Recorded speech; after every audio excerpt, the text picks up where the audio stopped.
You did, Justin? I'm glad it done. Awesome.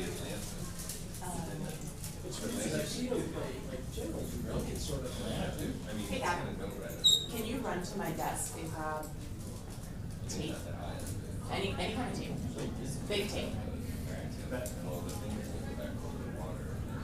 Just an update, we are live on the stream for Anto.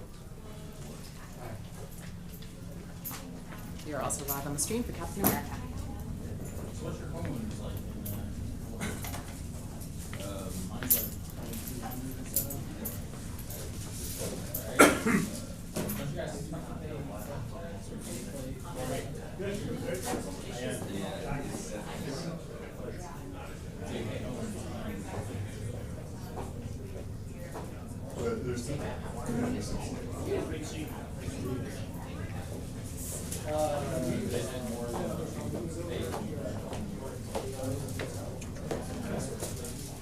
I'm not touching anything. No way. Guaranteed to break it.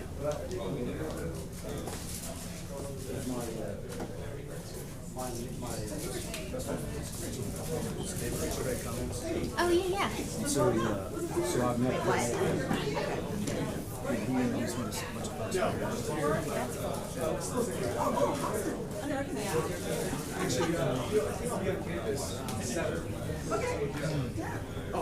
wherever you feel comfortable sitting, and I'll ditch one of these chairs. You have a preference?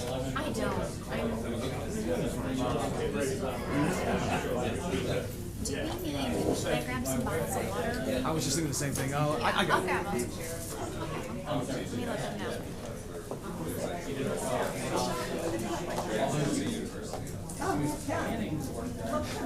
You all right?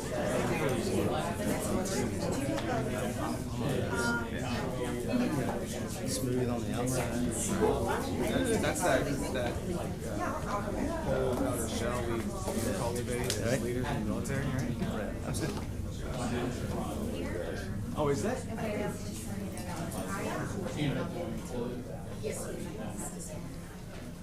that water? It's water right here. It's water right here. I'm so excited to see you. Same here.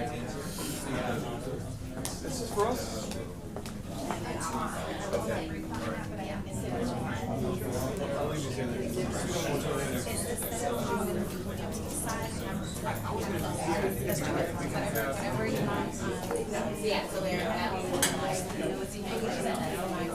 So you're gonna bring some water. Thank you. Oh no, that's not me telling you. I thought you were too. She said the same.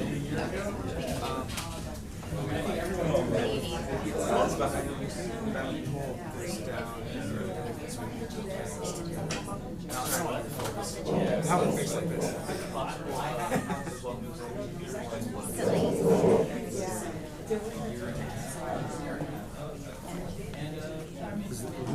Is that the cheapest?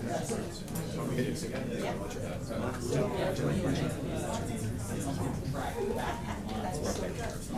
Just like keep it just so it's Okay. All right. we want to do the stage right now.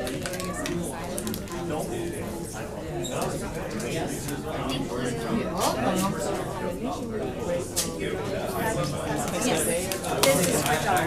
Yes, okay, that's right. Oh, John Brady. John O'Brien's gonna do the welcome march. You guys can sit up with me, and then we'll bring y'all. Okay. Yeah.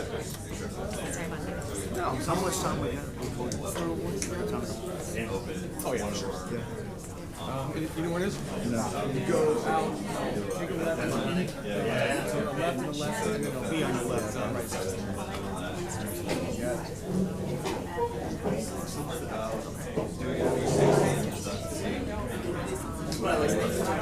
For everybody, it's pretty quiet. There's something about looking at that mirror actually. It's like, okay.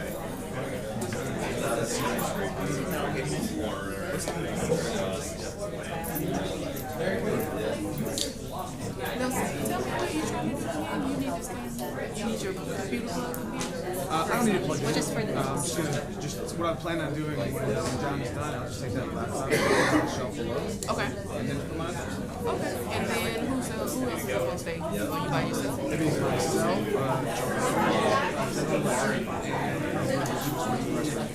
Okay. Gotcha. as the head cat wrangler, that must make you extremely nervous. I'm like, this is my first Foot Supernova, so I'm just like, oh my god. You can move this down. I asked him if I could, and he said as long as it's safe on the computer.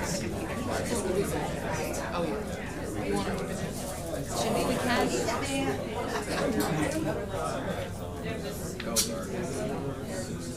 So that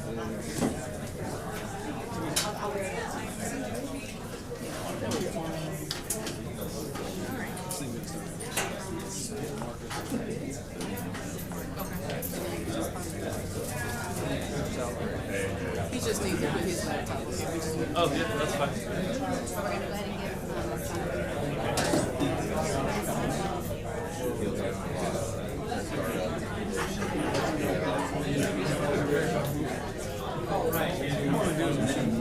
we're gonna go ahead and give plug in. I'm gonna move it over there. As long as it's plugged in.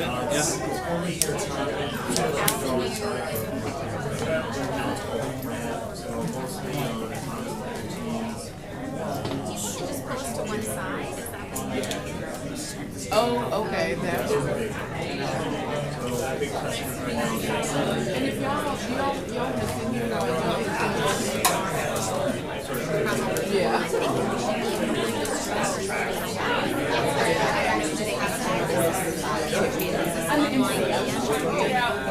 yes, it's great.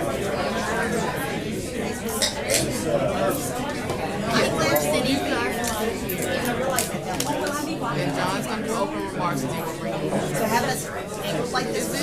That's mine. It's not. It's mine.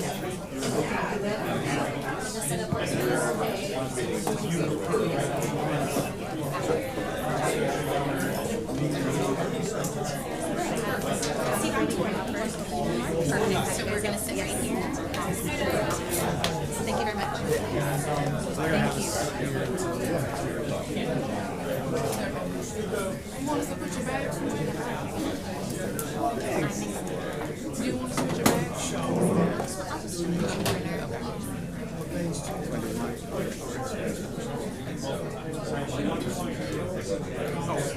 General, they're gonna have sitting in front.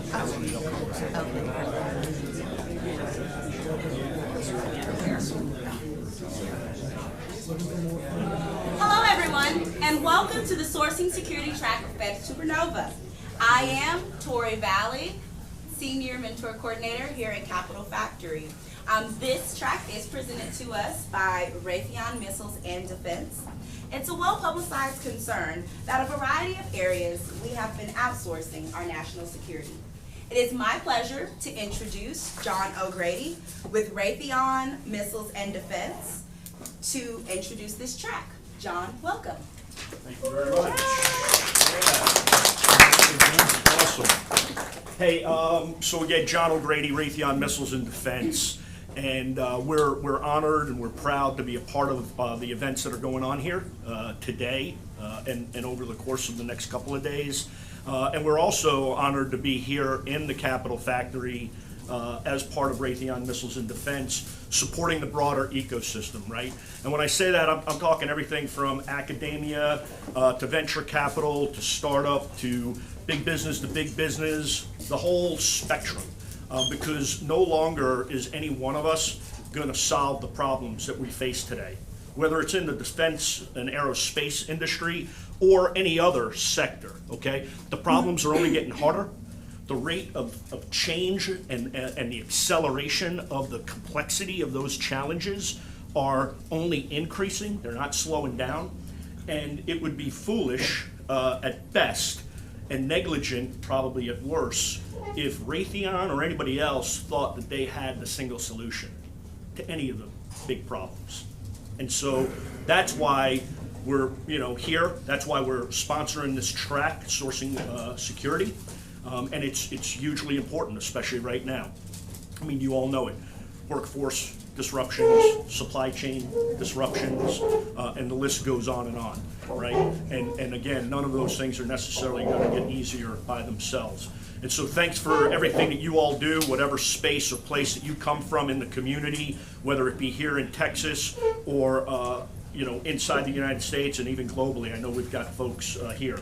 And so you're going to be excited really about this first panel and then some of the subsequent speed rounds that follow it.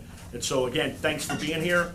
Thanks to the initial panelists, for being here as well, ma'am, especially yourself coming from Long Futures Command. Thank you very much. And enjoy it and interact and really look forward to it. Okay, so thanks again, and we'll go ahead and get the panel started. Awesome. Thanks. Thank you. Thank you, John, and thank you, Raytheon, for leading forward on this topic, being one of the defense industry leaders. Let's start peeling back this onion about how we can improve the way we source security. I'm thrilled to introduce our first panel entitled Sourcing and Validating Future Force Designs.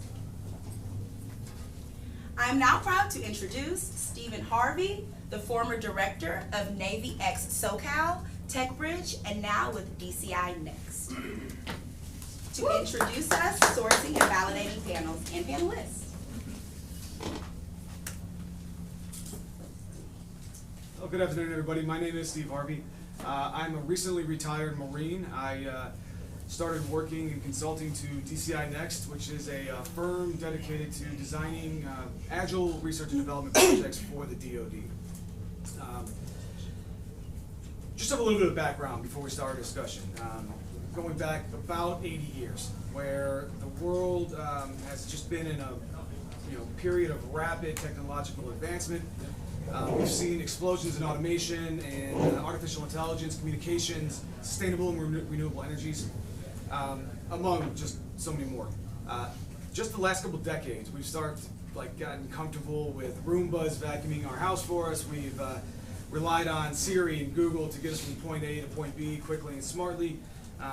Some of us power our houses and our vehicles with sunshine. And then we've got this Internet of Things explosion happening right now with the growth of 5G networks. Yet, 22 years into the 21st century, the DoD is still lagging in the adoption of many of these commercial innovations. On Sundays, we have enough transmit, compute, and storage in our pockets to change the world. All these cutting-edge technologies available to our service members. But on Monday, when they report for duty, they're forced to sometimes use 1990s systems. So as the U.S. pivots away from the Middle East and starts to focus more on the Pacific, we're realizing that the emergence of great power competition is forcing the services to rethink how it's going to prepare for the next conflict. We've seen these force redesign efforts published, major overhauls of operational concepts in the last several years, but to validate these bold shifts in vision, some believe the DoD must more rapidly adopt dual-use technologies and more heavily lean into private capital to outfit our service members for the next conflict. So with me to discuss the ongoing modernization efforts and industry's role in closing those technology gaps, are our distinguished panelists, starting with Brigadier General Michelle Letcher. She is the Chief of Staff at Army Futures Command right here in Austin. She's held leadership positions at multiple levels, as you can imagine. In her current position, she leads the staff integration and synchronization of a major Army command charged with delivering modernized solutions to win our nation's wars.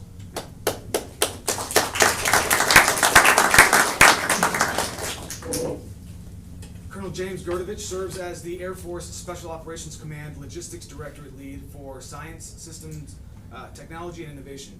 He is also the Division Chief for Special Operations Logistics Readiness. He's currently building air commando teams focused on mission sustainment and logistics and sourcing the technologies to support special operators in the next fight.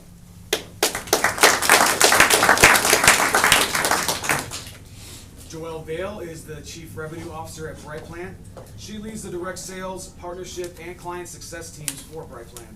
Most recently, Joelle was the Chief Operating Officer for Capital Factory and also held senior level and executive positions at Paychex and Ascensus. She is deeply committed to the mission of Brightplan and works to ensure Brightplan partners side by side with clients and prospects to solve their employee wellness goals. Thank you all for joining us and agreeing to this panel. I can't wait to get started. And that first question is going to be for you, General Letcher. At DCI Next, we believe that the battlefield of tomorrow is a blend of the physical and information environments where vehicles and command centers rely on electricity rather than liquid fuel, where edge compute enables autonomy and rapid decision making, and then where we see like the rapid decision making or the decision making cycles sped up by the explosion of 5G networks and mobile 5G networks in the battlefield.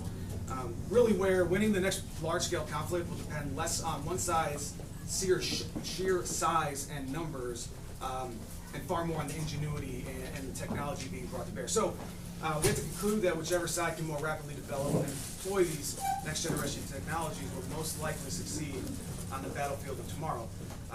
Given all of that, how does Army Futures Command make investments today that protect the future force in the environment I've just described, and then which of those are you most excited about?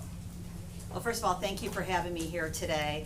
I'm reflecting on what everybody's wearing, and I realize I have to invest in a blazer and a t-shirt. I feel like I'm dressed out of Mad Men right now. So, and I share that story because I was here one of my first times visiting the Capitol Factory with our team here at Army Applications Lab, and we were sitting on a couch, and there was a major, which if you know anything about the military, that's less ranked than a brigadier general, was sitting, and he had like a hoodie on, and the hoodie was up, and while I was talking, he was on his phone. And I was reflecting on this new assignment I had in Army Futures Command and about thinking differently. And halfway through the discussion, I stopped the briefer, and I said, "I'm sorry, I'm having like this moment, a reflective moment, because I'm very uncomfortable with somebody on their phone in a hoodie not paying attention to the discussion we're having. And what I'm trying to figure out is this the problem me, or are they the problem?" And I share that because when we talk about decisions and things that we're proud of, it's the ability of senior leaders in our Army to think differently. And that's why AFC was stood up here. And we don't always get it right. And sometimes we still look like the person up, in the left-hand corner, uniform, dress right, dress. But then the other thing we do here is try to get our senior leaders to see things differently. And so, I appreciate the question, and how do we make investment decisions today? So Army Futures Command, the word futures is that we were going to look in the future. We're going to build the Army of 2030 and deliver the Army of 2040. So what does that mean for people who are trying to do things today? We're well aware of that, right? The 82nd Airborne Division has deployed no notice 4 times in the last 3 years. And they've deployed with equipment that AFC, with the collective audience here, has put in the hands of warfighters. So although we're talking a little bit about the future, we're also talking about what we're doing today. And so as we're doing those 2 things, we're looking kind of in 3 areas, I would say: defense, tech, and academia. And I don't think if you look at the Army Futures Command structure, we're doing that. We're looking at science and technology investments and what's kind of already prototyping out there, and then what we can get in the hands of soldiers before it becomes a program of record. We had some visitors a couple of months ago to our software factory, and somebody made an observation that maybe even I wasn't aware of. He said, in the Army, you like to start with this concept, and then you go to the capability you want, and then you write the requirement, and then you develop the program of record, and then you put it in a soldier's hand, and a soldier says, "This isn't what I asked for at all." But now we've invested dollars and a whole line into it. And so what we're doing differently, which I think is more like what the tech industry is we start with the end user, which is our soldier, and we say, what is it you need? And then we iterate and innovate from there, instead of starting, the concept's still important. Everything is threat informed that we're doing, but we're getting the end user involved a lot sooner. And in the past, maybe what an end user needed wasn't resonating with the people in the left-hand corner of that screen. Their voice means everything in what we're doing. And so I would say that as we make investment decisions, the end user, the soldier, is a big piece of that. And then what am I most excited about? Well, in the near term, if you're involved in Project Convergence 22, we're really excited about that because we've ramped it up this year. Not only is it joint services, but we've brought our allies and partners into the mix. And so last year we had 110 technologies. We had 81 small businesses out at Project Convergence, so this ability to collaborate in the dirt and what the end user needs through an experimentation process, I'm proud of that. But what I'm most proud of, and I know most of you came here to talk about M, if you're familiar with our framework, .mil-PF, Everyone likes the material aspect because we see dollars there, right? I'm most proud of the work that we're doing in the O, which is the organization, our talent management for our workforce. The Army people is first, right? And so we're really putting the onus there on how we're developing that talent. When we talk about sourcing and validating the future, we're thinking future force designs. What do those formations look like? It's great to have a new piece of equipment or a new kit, but if the formations don't support it or we don't train people to utilize that, it's going to be important. And I think you used the word autonomy. We see soldiers in the loop. We see a human in the loop for the near future. So even if something is autonomous, there's going to be a human who is part of that process. And so we recognize people are the foundation of a data-centric Army. And so if you're familiar with our software factory or our Artificial Intelligence Integration Center at Carnegie Mellon, we are really ramping up how we're developing talent for our uniformed and our DA civilians across the workforce. So as we, to your point, as we start to modernize the material, as we start to move towards a data-centric Army, which is one of our Secretary's objectives, we have a workforce, you know, a uniformed, talented workforce that's ready to execute at the same time. And so that's what I'm most proud of is our people. That's awesome. I appreciate that. You know, I feel like everyone that's ever worn their uniform has been at the end of that whip, and so when you can hear a general officer, you know, really dive in and call out the warfighter, it's really, really appreciated. And you get a more or a higher morale across the force. That's I mean, and I think the next question for Colonel Beveridge is going to touch on this too, because you know, every discussion we've had, it's been about the commandos out there doing the good work. And so you're currently focused on increasing that innovation pipeline that's going to put supplies into the capability into the hand of those commandos out at their forward operating. One of the obvious desired you know, effects of that, you know, wider pipeline is like the increased speed of that capability into their hands. So can you describe how industry is responding to you know, Air Force Special Operations Command demand signal to outfit those commandos to be more resilient, survivable, lethal at the forward edge? Yeah, so thanks. I'm going to have to also kind of forgive myself for wearing this uniform. I know you guys want some eye candy, so I figured I'd show up and play the part, you know, so you guys can have good pictures. We'll do some selfies outside.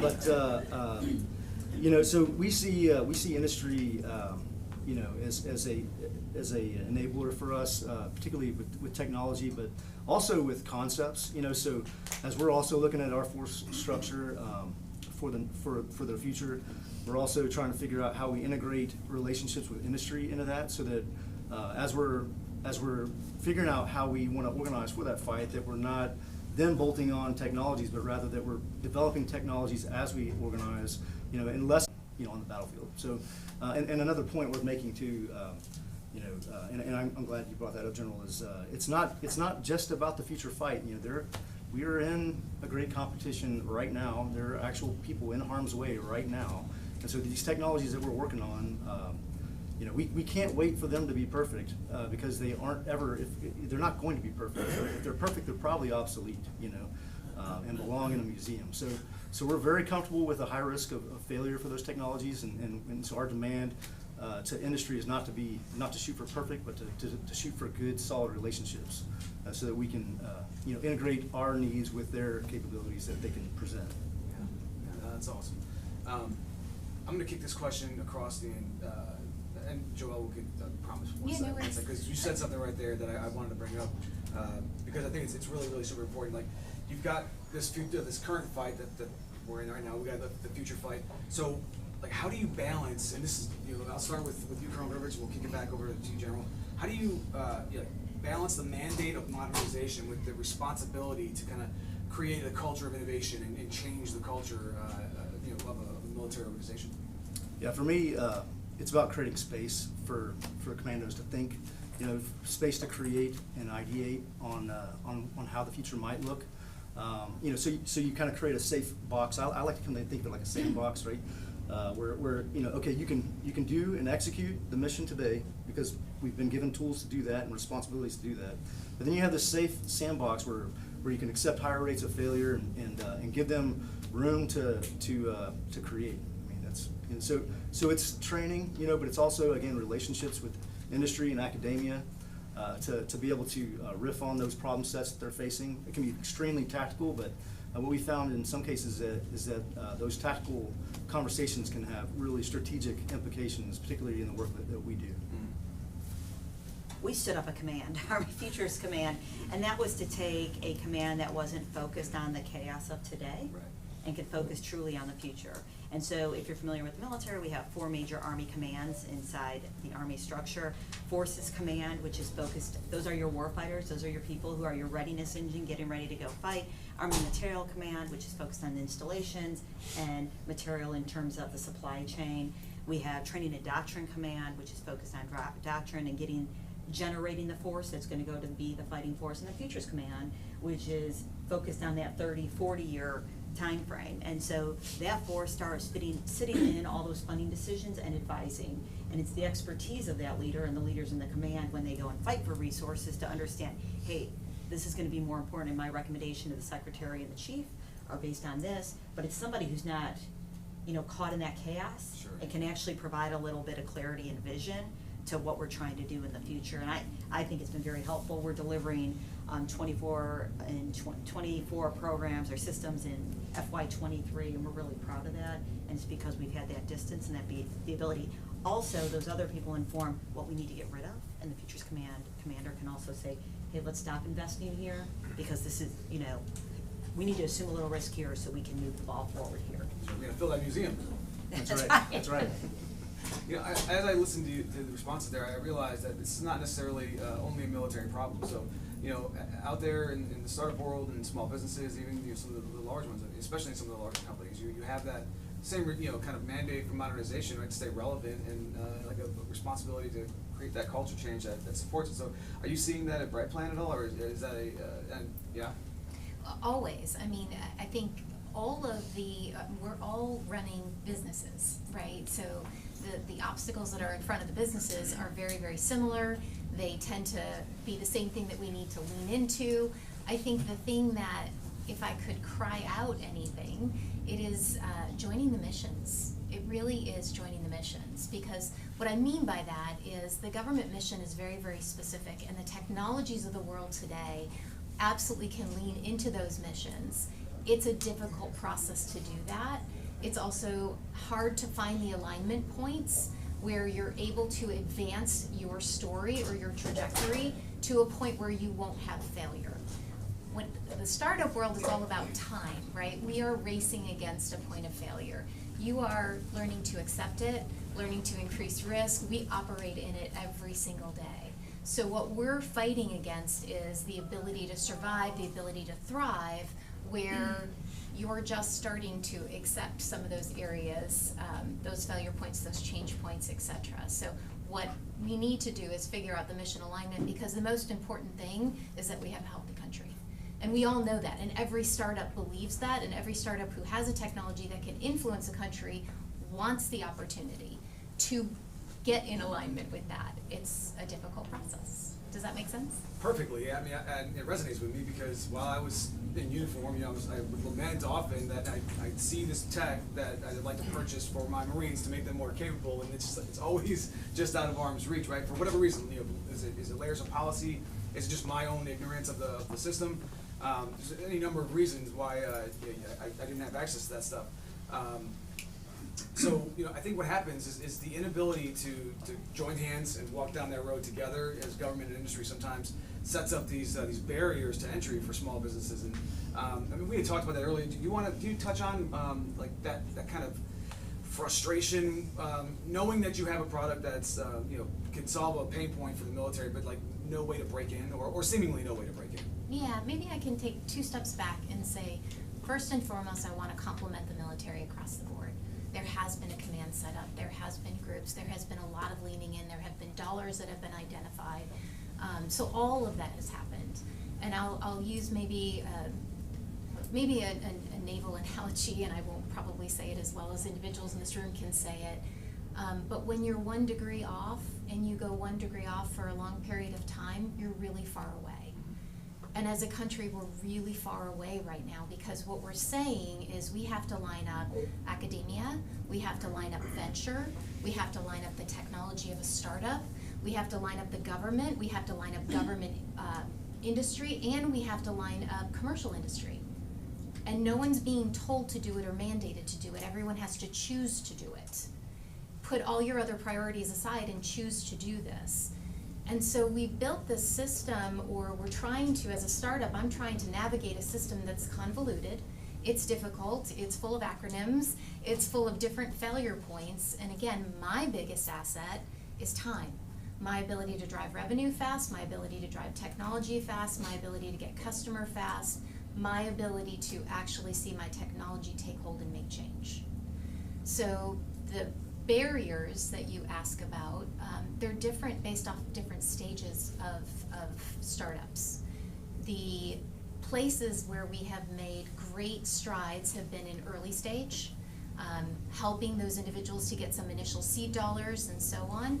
In later stage, when we really find something that should go into the battlefield and into the warfighter's hands, and we know it will make a difference, so you're getting it into their hands and you're getting the end users, it's everything in between that's still hard. It's really hard. So that's the area that I would like to lean into and identify those failure points more and be able to move past those and really decide that if we're going to reduce risk, what's the risk, what are we reducing, and let's jump over it. That's great. So I've served in an acquisitions command myself, and both in the acquisitions command. Is there like, even working for Marine Corps Systems Command and their subunits, it's really hard to kind of figure out ethically when am I going to cross a line when I'm interacting with industry? I try to do that on a personal level with coffee and handshakes. Are we seeing that there are any relaxing of those hard I mean, I don't want to put anybody in an awkward position asking an ethics question like this, but do you see a space maybe for those kind of interactions to take place where we're not inherently thinking that we're making a mistake talking to industry? I'll jump on it first. I mean, I know growing up too, I was afraid of industry, not really comfortable engaging with industry because just wasn't trained or educated to understand how those relationships ought to look. I think that we have vehicles now that kind of create some safe space for us to do that. So now, we work to train airmen to understand that those engagements are important, and if not imperative, to our future. And so, I'll leave it right there. It's imperative that we have those relationships. So the cost of it's not really an ethical issue. I mean, I think that stuff jumps out at you pretty quickly if there's really someone crossing a line. But as long as you're really focused on I would say focused on again, not focus so much on not crossing the line, but focus more on what the problems are you're trying to solve. That as long as your leadership is engaged with you and understanding those problems too, and supporting solving those problems, that you'll get the right signals long before you cross the line. And I'd like to highlight, I'm not in an acquisition command. It's okay. We have the Assistant Secretary of the Army for Acquisition, Logistics, and Technology. What I am in the business of is getting the requirement right and writing a good requirements document. And that's one of the things we've really iterated on to do better, to not make it so specific that we rule people out, but that we get it right enough that we get into the warfighter in their hand what we need. Now, we have acquisition people in the command to help advise us. Our cross-functional teams work with the program evaluation offices as we move towards something. And if they do see something that they can help inform or communicate, but we're not acquiring. My apologies. That's okay. Well, if the panelists are comfortable with it, I want to kick it out to the audience for questions. Hands? Gentleman in the first row. Yes. In terms of acquisition and so forth, specifically I was interested in what Naval X had to say, but in general too, certainly Air Force. Digital engineering and the digital engineering acquisition processes, could you comment on how that's playing into your strategies and your requirements and so forth for future acquisitions? So digital engineering is one of the objectives we have in our campaign plan for our command, internal to our command. We just did and I can get with you offline if you want to go into more depth because I am not the expert on it. But Dr. Mansfield in our command is an expert in digital engineering, and she just held a session a couple weeks ago. And I think we had a room about, maybe more people than this, of people who were trying to help her solve some of our digital engineering problems. Anybody else? Somebody out there's gotta be wondering something. Ma'am, questions for you. Watching Army Futures Command, you inherited labs that had been around a long time, Ground Vehicle Systems Center and, in its previous forms as well, coming out of Detroit. How do you place a command over those and then inspire culture change across the nation, right? Because they're distributed across the nation with all of their, it's still the same workforce. So can you comment on that? So, your comment about a startup, we call AFC a startup that then was like an acquisition and a merger, right? Like we brought all these changes in. I think the command's been very clear with the commander of Developmental Command, DevCom, who owns the labs, and they've done a really hard look at what it is they're working on. Now, I agree there is some, institutional, stubbornness on people who are really, people get wedded to their programs, right? Yes. People get wedded to, I know it's a degree off, but you need this 1 degree off, right? Like it's gonna, and so you do have to work, but I don't think that's different than any other organization. I think I could take any Army organization and show you where a new commander has to come in and kind of uproot that. And I think General Murray was very deliberate in that. I think John Brown, who's there right now, is very deliberate in that. I think, for me, and this is Michelle Letcher's opinion, is that we have so much going on as a country in terms of this research and development space that sometimes I wonder how focused we can be. So we are working with 283 universities who are doing some level of research for us. We have the labs that are doing research for us. I was going to visit one of my alma maters, and I went back to the team and I said, hey, what are we doing with this university? And so they went and told me what we were doing that with the university, and then I went and visited the university, and they're like, why aren't you doing anything? Why isn't the Department of as if I am the Department of Defense, right? Why isn't the Department of Defense doing anything with this university? I said, okay, what are you doing with this? What are you doing with the department right now? I don't think we're doing anything. I know you're wrong, because I did my homework, right? But I think whether you are an institution or a business, like, if you're a big organization, there's a lot of information to manage, and I think we're trying to improve those processes. There is a lot of great work going on in those labs. There's been a lot of innovation in those labs. So obviously we don't want to stifle that. But the leaders, the new leaders we bring in, they're the ones that are kind of, let's look at everything we're doing. And I know John Brown told me there's things he's cut. He goes, nope, we're not doing that anymore. Nope, wait, we're missing here. And then the Honorable Shu is down there. She spends a lot of time with them as well to make sure that their priorities are our nation's priorities, not just Army priorities in terms of research. I hope that answered your question. Thank you. Yes, please. Jack Skandasamy, co-founder and CEO of Raytheon AI, in that startup space between Series A and B. We are a core technology that's an enabling technology. We are not an end solution. So I've been to SoftWorks, I've been to SOCOM. Everybody that we talk to is looking for an end solution. We don't build a solution, right? Like, for example, we take any AI model and make it so energy efficient it can run on low power devices, even in contested and constrained environments. How do we bridge the gap between the needs of the warfighter and what our enabling technology can do? Are you asking me or? Everybody.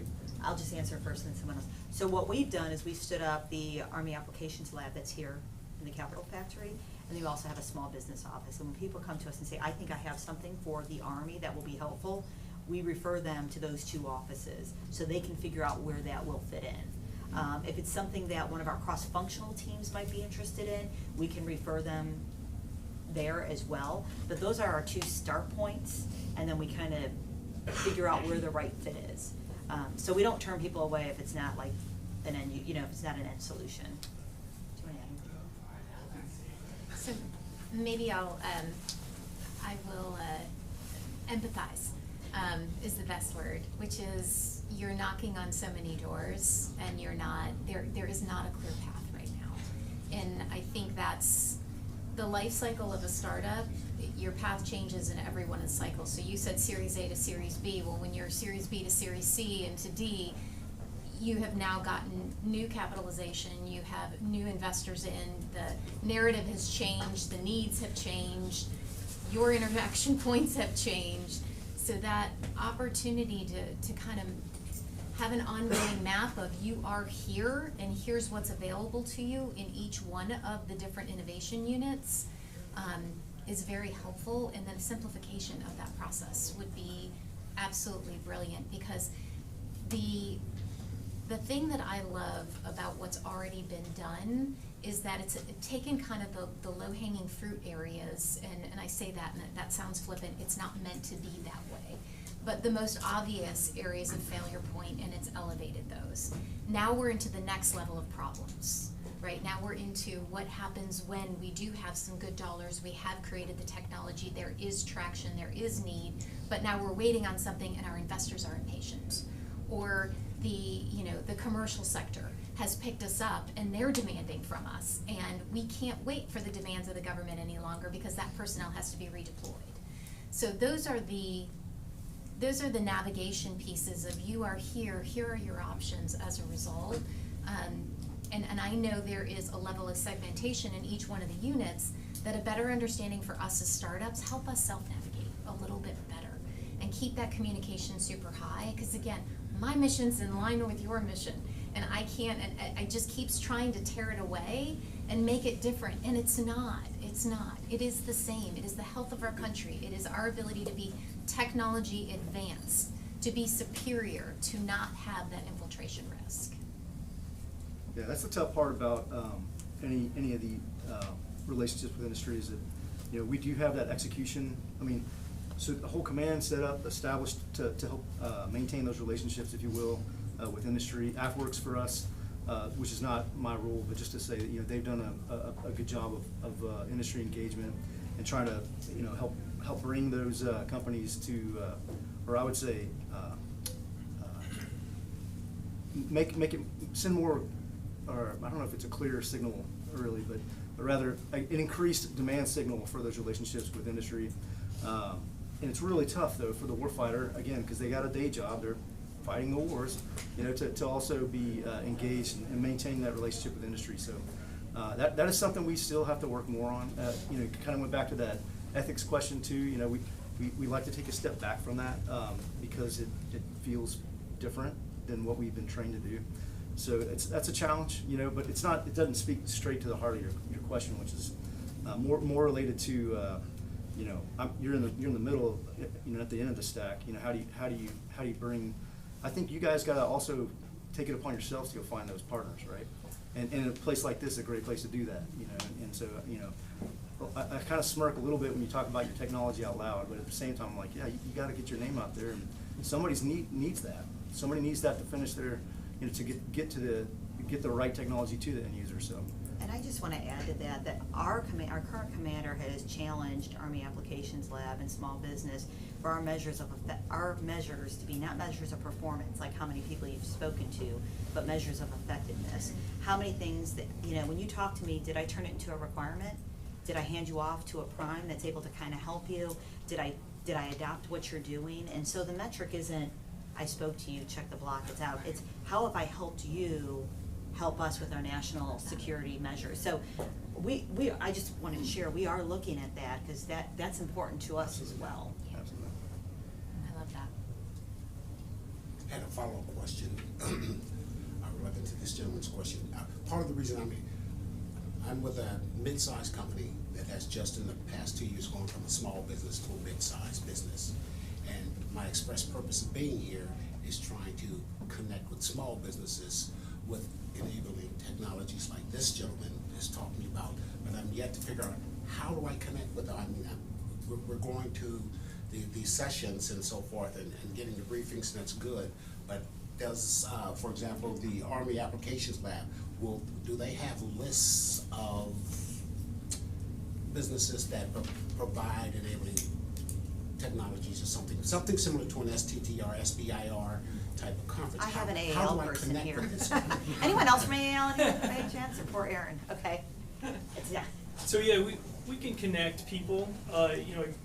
Like has been touched on here, it's hard for the DoD to force integration between companies, right? So we want to stay away from that, but we can connect you with people that we know exist in that space. And if you do your own research, and I know the government stuff is hard to research online, but if you research the contracts that are awarded in SAM.gov and the its different applications associated with it, and you research the SIBR stuff, you should be able to find partners that have newly awarded contracts where you could help streamline their processes, that sort of thing. Or And you can always come visit them. Yes. Or Aaron's gonna stay around afterwards and answer all your questions. Also, are you familiar with the NDIA? Yes. Now, if you go to NDIA, FCF, IWRP, they all have the consortium groups. They have a teaming opportunity, so I think you could also ask them. I know NDIA definitely has a list, so it's on FCF. Yeah, and I'm specifically interested in Texas. They just moved me to Texas for this, but yeah, you know, those opportunities, and it sounds like your organization is a primary one through which we can do that, and for Army Futures Command. Are you with the Army Applications Lab? Yes. Okay. So we're on the 8th floor here in this building. And he's glad he stopped by. You're gonna stick around after for questions, For right? sure. Alright. I got time for one more question.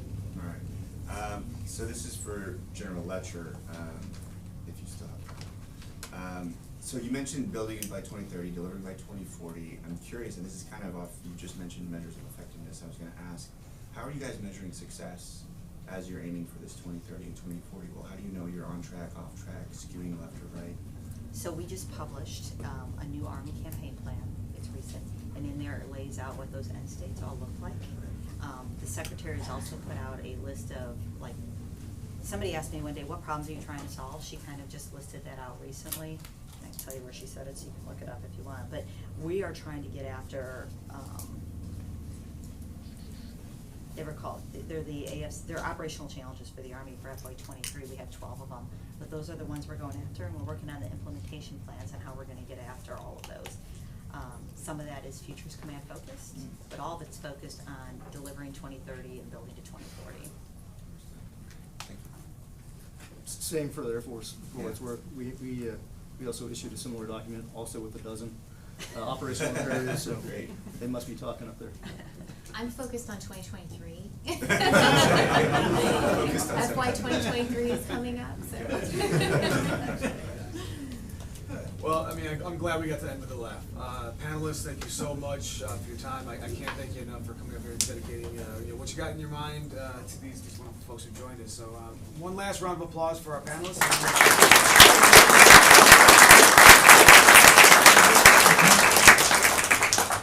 Awesome.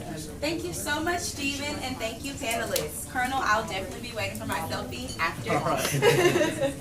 What an outstanding discussion, guys. Thanks for kicking off this important track of sourcing security with us. If you could, please join us in giving our panelists one more round of applause.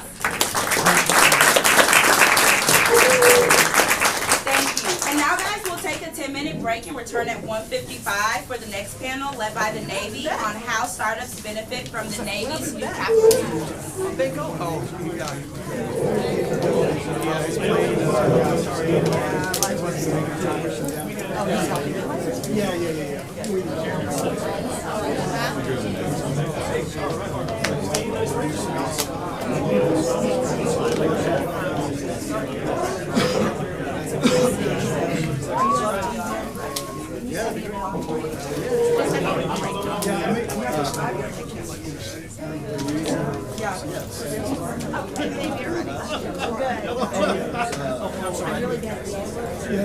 It's just like the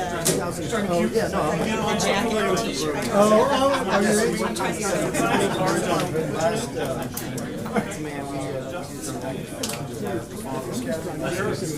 I hear you. What's your technology? Have you been burning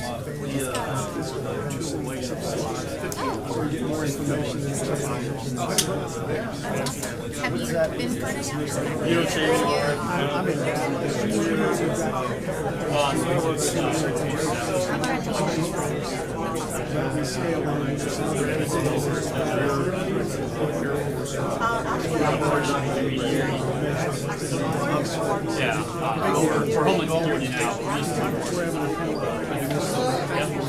just here's what I am. So you're a Marine, wanted to stop by and say hi.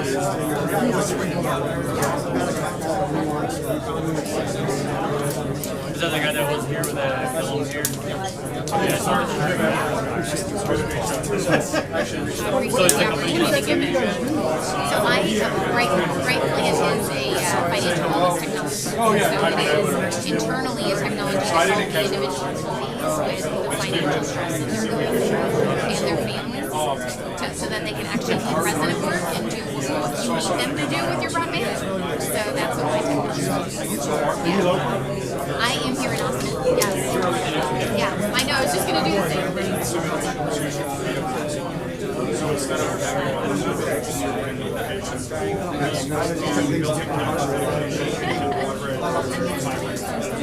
and so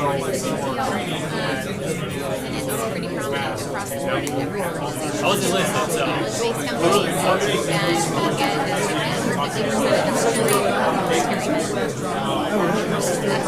so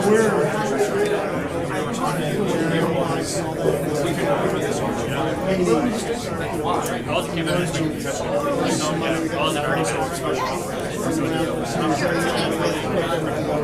You're super building the right foundation now is a possibility of They want to picture Real quick. Yeah. Real quick.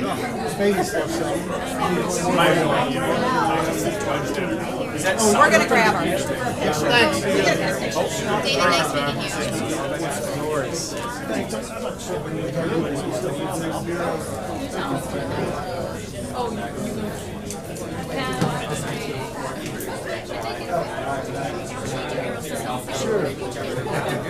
Yes. All right, ready? 1, 2, 3. 1, 2. Perfect. Thank you, guys. Oh, I did. I cropped you out of speaking. And if anybody wants to, I can everyone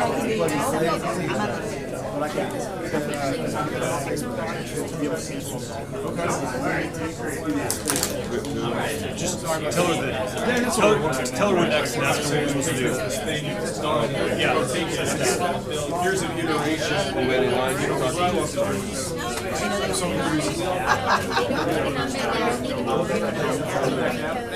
You're welcome. I'm the moderator for next panel.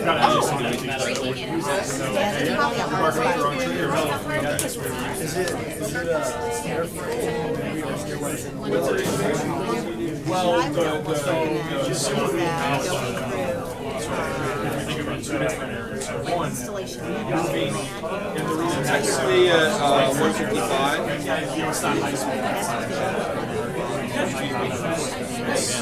You're really more so one yeah, I'm specifically talking about this. I appreciate that very much. Did you welcome for a compliment? Life is good outside this summer. It's an operator headache, but it's good. Great to see you. But would it be helpful if Sorry, your question didn't get back. Oh, I was just going to let that gentleman know the Air Force has the exact client he was looking for. Afterwards, takes us for so that's really what sort of relationship we have. I love that. And it's publicly released. And then the DOD has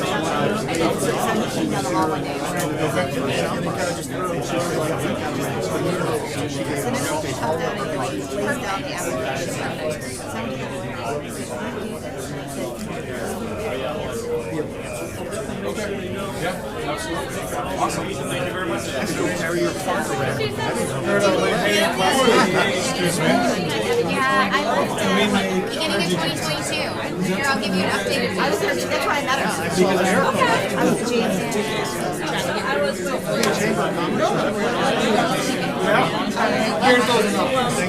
was finishing. Stop. Oh, yeah. Were you here for the last one? Maria, is that my phone? I did. I wanted to say that.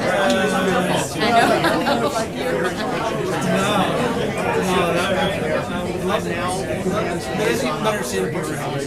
because I actually had a little bit of sorry. They said it's in the Air Force.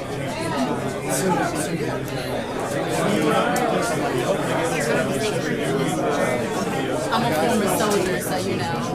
I have sins. Yes, ma'am. Even though there were sins, thank you. Is there a equivalent role you have in special ops?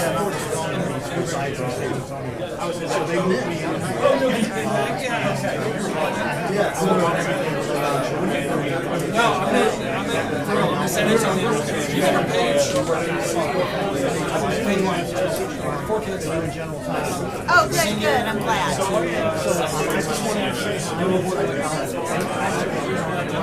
Oh, good for you. How are you doing? Well, will you get a replacement for your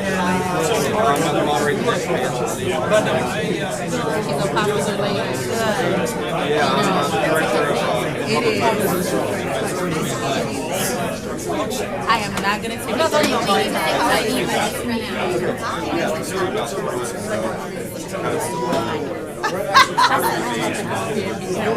Thank you. Are you on LinkedIn? Nice to meet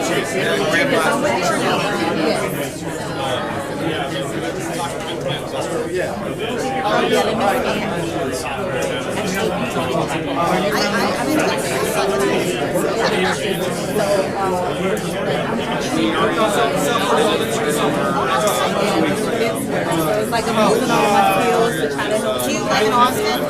No, we're actually in Austin. If there's anything I can do, I know you're very nice to meet you. Like my army shoes. Hey, ma'am. Nice to meet you. Okay. You guys need anything?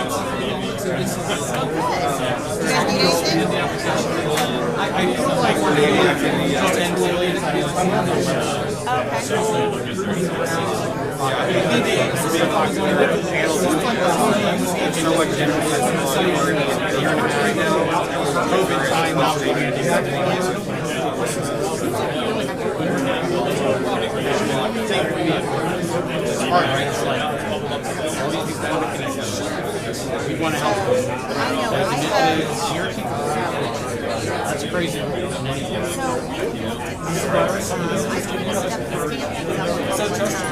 I actually just moved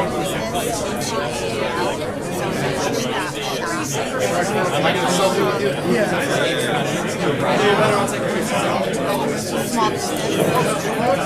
Not just now when we were talking.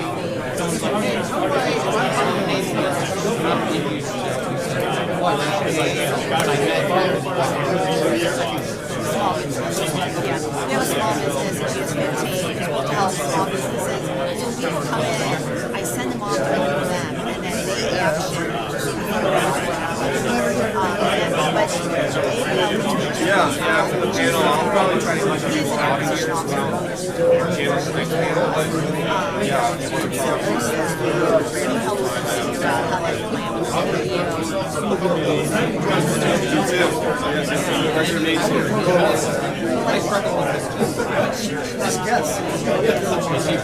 I just got a picture. I did.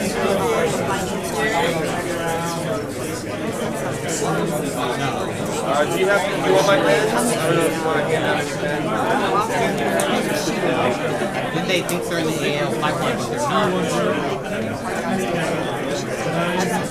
Where are we sitting? Are you I'm gonna chair side by side. See you around. I think she was coming. Were you coming? No, let's do 4 chairs side by side. How did you know? Want to be on the screen? I got it. Yes, ma'am.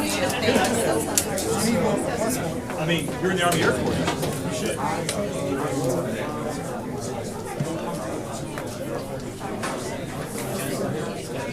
I got you.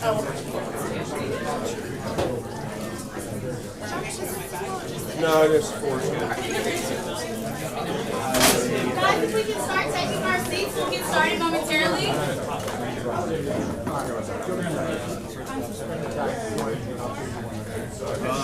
Love that shirt. You must be Navy, man. All of us. All 4 of us. What year are you? 73. Bob Stevenson's class. just saw There it he in, is. April. Hey, there's Bob Smith though. An honor, sir. Hey, there's going to be some time for you to stand up with the mic here in a minute, probably, and defend yourself. Bob's doing God's work at backflip. All right, welcome back everyone to our next sourcing security session entitled How Startups Benefit from the Navy's New Private Capital Tools, where we'll actually get a Navy perspective from all of these gentlemen here. It is my distinct pleasure to introduce Commander Nick Breedlove, the Director of Private Capital Projects at Naval X. Please take it away, Nick, and introduce us to you and your panelists. Okay, great. Thanks for the introduction. I'm actually really bad at moderating and really good at talking.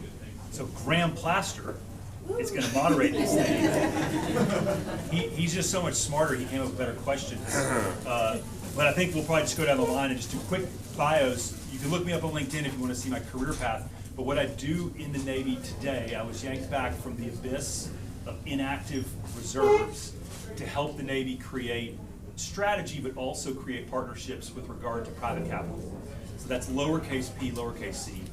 And that would involve partnerships with venture, private equity, some 501s, and some other creative ideas. So that's effectively what I do for the Navy today. It's headquartered under Naval X, which has kind of two masters. One is ONR, Office of Naval Research, and one is the acquisition arm of the Navy, which is this ASNRDA, so the Assistant Secretary of the Navy for Research, Development, and Acquisition. So that's where I live, and I'll turn over to Brian for his intro. Hey, good afternoon. Brian Fitzpatrick. I'm a 21-year Navy veteran, ship guy, surface warfare. I live here in Austin. I'm actually with IBM now. I'm our business development executive for the Navy account. The best part is I get to still talk to my Navy friends, see what's going on with the Navy. I'm an MSTC graduate from UT, so definitely familiar with the Capital Factory, the entrepreneurship landscape here in town, working with Rob Adams and those folks. It's like I see the small to the large, all the great challenges that are happening, and how small business and large business can get together and solve those challenges. And plus, being an American and a former Navy guy, I have significantly vested interest in solving those challenges with the Navy. Great. Hi, I'm John Kingsbury. I think I'm an accidental addition to the panel in some ways, and I'll explain why. So I started my career in the Navy. I spent 15 years as a SEAL officer. A little bit of that at the end was in some rapid technology fielding stuff. And technically, I'm still a reservist, although I'm just waiting for the retirement papers to be effective. So I'm here as a private citizen primarily, but I'm a former naval officer and a fan. The last 7 years, most of what I did was in venture capital at a firm called Mithril, which moved from San Francisco to here in 2018. And then, and during that time, I've also been affiliated with 3 different operating companies, one who chose not to do business with the government, and 2 who did. So I'll kind of be providing like a startup and maybe venture perspective on the different topics here, but less Navy focus, I think. And I'm Graham Plaster, the director of Nautilus, which is a public-private partnership between Naval X and DefenseWorks. So if you're familiar with SoftWorks or maybe AFWorks, AFWorks was initially spun out of DefenseWorks, and then the Air Force took it in-house. SoftWorks is still under the nonprofit umbrella, partnered with SOCOM. Nautilus is a brand new innovation hub for the Navy, and I'm happy to have my staff here, Michelle and Lavana. So if you have any questions about what we do as Nautilus, you can talk to them. We have some pins to hand out. But I'm excited to have not just an all-Navy panel today, but also an all-Naval Academy panel. So that was fun to... Good junior college. Beat Army. Good junior college. Beat Army. There you go. Well done. Yeah. What was the score last year? Right. Yeah, first time in a while. Yeah. So, it's kind of fun because we are definitely in, Army Futures Command territory. We're in, Air Force has done a lot of great stuff, but I'm sure if you're here, you're probably curious, what's the Navy doing in innovation, defense innovation? And we're very interested in, cultivating that, an ecosystem around that at Nautilus. And today we're going to get 3 different perspectives on different angles. And so I'm going to throw out a couple softball questions to kind of get the ball rolling, but we're going to reserve a lot of time at the end for open Q&A. So as we kind of chew on some of these topics, you can queue that up. All right. So the first kickoff question we'll start with Nick is just tell us about some of the programs that you've been in charge of recently, kind of stimulating acceleration of innovation for the Navy. That's good. We need to back up. There's one really important thing. Graham mentioned Air Force and Army have big footprints here, so they send generals to this stuff. So we're gonna try to equal that, so please refer to me as Captain Breedlove. He's CEO of IBM now. John is now, John's an admiral, and Graham is an appointee, he's Mr. Secretary. So we're now equal with the other panels that have been here. Thanks for that question, Graham. So if you think about the arc of the innovation shops within DoD, so AFWorks, AL, Army Futures Command, Naval X, they're all relatively young in the scheme of department. But they all kind of started going, we're gonna fix the acquisition problem. We're gonna bring energy at this, maybe it's a 4-star for AFC, maybe it's $1.2 billion of SBIR money for AFWorks. We're gonna fix it. Has it been fixed? No. Nods and shakes, right? So no nods, all shakes. So now in that arc, you're seeing, and we saw, this morning with the SBA lady, the Major General in the Air Force, from acquisition, is we're now modifying at the margins, because we can't fix the acquisition pain in the middle. That's a congressional thing, no matter what tactics we try. So we're going marginal. So with that as context, the Navy's about to roll out a few new tools, and I'll kind of make these sound hypothetical because they technically are right now, but we're real close. And I'll throw them out there for you. But we're going to do a few things starting in October. One is prototype as a service. So paying a nonprofit to do prototyping as a service for us, taking this out of our lane, giving it to an outsourced third party with problem sets we have. So that's the first one. Second one is going to be essentially paying VC. And if we think of what VC does well, they're kind of at the edge in certain tech stacks. So who are the big ones, right? You think of Kleiner Perkins and Sequoia, even Schmidt Futures. They're at the edge spending billions of dollars on AI or quantum. So yeah, we've got scientists at ONR that do quantum and AI, but they maybe aren't the best in the world. They're really good at translating it to the warfighter. So we're gonna pay VC to do due diligence and tech scout. Again, this is marginal tweaking. These are tools in a toolbox. Third one would be issuing debt. So there's new authorities coming that we'll be able to issue debt instruments to the companies that you're a part of or thinking to be a part of to bridge one of the valleys of death, either prototype to production or production to scale. So think about that. How often has DoD ever issued debt? We've issued non-dilutive capital all the time, and we've issued contracts that take 4 years, but we've never done immediate debt. And the fourth one could be that we underwrite debt from other agencies. So who was speaking downstairs this morning, right? SBA owns another acronym she asked you guys about, SBIC, right? What is that? That's effectively what I just said. Why has DoD never had that? No one really knows, because there's like 22 agencies that have had it in the same government. So there's some of these things that we're working through finally, and again, these are marginal changes. We're not changing the nature of acquisition, but there are ways that we can help get across the two valleys of death. All right, thanks, Nick. Let's jump over to John, since you kind of dropped a couple kind of interesting benefits to VCs in there, and coming from the Mistral capital perspective and also the entrepreneurial perspective, what are some of the things that Nick's bringing up that pique your interest?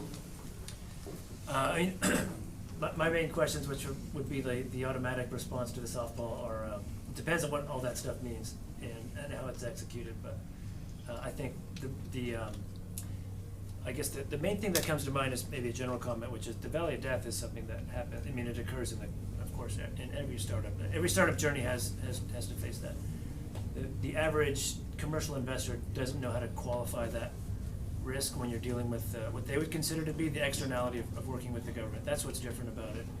And we're not trying to eliminate the Valley of Death necessarily, but the devil is in the details, and so it just depends on what that actually means. Well, I think what an investment firm wants is for the customer, and in this case that's a very broad category, but if the customer signals like, I will buy this if it meets X criteria, that's overly simplified, but that's kind of what that's what accelerates investment for what it is now, is my sense. So Brian, coming from it, as we were talking before, IBM is a large corporation. And, you know, IBM is supporting, you know, this activity here, which is, you know, stimulating innovation. IBM has been at the front of innovation for a long time. What is, you know, from what you can share with us, what is the perspective from the big primes looking into this space? And, you know, what piques your interest about, you know, what Navy's trying to do? Great question. So I've been in this job about 14 months as a business development executive.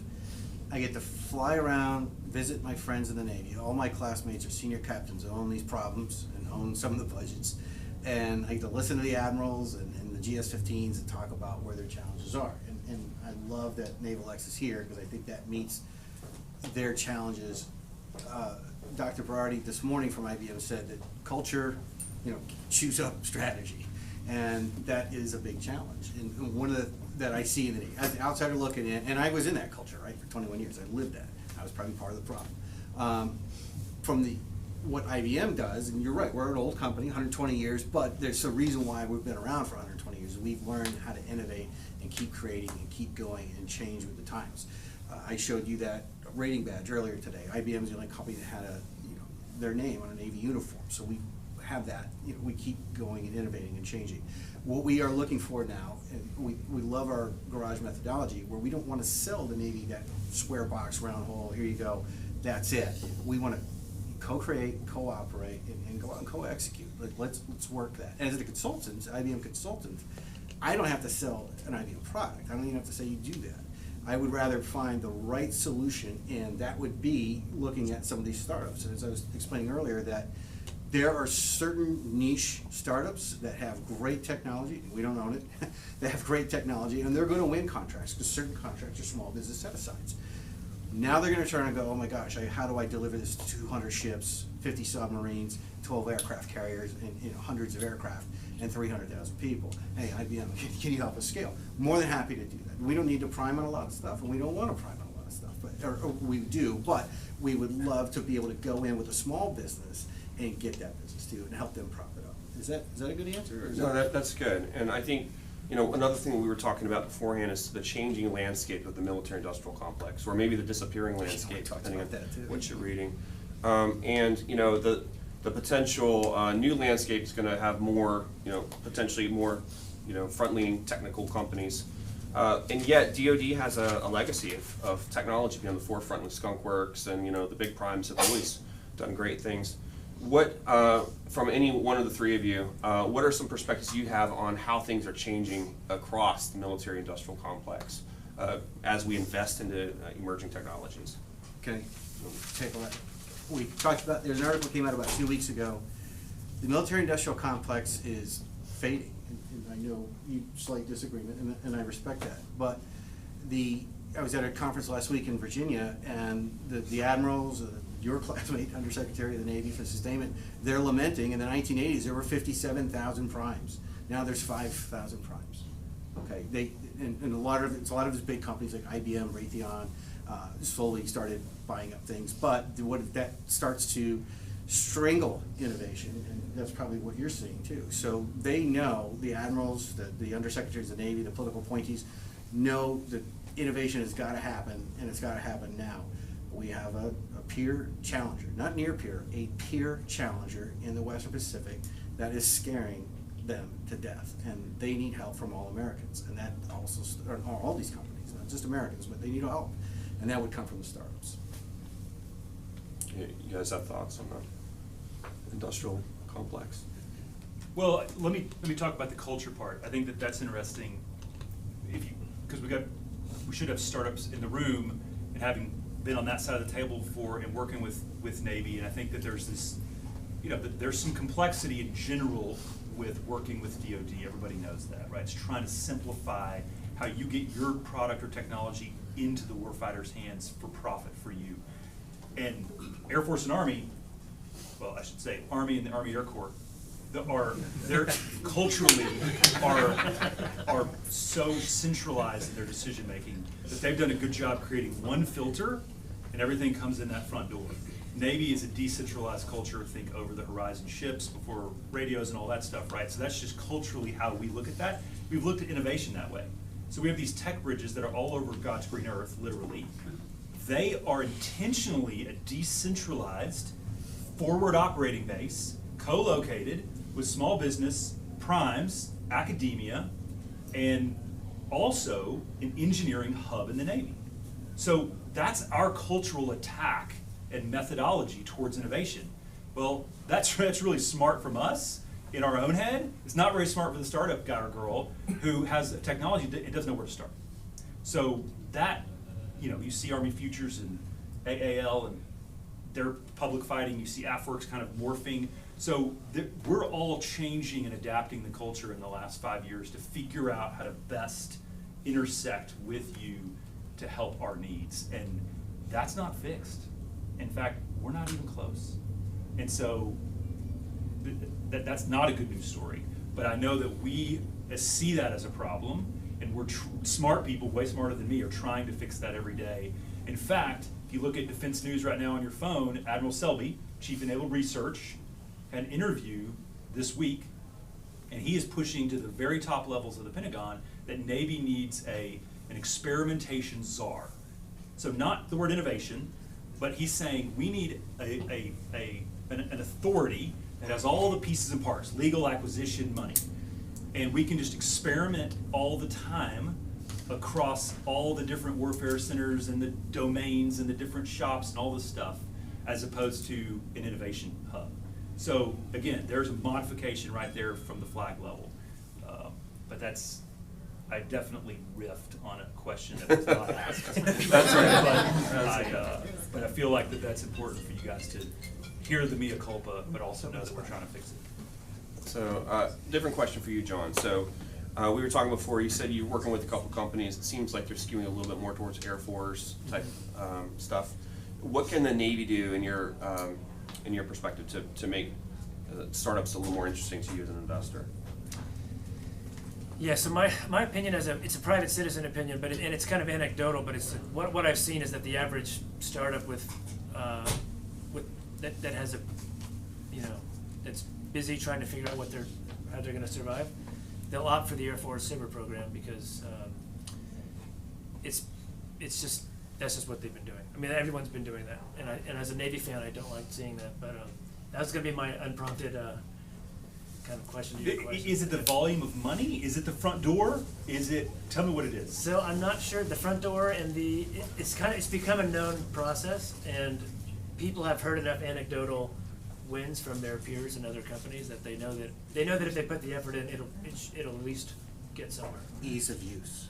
Yeah, I think it's probably ease of use and known quantity, but you got to think from the company's perspective, especially if it's a dual-use technology. They have a huge number of decisions to make just on a daily basis of how they spend their time and effort, and they will likely pick one avenue to engage with the government, and that can be, and they'll pick the one that they think will get the most feedback for them. They may not even care about the financial outcome, actually. And so that just kind of is what it is. And by the way, they're not just trying to figure out which services SBIR infrastructure to engage with. They might say, hey, I actually don't believe that this is going to be a good use of my time in any of the services. I'm going to partner with IBM or Microsoft, right. And there's a perfectly valid reason to do that if you're in a startup as well. And it really comes down to people, and any one of those things could be a full-time job at a startup, and they may just not have the budget to do that. So I didn't answer your question, because all I know is that it's a pattern I keep seeing, and I'd love to. It was a dagger to the heart this morning. CEO of the Capital Factory, he anecdotally was talking about SBIR, and he said Army and Air Force. He never even said the word Navy. So he clearly isn't getting the marketing message either. We have plenty right now. You gotta rent some space from it. Okay. There we go. All right, so let's go ahead and open up for questions. I think we got one up front. Go ahead. Yeah, you two gentlemen were talking kind of along the same vein about why Navy isn't recognized when it comes to SBIRs and all that so forth, and why Air Force seems to be the preferred vehicle that people seem to pursue. Could it be, this is my observation over in know I only look 30, but I'm 72 years old. I've been around the block a few times. The Air Force seems to have far greater, and to a lesser extent the Army, but and being a career Navy man with 4 career naval sons, I'm Navy proud, but man, we seem to be way behind the curve when it comes to clarity of our objectives and the statement of those objectives and so forth. And I've been in a lot of small to large businesses. I've worked for Raytheon and Lockheed Martin too. And Navy contracts just seem to be unbelievably ambiguous at times.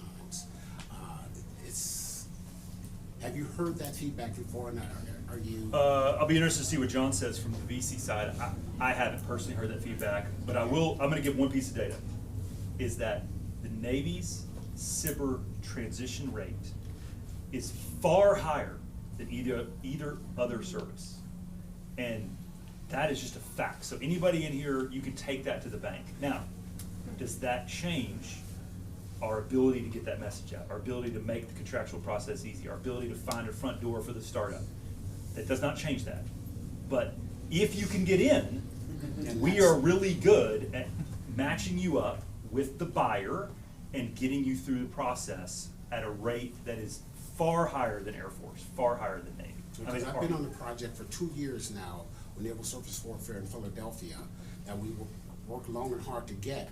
But now that we've got the contract, I can't seem to get any objectives clear. So, you know, I'm sitting here collecting this money, but I don't have any clear objectives of what it is you want us to do.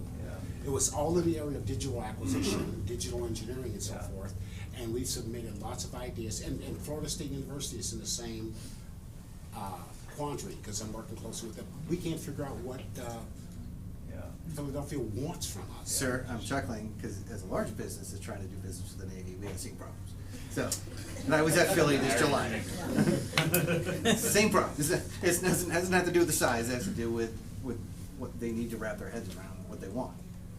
Well, so our Philadelphia Tech Bridge director might be in the room. but that's not for now. Yeah, there you go. John, I'd like to hear what John has to say about this broadly, though.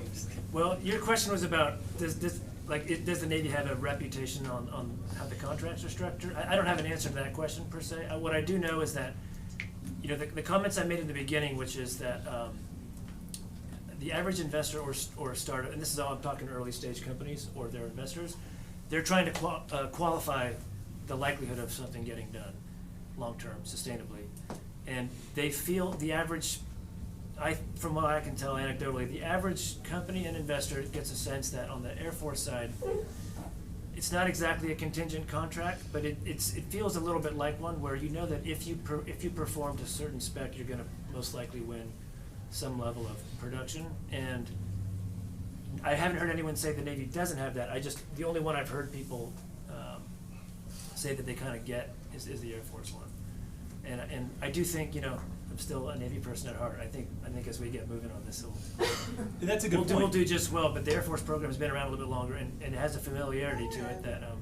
Yeah, AFWorks is well. Or maybe it hasn't been around, but I think it has, and that does matter. I think as an innovation hub, AFWorks is going today to 3.0. They're in year 6 or 7. NavalX is 2.5 years old. It's a 1.0 organization. When I founded a company, the 2.5 year point, we'd revenued over $1 million. We still had 10 employees. 10. So now those are apples to oranges. What I'm saying is it's a young organization that has found its feet within the joint world and within the Navy, but it's got a long way to go to be the innovation hub. AFWorks, Army Futures Command, 4-star command here with thousands of people, right? So they're just further down the road to collating it. Now, SBIR has been around forever, and these SBIR contracts they're spread around the entire Navy at NAVC, NAVWAR, NAVAIR, all that stuff, right? And that's that decentralized part I referred to earlier. That's mature, it's just decentralized. Well, it is mature and it's very effective. I shouldn't say Navy-wide. I've done them with NAVAIR and with SPAWAR. It's Naval Surface Warfare Center that seems to be really behind the curve. I was a pilot, I have no comment on Naval Surface. Which one? Is it just a Philly or all 10? It's all of them. Really. You know, I was talking to Admiral Byrne last month in CA. He runs all the warfare centers, right? He's like, I'm really big into digital transformation. That's what he's on. I want to go check out the AI. We invented AI. Why don't you go talk to IBM? So the good news is he's definitely in on it. He's buying the culture. He's trying And to the make a Navy's change. buying it in general too. You know, I don't know if any of you guys know Commander Arnis over at the academy. You know, they're making it part of the curriculum. They're getting Hopper the, Hall. yeah. They got the cyber center, the data analytics. I'm so excited about what they're doing right now. I almost want to be in the ship. Yeah. Let's go over here. Yeah, first of all, I was in the Navy for 4 years active duty, best people I've ever met, best friends, even the boat school guys. I have a question about the debt facilities at Naval X. Are they working capital facilities? Are they term debt? How do you guys structure them, and what kind of profile for borrowers do you like to see? Are they based off of milestones for the ultimate contract they have? This is a terrific discussion, and I really appreciate your inputs. Yeah. So I was authorized. Presumably, is there an advantage in taking that debt over commercial? I'm assuming it's pretty safe, but It's safe debt, and it's going to be lowest interest rate possible because of the federal rates. But I'm authorized to tease you. I'm not authorized to hook up with you, so that I cannot share any more information than I did. Okay. But you can get my email, and you can email me as soon as it goes live in October. I'll share it all. All right, in the back, Jack. Commander Breedlove brought up innovation hubs. We've got a nice little innovation hub here in Austin, Texas. We have the Army, we have the Air Force. When can we expect Naval X to plant a flag here? Brian, I know you've worked a lot on this, but I'll put the two Navy guys on the spot. I guess I got to answer that one. I don't think I'm authorized to commit to that one right now. John, where do you live? Yeah, so it's been, the former director of Naval X, who just left, came down and did a tour here, Mr. Ryan, to feel that out, to see where that is on the priority list. I will say that Australia is ranking higher than Austin on the priority list right now, much to my chagrin too. But that's about all I know that's a fact right now. But you've got a great point. I mean, there's so much. There's no city in America that has the fusion of value alignment to national security, but also early stage investing and startups. So that triangle than Austin. So it should be on our list. As I described earlier, the model, there's a Tech Bridge director, the model is co-location with engineers, and so that's part of our model we'd be breaking. Well, there's a research laboratory at J.J. Pickle Center, the Navy owns. New York. Great. There's only 5 in the country, and one of them is right up the road. All right, let's go over here. Yep, go ahead. All right, so Tech Bridge are Liberty Tech Bridge Philadelphia. The one thing I will say from the Tech Bridge community, if there is something that you think there will be value of a Warfare Center participating, reach out to one of us, and we will reach out to the one that most aligns with the initiative that you are, like Supernova here because that kind of value, and I'm actually on vacation. Like, so. Yeah, it goes to kind of the front door, aspect of looking at defense innovation. AFWERX and the Army have a nice front door here where people can, whether it's this building or just here in town with the community that's been built, they know there's an easy front door to go to, whether it's, if it's a good fit for the Army, it may not be, it may be, but they can say, hey, you need to go talk to the guys down the hallway at, Naval X or at AFWERX. It's just that co-location, that community that's been built, it's good to be able to build. So we need the technology recruiting center, so we each have a little desk in there. All right, go ahead. What are y'all's thoughts on energy transition within the military? What does that look like, and is it a priority at this point? Energy transition? Just electrification, hybridization of vehicles, non-tactical fleets, because I know military in general, they're looking at being part of that process by 2035. And well, the new ship classes, the Constellations are electric drive. Oh, cool. So, it's still going to be powered by some kind of fossil fuel, right? Sure. But they're taking out large pieces of engineering equipment for electric drive. And so, the brief I got last week is they're going to be looking at, from now on, all the future ship classes will be electric drive. Unless you guys have heard anything different, but And then obviously the directed energy weapons that they're looking at too, and then the DD-1000 is gonna be the platform for the hypersonic and directed energy weapons. Does that answer the question? Yeah, yeah. And there was the Green Fleet experiment about 10 years ago too, under Admiral Roughhead. They're looking at different fossil fuel, or different types of fuel sources, instead of just petroleum-based products. Awesome. We're in that space, that's why I asked it. Go ahead, Romy. Thank you. Two questions. So logistically speaking, I guess I'm curious of like the organizational hats. The PEO office just stood up a new innovation sector, and how is that different or the same as kind of like what Naval X is up to? First question, and then my second question was, does it, being that the Navy is decentralized, does it make more sense for small businesses to reach out with non-enterprise style of licensing and more smaller direct correlation to that specific customer within the DoD? Which PEO you're referring to, and what's this innovation unit? It's a PEO digital, PEO people, they have an innovation sector as one of their 4 pillars that they're sending out a ton of stuff on. And so what's the difference with that innovation sector in the Navy to the tech bridges and Naval X? So, I mean, obviously, military's big, right? Yeah. So there's innovation, culture, stuff going on, bubbling up everywhere. For those who don't know what a PIA is, a Partnership Intermediary Agreement, comes under Congressional Title 15, and you'll see different PIAs, public-private partnerships, are in different places. And that's essentially what Nautilus is a partnership between Defense Works and Naval X.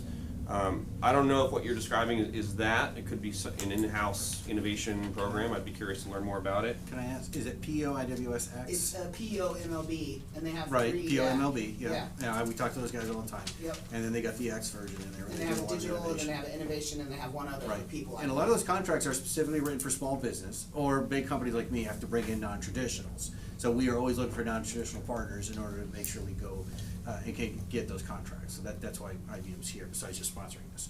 But we definitely need non-traditional partners. You want to chime in? So, Mike Lavery, I did a rotation at Naval X. The premise behind Naval X is that Warfare Center employees go on rotation at Naval X, and they learn new things from people like himself, and then we bring it back to our command. So PEO MLB's Innovation Services Support Team, I think, is the one that's running that. Yep. They actually were stood up by the former digital director from Naval X. So he came and led the digital services team 2 years ago. Unfortunately, now he's in the private sector. But he stood up that team on the model of the workforce agility team that Naval X has, I think, still currently. So that's where that came from. And so that's a good idea story of how Secretary Kurt's vision of Naval X being like a place where government employees go to learn new things and then bring it back to their command. And that's how I ended up being the tech bridge director in NSWC. I went on a rotation for a year at Naval X, learned some things, went back to my command, and they're like, hey, by the way, we want to start up a tech bridge. So, and that tech bridge model is supposedly a mini representation of the Naval X model. So Jack, sounds like we need to send somebody from Austin to do a rotational Naval X, and they'll come back here and start. Yeah, go ahead. Commander Breedlove, question, how you doing, Bob Smith? Good to see you. Question about the first program you mentioned about 501c3s and the prototyping services utilizing 501s. Yeah. I run an institute just north of Boston that's all aerospace and defense focused. Cool. I'm familiar with that. But do you have some technology sectors specifically you're looking for that prototyping, or do you have that? I think it'd be autonomy first. Autonomy. Yeah. So broadly autonomous systems. All right. In the back. Great class of 83s, by the way. How do you interact with the Marine Corps? Can I? Sure, Bob.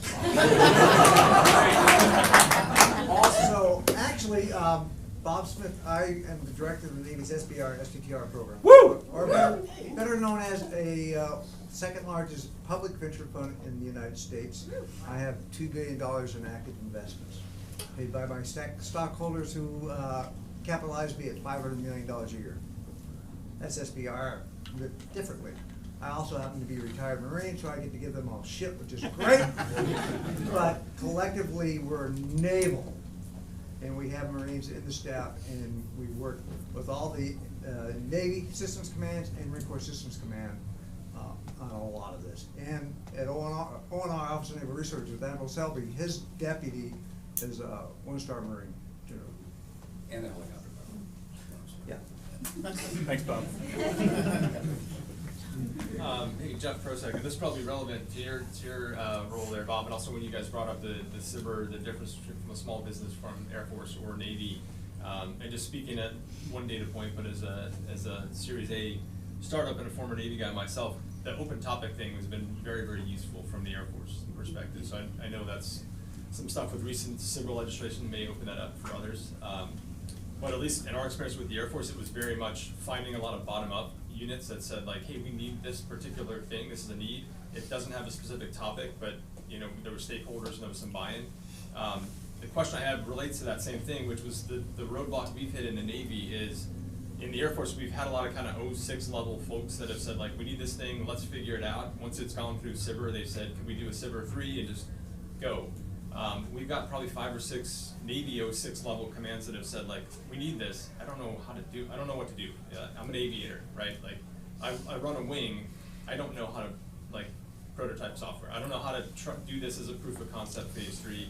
It goes to their contracting shop and they say, I don't know what SIBR is, this was some Air Force, you know, like, so that's the roadblock. That's one data point as a small business we've hit with the Navy, is just the ability to say like, we don't need $1 billion. Like the Air Force units have said, can we do 50 grand and like, let's try this for a year, you know, at the 06 level?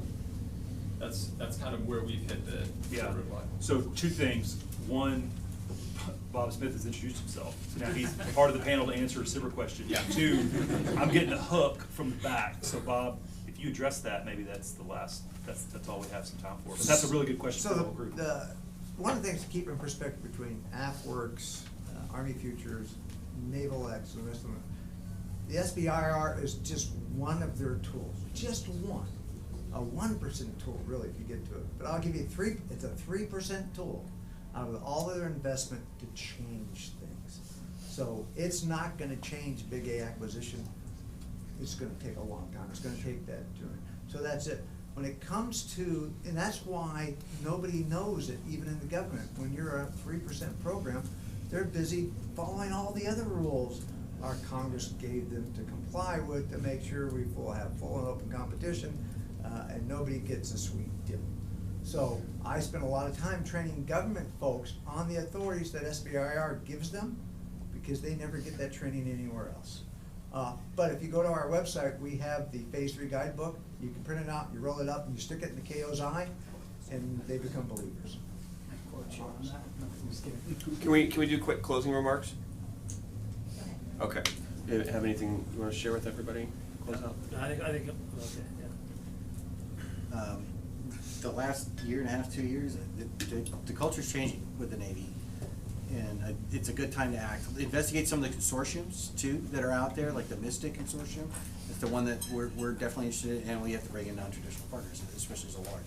There's a lot of really great avenues to go after. So I know it seems tedious, but if you get in on one of those, you're golden. You're really golden. That's it. Yeah, beat Army. Yeah,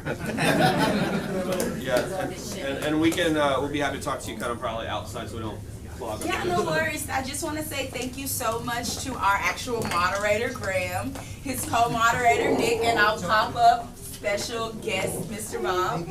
Thank you all. If you all could join me with giving them a last round of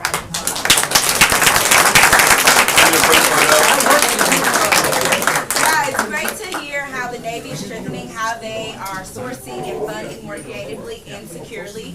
We'll take a 10-minute break and return at 2:45 All right, Nick, jump in the picture. for our next session. Real quick, and then they can have you. All right, you ready? 1, 2, 3. Beat Army. There you go. All right. Again. Yeah, sure. Thank you so much. Good to see you. Great job. Thank you. Yeah. That's Hey, how you doing? Send me a survey. Let's hop out. Yeah, things are great. How you doing?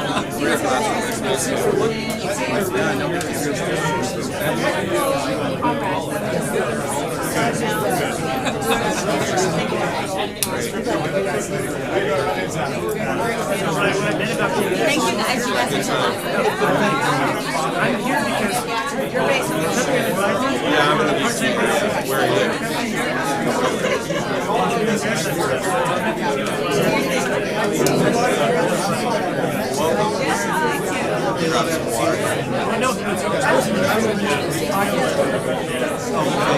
No, I'm actually, there was a different guy. So just kind of like my two hats. It's pretty neat. And then two guys made my sister's class. And then that guy made this Italian. That's pretty wild. The ring knockers are strong. Hey, everybody's trying to talk to us. Hey, I'll be here all day. You guys are here. Go ahead. He's a popular guy. Yeah. So, right, exactly. Are you local to Austin? Yeah,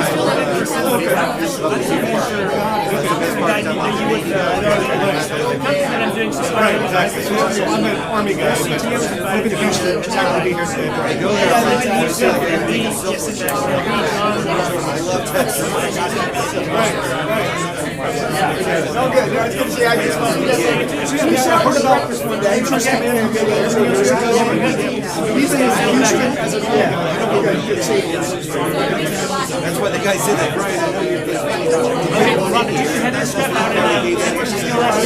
Yeah. He spun out of me. This is the first time I've been here. I've been here for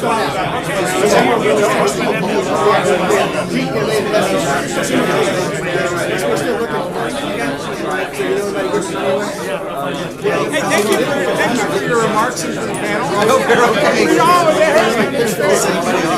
Oh, no, I don't think so. Hey, it's sort of.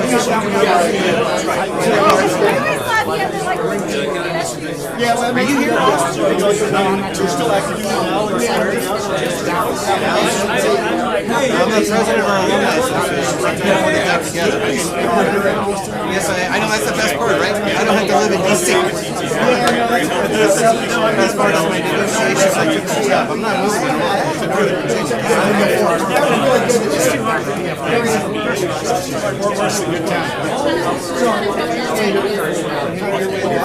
Yeah, so we're at the top estimate platform behind all their guys come out. We're now doing $6.5 million in programs of record. So that's funds under management. That's not my thing. So, but here's the thing. I think IBM might be interested in what we're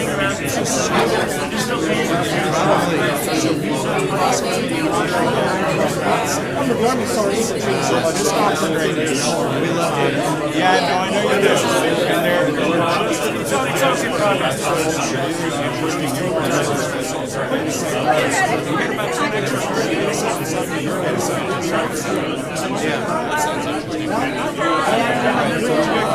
I got a very brilliant data scientist. She's actually like lives the neighborhood over from me. Up there in Northern Ireland. We should get her on a call with you. Well, I was in grad school down here in Denver, so now I'm in Austin a fair bit. It's just in Colorado. July, beginning of July.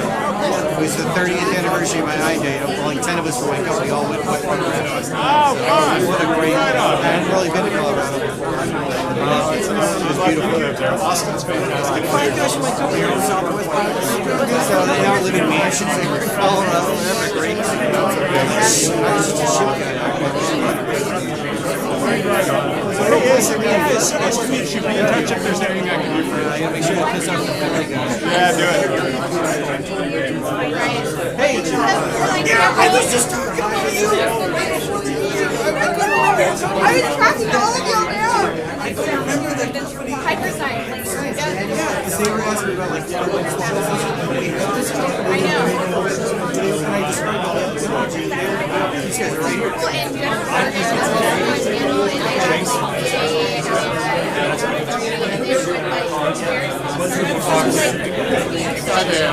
Yes. So I retired very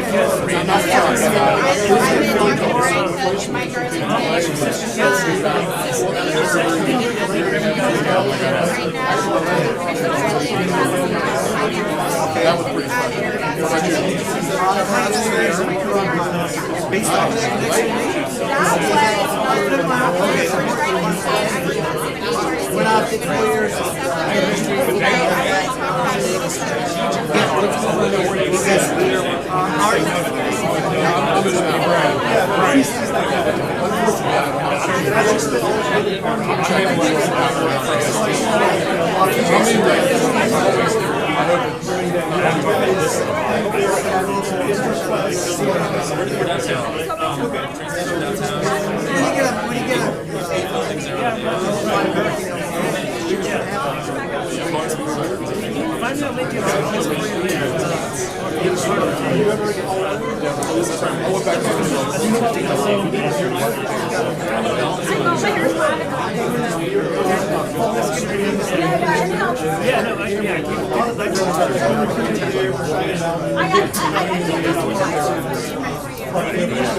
I'm sorry. Yeah, eventually I'll take some Ryan Cobbs.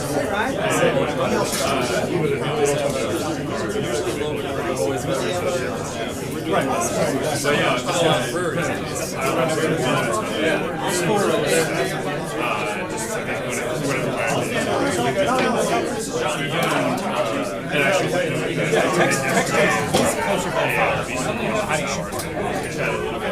I'm just gonna give him a and I talked to him right now, but it was I said I'm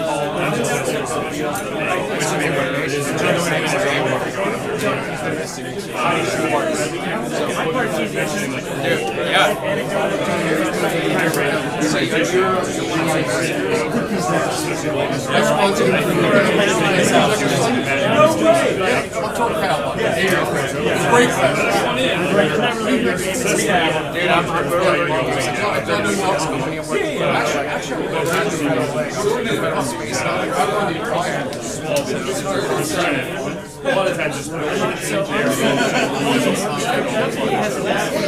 so I'm bringing in also getting some penalties funds and just the right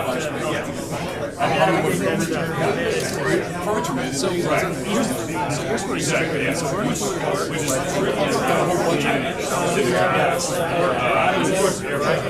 so we're like space, AI, it's much more hard. It's like hopefully you can sort of and so we have that familiar with the series about the we're at the point where like the partnership we need to get enough units out. I recommend looking at purposes. We need to get in early so we can talk so he's got like the other phase where we need to get in and you can figure out how we can build the program so that eventually we can become a client, right? Like whatever the case may be. Yeah. There's so many variables. He's a great guy. He should be a 4-star. I don't know if he will be. You live right here? I live in Fort Worth. I love if you walk out of Park, yeah, I mean, I would try to get like defense or super going. right there at the old rec center building. And you're pretty well covered for them. And the house is there, so it's a relationship. That's kind of he said you're supposed to get a beer. Yeah, I love a beer. Yeah. If it's like another son to me, you never say that Air Force is pretty seamless. Tim was really good. Let's find out about those kids. You guys have enough. They all came from Gotti Mac. She's going to be thinking at the once you just get on that path, it takes a little bit of work to like get approval, but once you're on that path, once you're sort of just on it, it's just like ink it. Well, yeah, I'd love to catch up. And just it's like to work with them. That's good. It's good to have one in front. Yeah, we certainly do, and I mean we've done work with DHS as well. So I mean we're in there. We want to make sure we kind of figure a way where instead of sub out, that was ridiculous. That's Jennifer. Alright, it's recording a podcast. So I was like,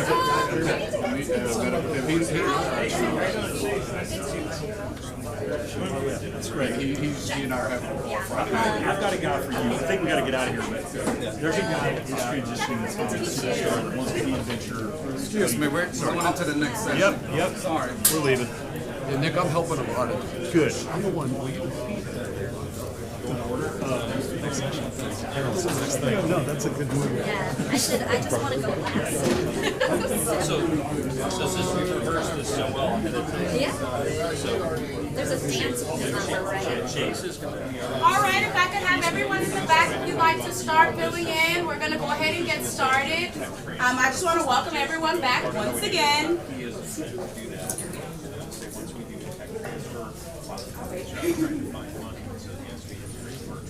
All right. So yeah, sorry about that. I want to welcome everyone to our session entitled Using DLD Tech Transfer for Your Startup, where we'll get an update from our Tech League Center, U.S. Air Force, and SBA on how they are helping small businesses become a bigger part of our sourcing security solution. It is now my distinct pleasure to introduce Mr. David Scott and Mr. Chase Iserman, who will be co-moderating this panel. David or Chase, you can take it away from here. Thank you. Yeah, no worries. Hey everybody, Lieutenant Colonel Chase Iserman, an AFWorks guy and a career contracting Bubba. I'm going to keep this on track, but we've heard a lot of talk today, in my personal opinion. Now we're going to get to action. How do we actually support small business in this startup community? When I first started RapidX 2 years ago, the first thing I learned was that we have built a cottage industry to support the efforts of small business to engage with DoD. So we've cost you money through our processes. Second is I learned there's a whole host of support that's federally funded, that's at your fingertips, that you just don't have the opportunity to engage with. So that's why they are here today, to give you this information real time, so that you're not having to spend 10% of your capital gain or your wins from contracts to give over to your intermediaries. So I'm RapidX, I'm AFWorks, I'm here all the time in Austin, San Antonio. Happy to connect with you afterwards, but I'm going to hand over to the panel. Introduce yourself, and how are you helping our small business community? Over to you. All right, well, thank you, everybody. My name is Brian McChilton. I'm the Director of Small Business for the Air Force Research Laboratory. And we are really pleased just to be here to represent. This is my first time being at this conference. I believe this is probably Joe's second time of being down here, but wow, I love the facility, I love the engagement, and love the collaboration that has occurred already all throughout the day and probably tomorrow as well. So obviously, as the name implies, we're the small business office, and our primary mission, as many of you probably know, is to be that connector, to be the connecting, the engaging aspect of working with small businesses out in the ecosystem to help them make connections inside the Air Force towards opportunities, and also helping our Air Force better understand the small business ecosystem in areas of where we can leverage the innovation power that is occurring out in our small business communities to better support the tech transition opportunities for military applications of the future. Joe is going to be speaking a little bit later about a lot of the tech transfer transition mechanisms that we have in place. But what I wanted to share with you today is a few of the new things that we have developed and implemented underneath AFRL Small Business across the AFRL enterprise. Outside of what our typical mission is, we are probably one of the most unique small business offices in the Air Force. Underneath us, we have tech transfer, which Joe will be talking about here shortly, but we also have some new things that we have implemented, such as the AFRL regional hubs, and I'll share a little bit more on those regional hubs. We've got I've heard a lot of conversation today about how do I become better connected. I've got these great ideas, I just don't know how to get connected, and where can I take my idea to? And so I want to share a little bit about that as well. And then finally, I just want to say that we are extremely small business friendly in AFRL. Matter of fact, we do annually over $1.3 billion in awards to small businesses. And I'm not going to talk about awards today. I'm going to talk a little bit more about collaborative partnering. But we are extremely small business friendly. We rely heavily on our industry partners as well as our academia partners. So let me touch real quickly so I can get this moving on to the other folks.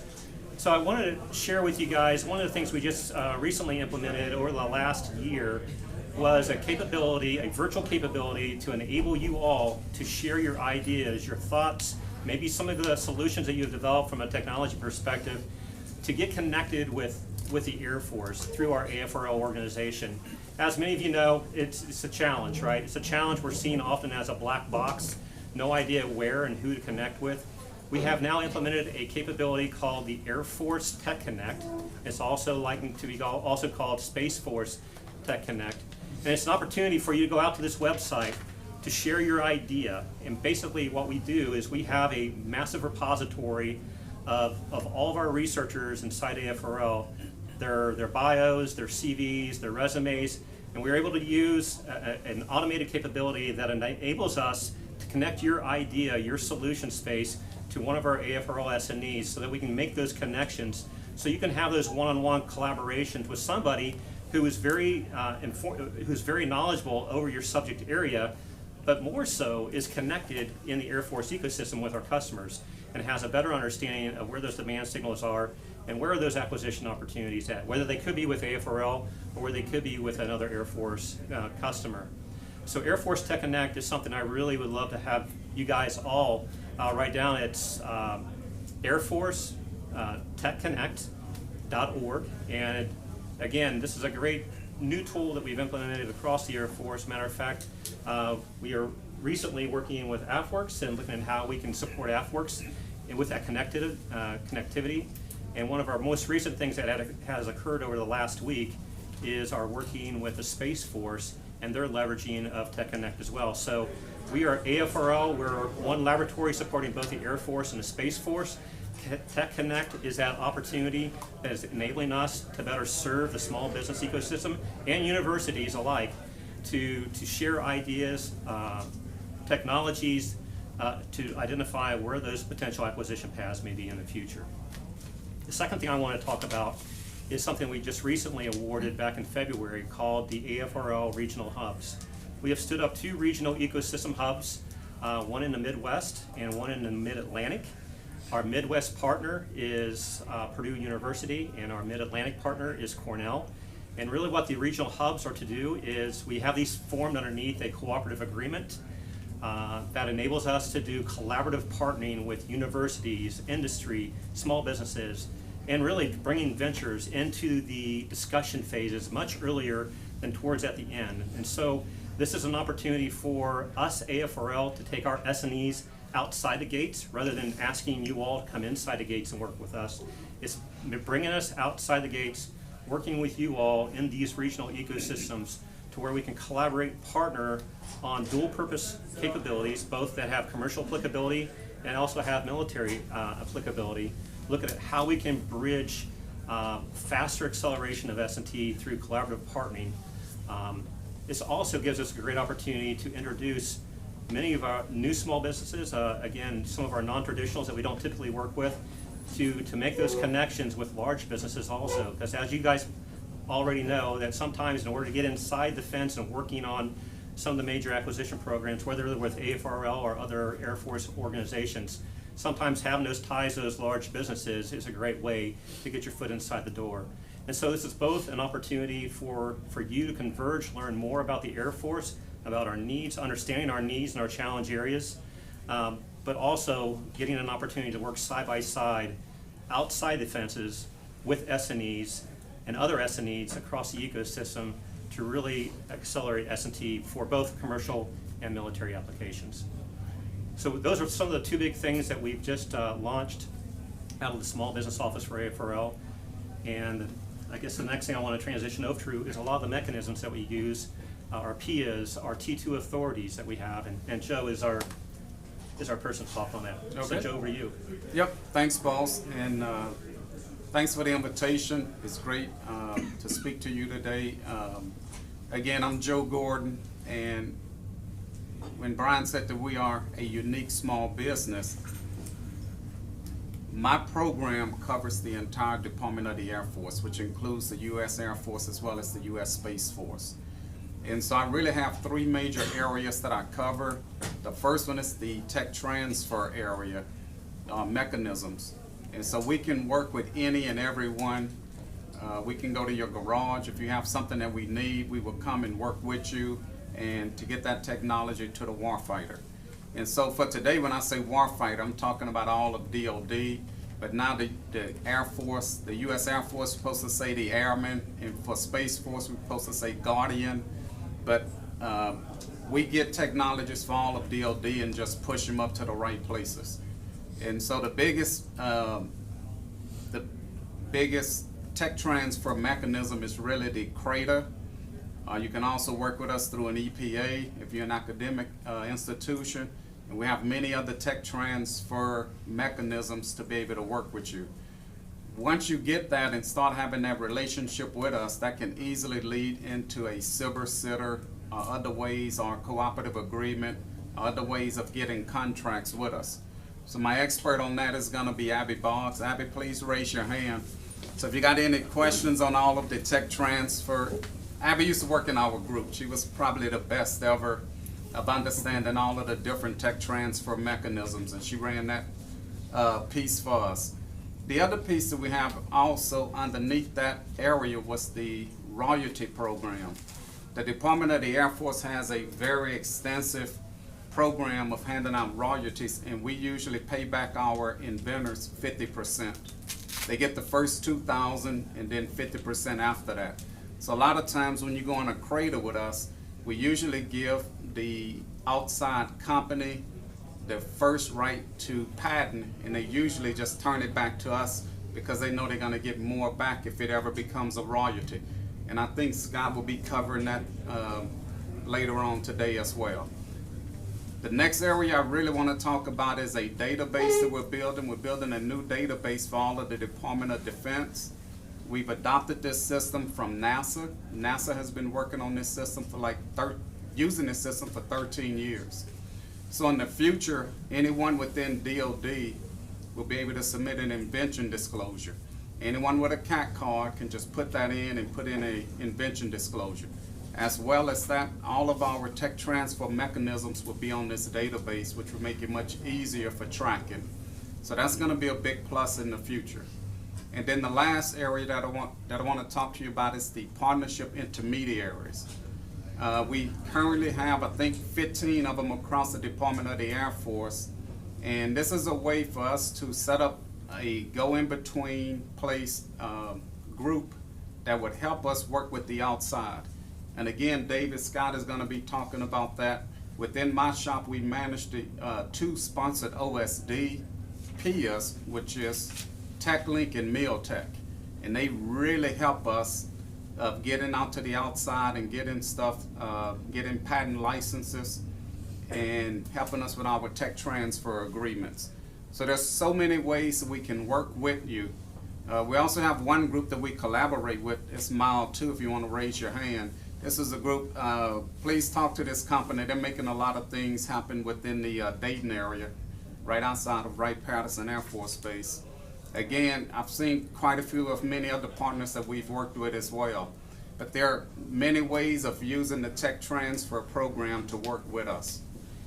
And I'm going to turn it over to you to talk about partnership intermediaries. Okay, awesome. Hey, thank you all for being here. My name is David Scott. I'm a senior commercialization manager for an organization called TechLink that Joe just alluded to. We're one of the national partnership intermediaries for the Department of Defense. And what that basically means is we're here to help each one of you access technology that's been built inside the fence. And so we serve as that conduit, that facilitator organization to make sure if you've got a problem that you're trying to solve and you're interested in seeing if the Department of Defense has already done some research, some basic R&D in that, maybe developed a working prototype or patented a particular piece of technology, we're here to make that available to each one of you. And so that's kind of our overarching purpose and role. We've been around since about 2000, late 1990s, about a 20-year track record. We're involved in about 85% of the DoD tech transfer activity that happens in terms of patent license agreements and cooperative research and development agreements, CRADAs, that happen with the Department of Defense. We also represent all of the VA research labs. So in total, we have about 100 different labs that we support, have about 6,500 pieces of technology that are available in effectively what is the library for all of these technologies. And we've got a couple of people in the room I want to sort of call out to you. One here in the front is Jamie. Jamie is an Air Force licensee who has licensed some technology to help warfighters distribute weight really effectively and efficiently and to shed weight through a rapid quick release clipping system so that, you know, he can help the warfighter in terms of weight management and distribution. I've got another partner here in the back, Rodney D'Souza. If you'll raise your hand, he's the chairman of entrepreneurship at Texas Christian University. So we will partner with universities to give their students access to view and just sort of kick the tires with some of the technologies have to teach their students about tech transfer and how young aspiring entrepreneurs might be able to grab some of this technology and turn it into a product or service.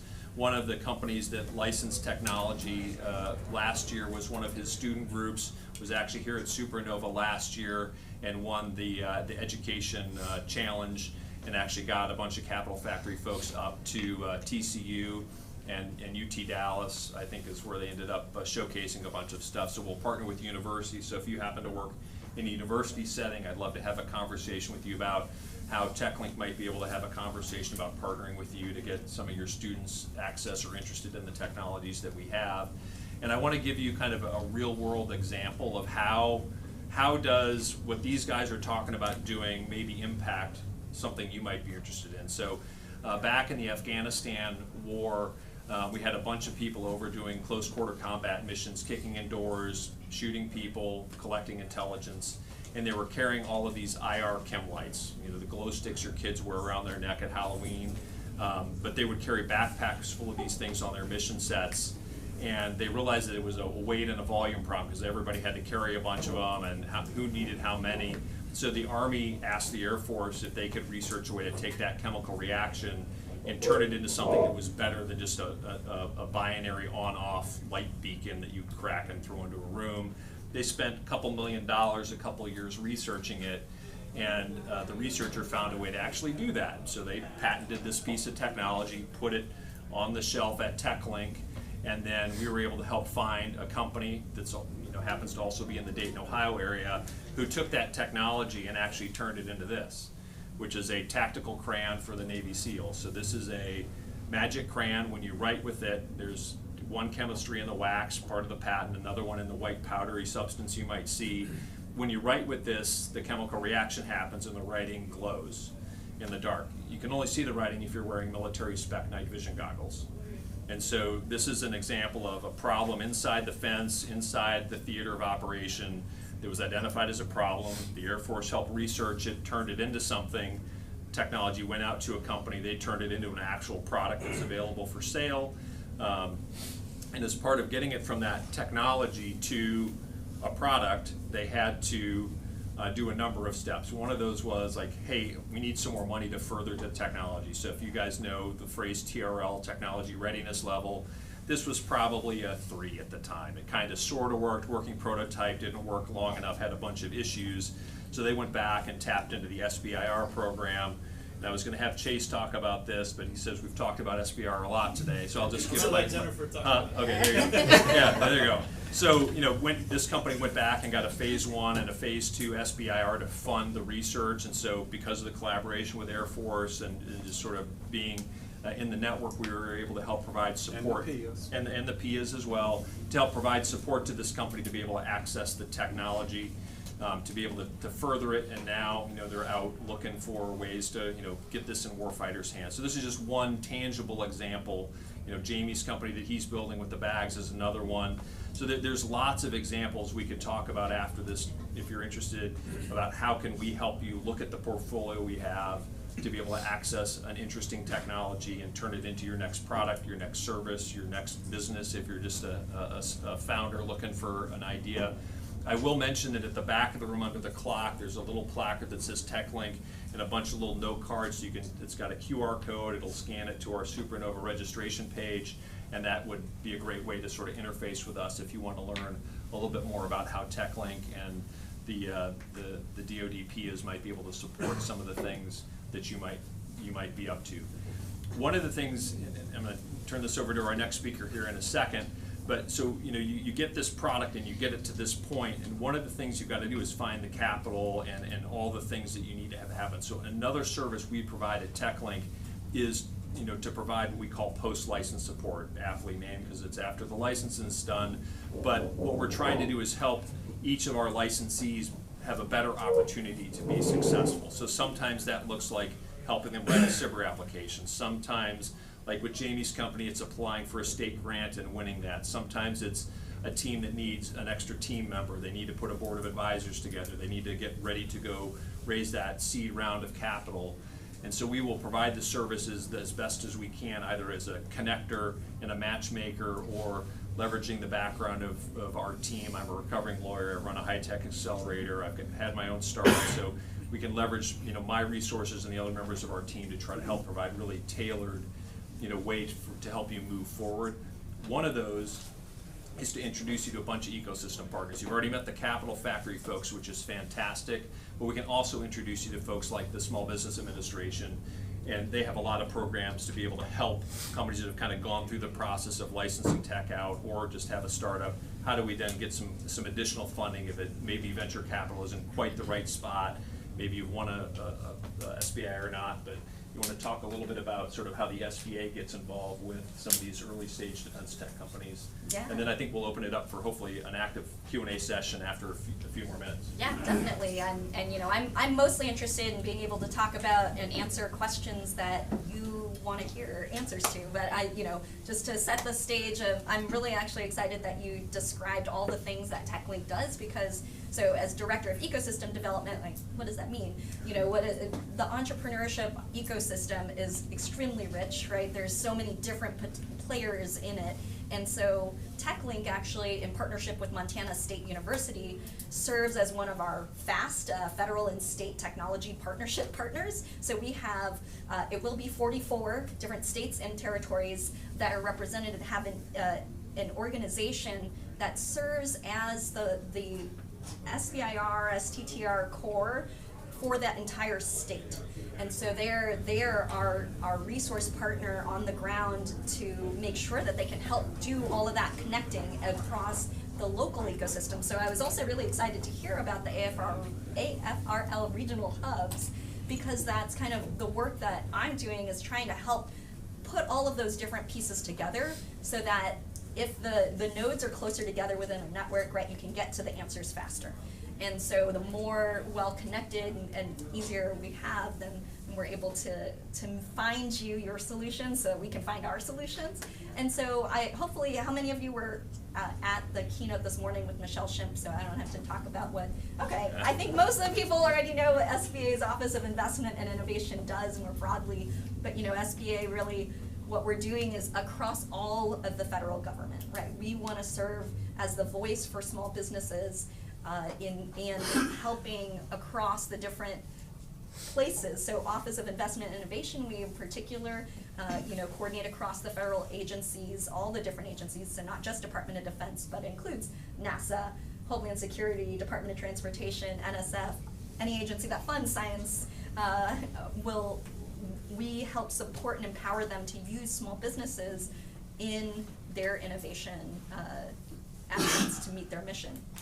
And so, you know, there's that side of things, but then we also try to support and help create that single, if you go to sbir.gov for America's Seed Fund, hopefully that will help, and please do go check out the beta site, because we're trying to make it easier actually to navigate all of these different agencies and figure out, you know, your solutions can really help all of these different agencies, not just the defense side, and it can go in all sorts of different directions. So, and I'll add one thing in here, because I got to work with Joe a few years ago when in the broader federal lab to market landscape. So, you know, if we're thinking about, we know you don't care what random agency silo we are part of, right? It matters more that you just have something that you're interested in, that you're looking for. Maybe it's capital, maybe it's technology, maybe it's expertise. And so what we're trying to do, and actually it's on our beta sbir.gov site if you want to check it out, is how can we at SBA, you know, we're serving across all of the different agencies for small businesses. How can we make it easier for you to navigate across all of the different possible resources so you can find what it is you need in particular at the time that you need it? Absolutely. So I'll go with that. Awesome. Sounds good. So if this sounds interesting to you, I want to give you a couple of actions you could take kind of next. There's going to be a talk at 3:30 in Captain America on the 8th floor called Leaving Behind Competition for Collaboration. I'd encourage you to go down and visit that one. There's going to be an interesting talk about sort of this whole, not just a silo thing, but how can people really collaborate to find that success. The other thing is TechLink is sponsoring the VIP breakfast tomorrow morning at 8:30, so if you want to come up and have a conversation with us. Brian, you want to raise your hand? One of my colleagues, Brian Metzner, is in the back, one of my TechLink colleagues, so he and I will be up there along with Jamie and a couple of our other licensees. If you want to talk with people who have actually gone through this process, they'll be there to answer questions. And then I've also got office hours tomorrow afternoon, and I forget the exact time, but I think it's in the Captain America area. It's titled like DOD and U.S. Air Force Tech Transfer office hours. So if you want to have a conversation later, you can come meet me at that event as well. And then grab one of our postcards, and you can get, we'll follow up with you if you, hit our Supernova landing page and give us some information. We'd be happy to have some conversations. Any closing other remarks you guys wanted to touch on before we hand it back? Can I plug? No, I think we go for it. Go. So Michelle and I also at 2:50 tomorrow in Astro Boy. There you go, right? I know we had Wonder Woman originally, but which I thought was great, but it's too small. Yeah. So Astro Boy's on the first floor. So at 2:50, come to our workshop if you want to come talk to us more specifically about how especially if you have suggestions on how we can actually do more to help you, then come. Yeah. Talk to us. Yeah, so definitely interested in any questions you guys all may have for us. And Chase, do you want to give a quick, RapidX? You're wearing the shirt. Just a quick blurb about what you guys do. We'll tie that. I'll tell AFWorks I'm wearing the shirt. So Okay. I'm not supposed to. Yeah, RapidX, we started about 2 years ago. I'm a contracting guy, was a contracting community. General Holt, the previous AQC, said, hey, AFWorks is doing great stuff, bringing opportunity to the door, and Institutional Air Force doesn't know it because as a contracting guy, I don't go seek market research in that manner. So we stood up the organization to try to do that, to connect AFWorks with Institutional Air Force, those opportunities, and start leaning into pre-funded and de-risked opportunities to source solutions. That morphed into, hey, we need to just change our culture on the acquisition side, and it's an acquisition, not just contracting, and talk about how do we do things better, smarter, faster, and more importantly, have a dialogue like this with industry. So if you don't know how to break into, again, DoD market space, instead of paying someone $10,000, contracting should be able to have that candid conversation with you. So we've got about 300 out of 8,400 folks taglined with RapidX PIN right now. We're continuing to grow if we can, but it's these kind of relationships. Again, 2 years ago, didn't even know this existed. Now we talk, I think I've now talked to Joe 3 or 4 times in the past 2 months. So it's all about you being able to reach out to us, and then we can get you over to the right resource. So that's RapidX in a nutshell, and then you guys know AFWorks, Sipper, Sitter, all that good stuff. So questions for the panel? Yes, sir. Get kind of in the weeds a little bit, but mainly to Chase and David, to what extent is a patent emblematic of something that's truly innovative and disruptive? And then secondly, to what extent does that enable quicker acquisition mechanisms by government? All right, I'll take the first one, and maybe Chase, you can talk about the. I'm not going to talk about that at all. Okay. So I would answer that. When you see a patent, what is it a symbol of? It's a symbol that there was a problem identified by somebody inside the fence that said we need to solve this problem, and they thought it was a big enough problem that they spent time, effort, and resource to figure out if they could solve that problem, and they successfully solved the problem in some manner, and that got disclosed and it turned into a patent. I don't want to kid you, when I say we've got 6,500 military-grade technologies, close your ears, some of them suck. Okay, there are just some bad ones in there, right? Some of them are way too narrow, right? They're way too narrow, and they're such a narrow focus that you wouldn't want to commercialize it as a startup or a business. But it is an obvious, somebody thought there was a problem, so there is a problem behind the patent. So even if the patent isn't great, I think to your question, it's a symbol that there is a need inside the fence to solve a problem. And so maybe the patent is just the symbol that there was a problem to solve, and maybe the patent is a really good one that is actually a solution that you would want to license and turn into a product or service, like the Magic Crayon example I just gave you, or the weight distribution system that Jamie is working on, or all of the different licensees that have taken the tech and turned it into something. So I think that depending on how you're framing that question, there may be a nuanced answer to that. Did that answer that part of the question enough for you? I think so. Okay. particularly in the tech realm, you hear patents, you hear a variety of different opinions. Right. I have a couple of patents on tech, Yep. software, and so Yeah. to some degree, people say, oh, it's great. Other people say, Yeah, so there's a guy who worked at Los Alamos National Labs who I heard give a talk, and he had this quote. It's like, technology is valueless unless it's valued, and it's useless unless it is used. And I think that's like the simple answer to your question. Like, a patent is just a piece of paper, and it's worthless and valueless unless you, the startup or the entrepreneur, values it and can turn it into something. So, you know, we have a whole team at TechLink that pushes the patents and the technologies out to the most obvious markets and the most obvious market participants, right? So it's easy for us to go, who's patenting in this space, who's got a company that does this kind of thing, and let's push the tech out to them and see if they like it. And so we have a team that does that. It's very efficient. We do tons of deals because of that.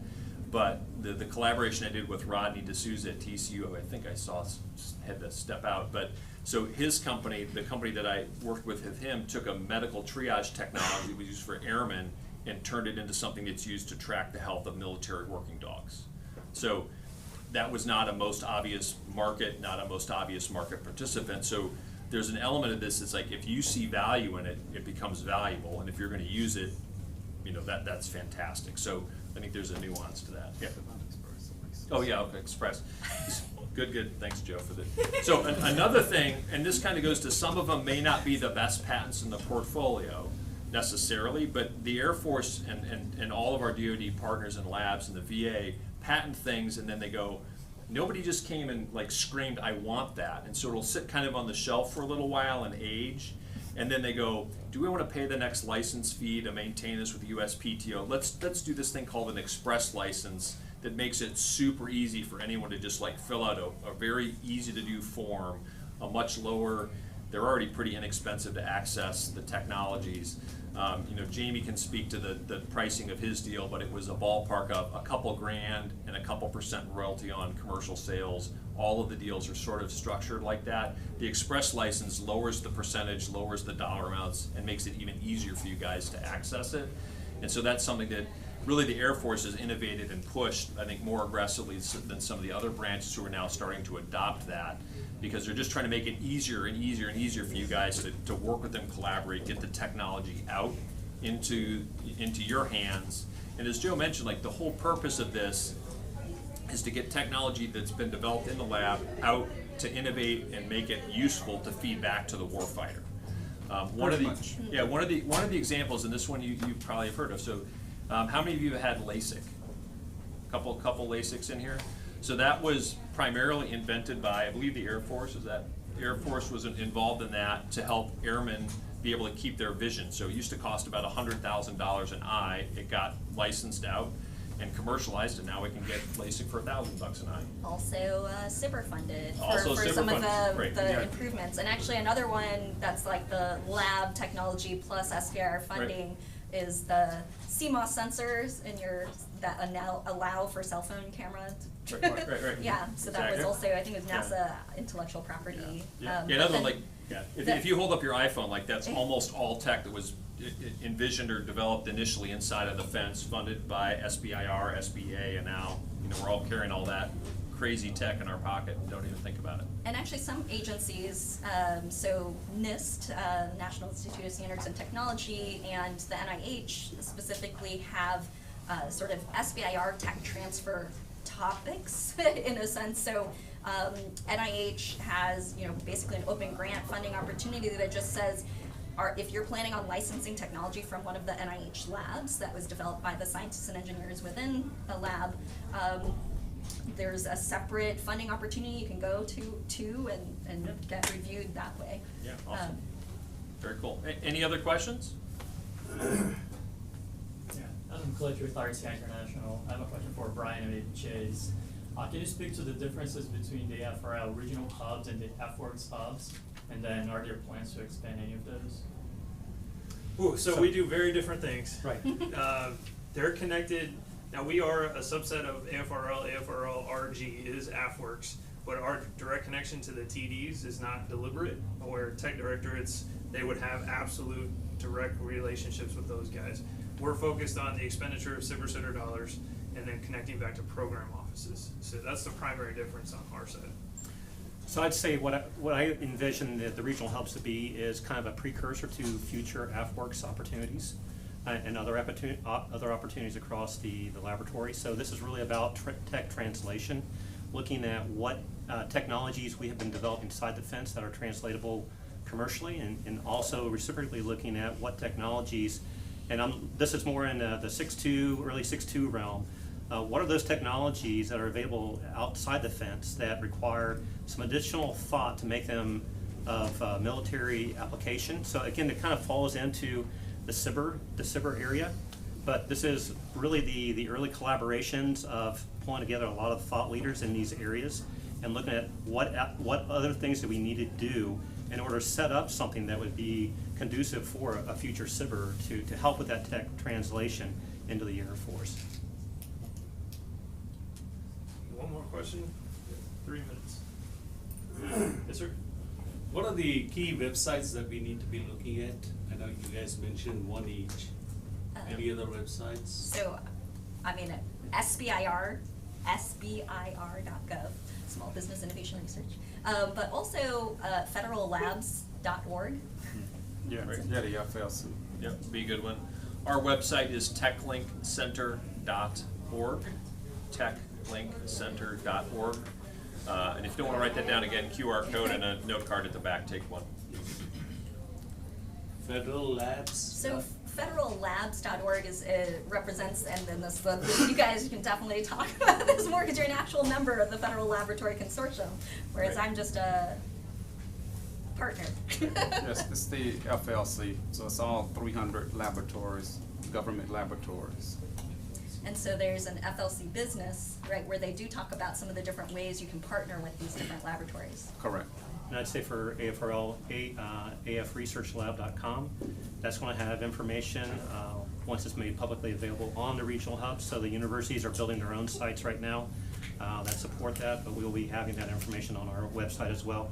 That'll give you a connection into Air Force and Space Force Tech Connect that I mentioned, but you can definitely go directly to airforcetechconnect.org for that tool capability that I was mentioning for the connectivity external to the internal.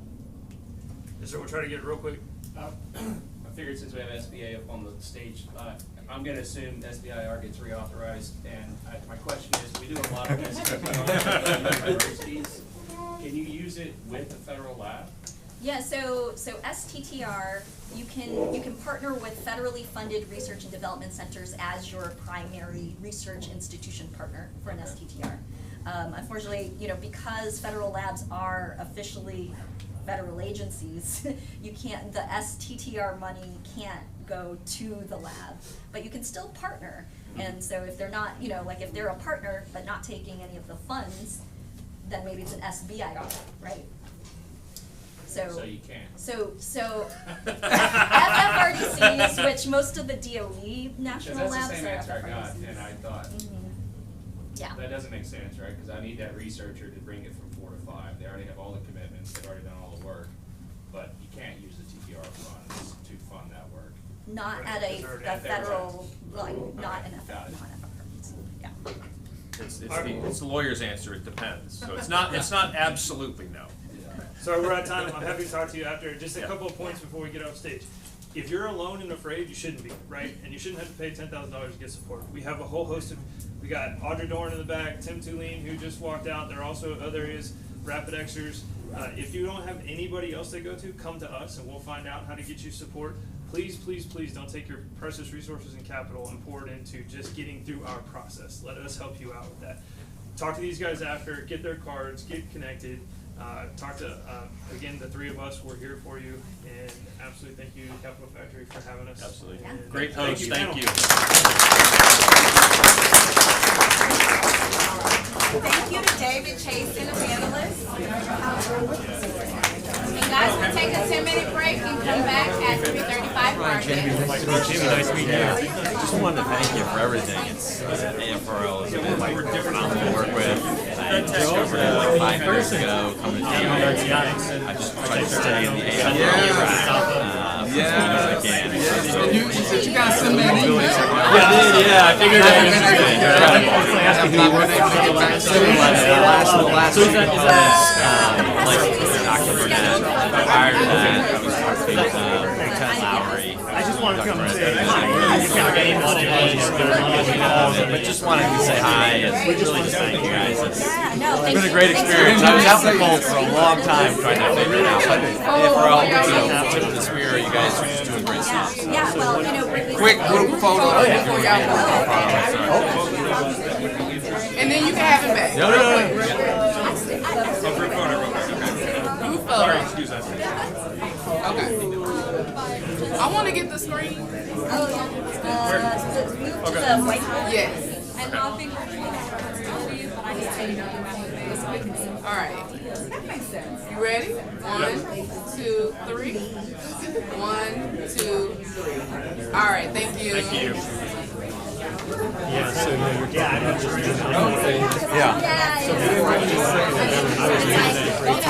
Okay.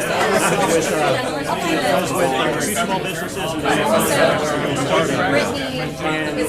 literally for 9 years, we come park outside the fence, right at our side of the fence, and never, ever got inside the fence on the street. Not even because we didn't know really how to try and affect bikers, we didn't want anybody to misery and support us in that.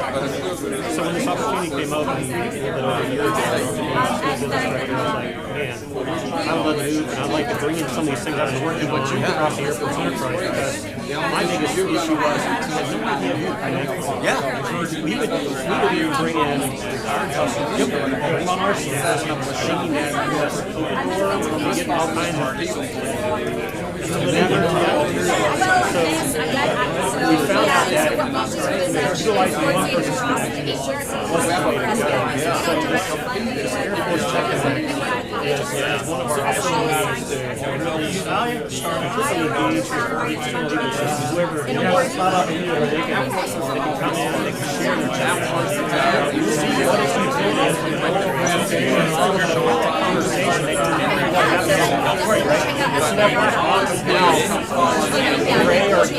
Yeah, a little more opaque, exactly, yeah. It's not completely there, sure.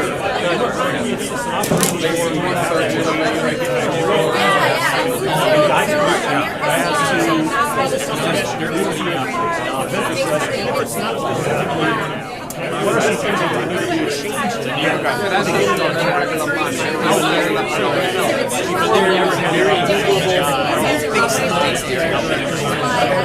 I just moved my TV connections to their visit. I literally just finished the TV technology. That's getting for sure. Just figured out how can we. That's a good move.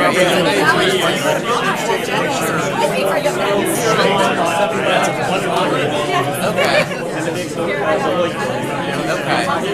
Yeah, I would love to. 444 is like 2 blocks away from that. Okay.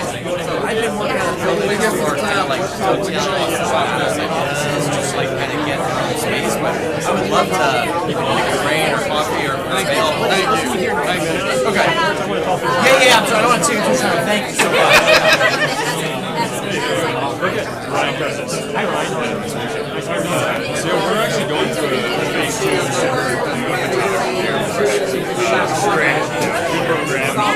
One of our issues now is that the alleged end customer under MOU is now transitioning to SBA and so now we went through tech connect, which is great. By the way, like good, I'm glad you guys. I'll throw it out this way. I had very low expectations because of just general experience with any sort of tool like that. But I'll say Connect pretty much got it. I wouldn't say got us a space to contract, but was only a couple steps removed from giving us the exact connections that we needed to make so. I mean, it's like an awesome tool. Plus, it takes 5 minutes to put something into it. I tell everybody if you're going to go, the way I usually use phrases is like if you're going after an open topic, do all like the do all the customer discovery stuff before you even apply it. Get the letter of support from somebody in the FRL or whoever it may be. Throw that in with your investigation. I just wanted to say thank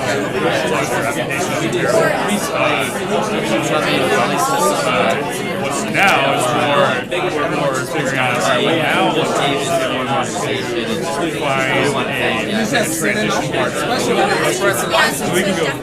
We spend $100 million on something, we put it down, we whatever. And I can also license software. It's probably going to kill me when I ask for express license. Well, it hasn't already been now. I'm trying to figure out, are there other tools? Maybe just you can't take the hopper, you can't take the expensive stuff. I want that to be express.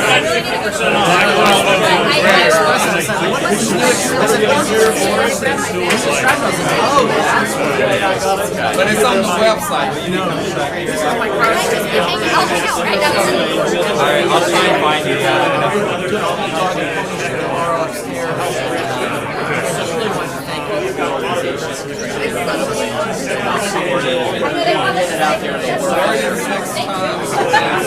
We got it down to 7 hours, set up a new training. We got to have a minute. You got it down to a minute? Oh yeah, I can show you upstairs. Thanks for that was tolerable. I'll show you all the doors. We took up upstairs. We did 2 attachments. That stuff sounds well. And then I was saying with the vehicle. Just want to share right now.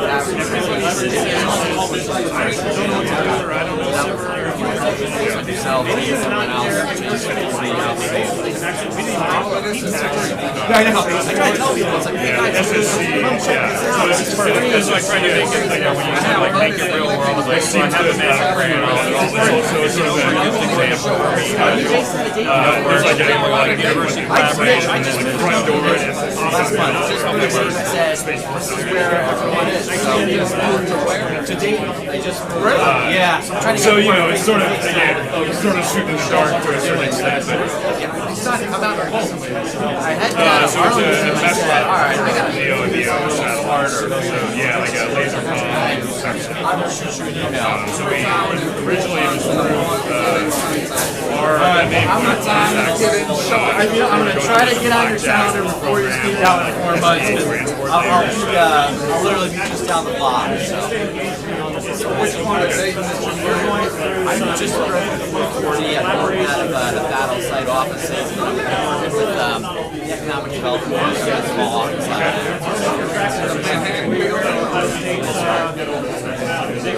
You know we're downtown. Well, I do. I just I walk. So they're all from the outside? Yeah, come in. That's why we're on probation. Alright, I'm going to try to find some time before I check out 4 months if possible. I mean, I can't believe it. Well, I literally just moved for all the people you guys now. Unparalleled. Make sure you talk to Brian. I will.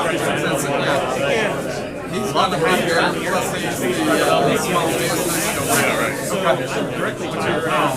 So I really appreciate it. I'm going to shoot you an email. That's small world. I know. That's a small world.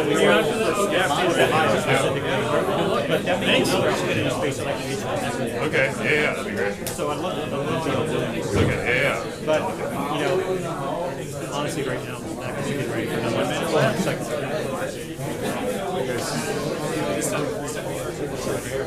Okay, and you got the podium.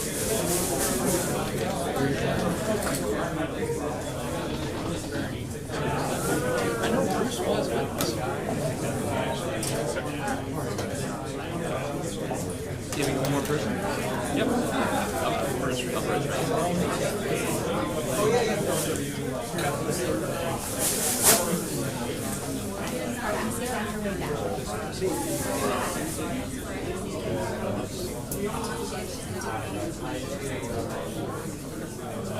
So you stay until Friday?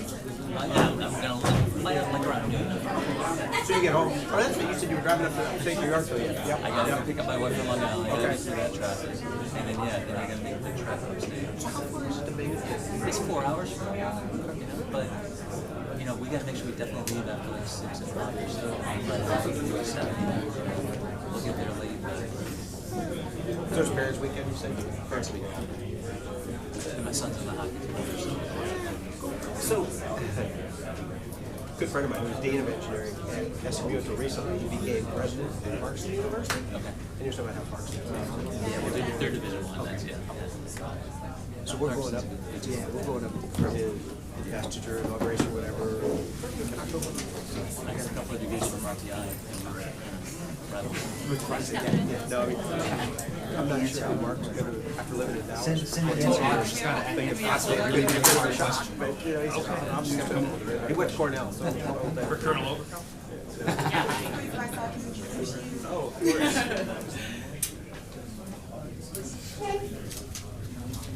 Awesome. Welcome back, friends. It looks like you got a sneak preview, but we are here for our next sourcing security session entitled Shortening the Supply Chain Risk Kill Chain.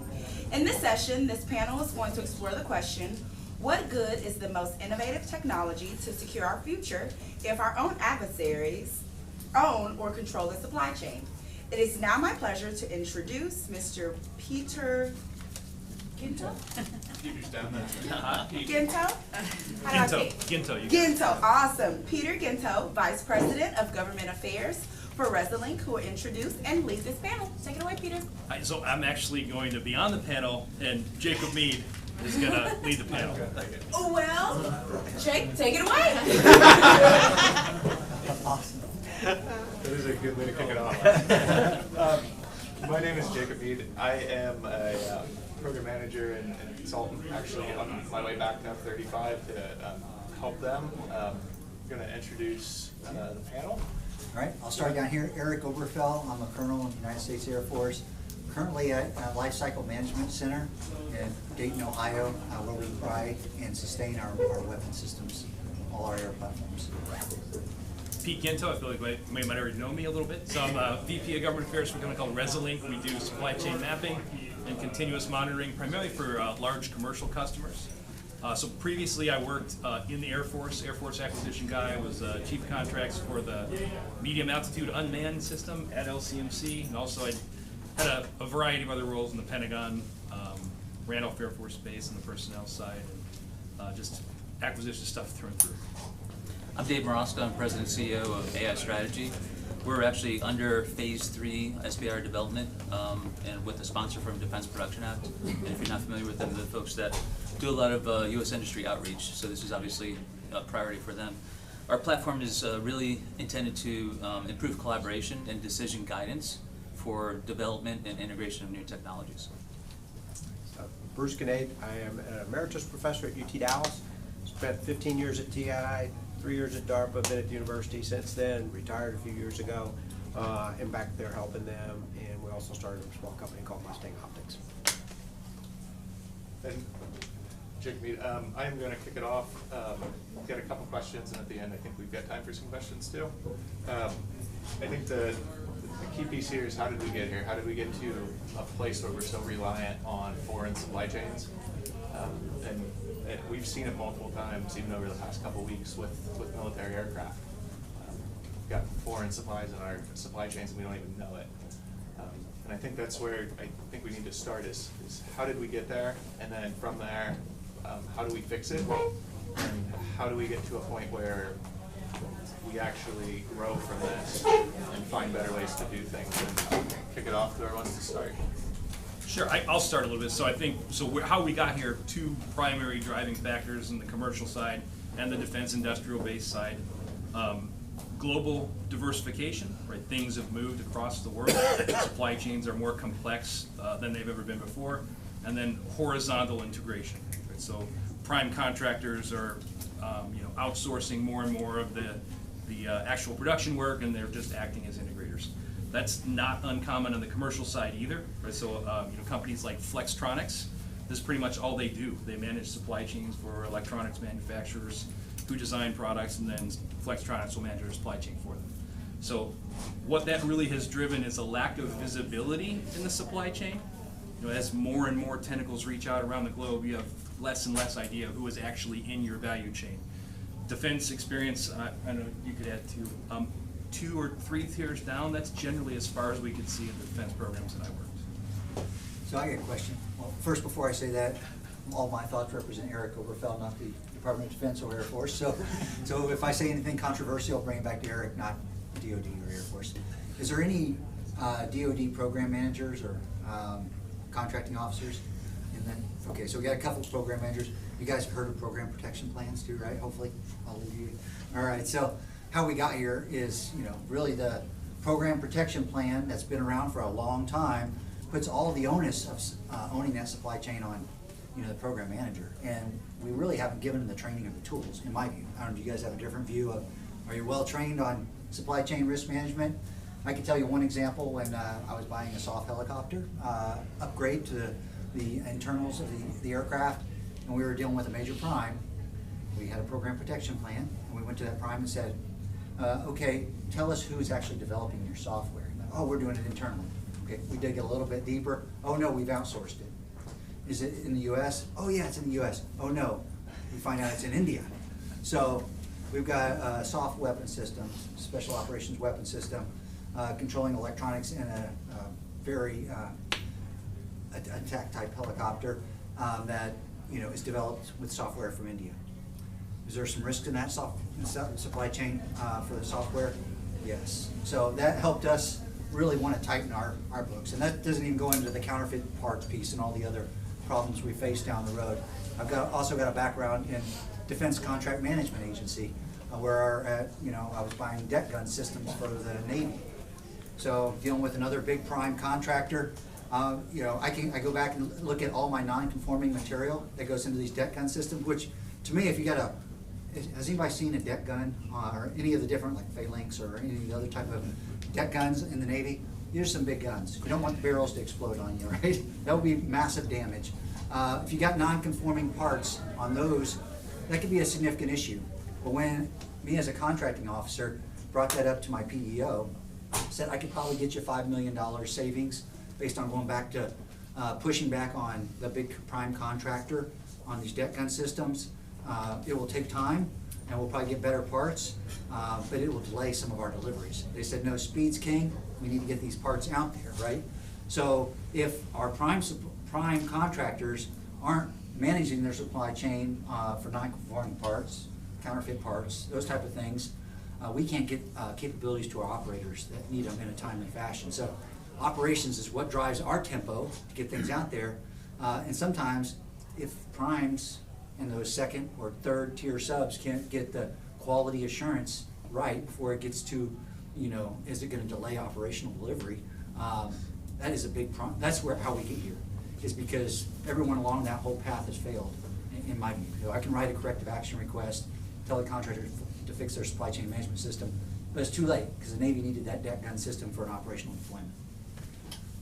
Yeah, and I think the piece there is, how do you prevent it? How do you know before you get the barrels? How do you know before you get the connectors? How do you prevent that from ever happening?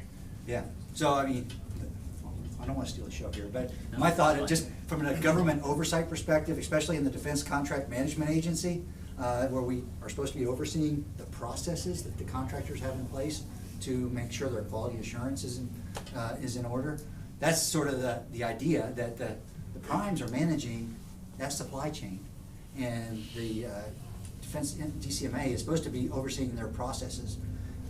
Ineffective when we just write a corrective action request and come back and say, okay, fix that, and they don't get to that ever. So that's sort of how they're supposed to work, but it doesn't work in the speed that we need to. Yeah, it's even things like the hurricane coming in today. Yeah. How do you know your 4th or 5th or 6th tier sub is okay? And then how do you know in 3 months you're not going to be out of parts? And I think that's a big thing. And the speed piece is critical. So actually, there's a great book called Flow, written by a guy at North Carolina State, Rob Hanfield. It's a great supply chain book. If you want to look at the trading education piece, I'd highly recommend reading it. So supply chains are really all based on speed. That's how commercial companies design their supply chains, to flow very quickly, moving goods from one end of the value chain all the way to the customer to deliver value. So that's where I think we might not have enough focus right now in the DoD. The security part is absolutely critical, right? Those command and control elements, making sure that they're not compromised, is critical. But what's even more critical is actually delivering stuff to the warfighter. So I think I was trying to count, I think there were 15 different articles in Defense News recently. General Trevino mentioned that earlier this morning during the keynote. So Defense News had 15 different instances where deliveries had been delayed significantly because of supply chain issues. One big one that stood out to me, $14 billion worth of end deliverables to Taiwan and FMS sales that aren't in their hands that are late. So making sure things are delivered on time is a really critical piece too. Yeah, so from our perspective, again, we're under contract with the Defense Production Act, and I don't speak for them, but we're building out a new platform to help them with their initiatives of things that they want to do, which is onshoring and getting more capabilities in the U.S. industrial base. Clearly, I don't think anybody's going to argue if we can have more capabilities, more capacity in the U.S., that improves the supply chain that you have, and the awareness that you have, and shortens the supply chain, and a lot of good things happen. So there have to be initiatives that would drive things to the DPA, and then the DPA has to execute on those types of things along the way.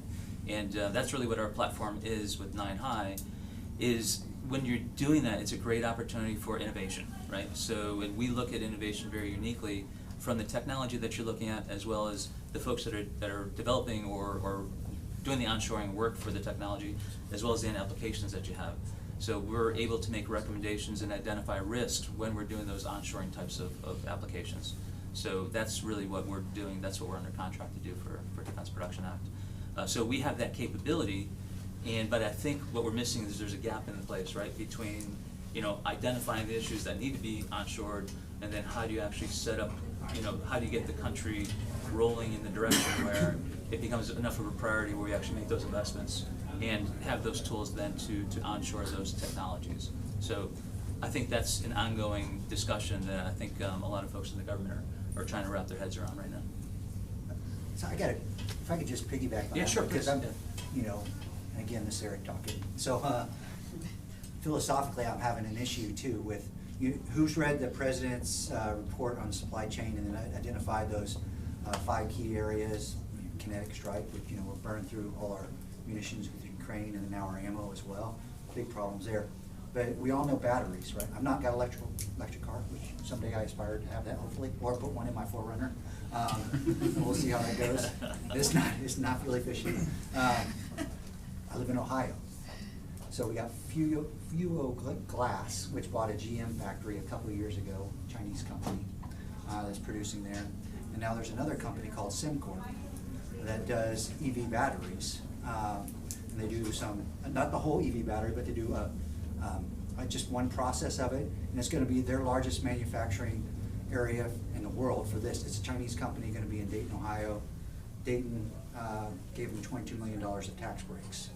So here's the crux of the issue, right? So we want that at the local level. You want that investment to, we had GM manufacturing in Dayton quite a bit, and we've got a lot of great engineers through AFRL and Wright-Patterson. But if we're providing tax breaks to other, adversaries to build critical capabilities that we're saying in the president's report that we need to be developing within our own country, how are we going to get there? I'm struggling with that personally, especially it's in my backyard, and their kids go to school with my kids, and I'm like, okay, well, where's the line here? So I think there's a challenge that we as citizens have to think about in your local area, whether you're in Dayton, Ohio, or you're by one of our nuclear bases, and Chinese companies are buying agricultural farms by your base so they can use Huawei antennas to jam or listen or whatever. I mean, all those things are happening in your neighborhoods, in my neighborhoods, and we as citizens need to think about our responsibility to be engaged in our neighborhoods. But just to piggyback on that, so who here knows where the automotive glass on their vehicle was manufactured? And absolutely not, right? So it's about visibility, right? Yeah.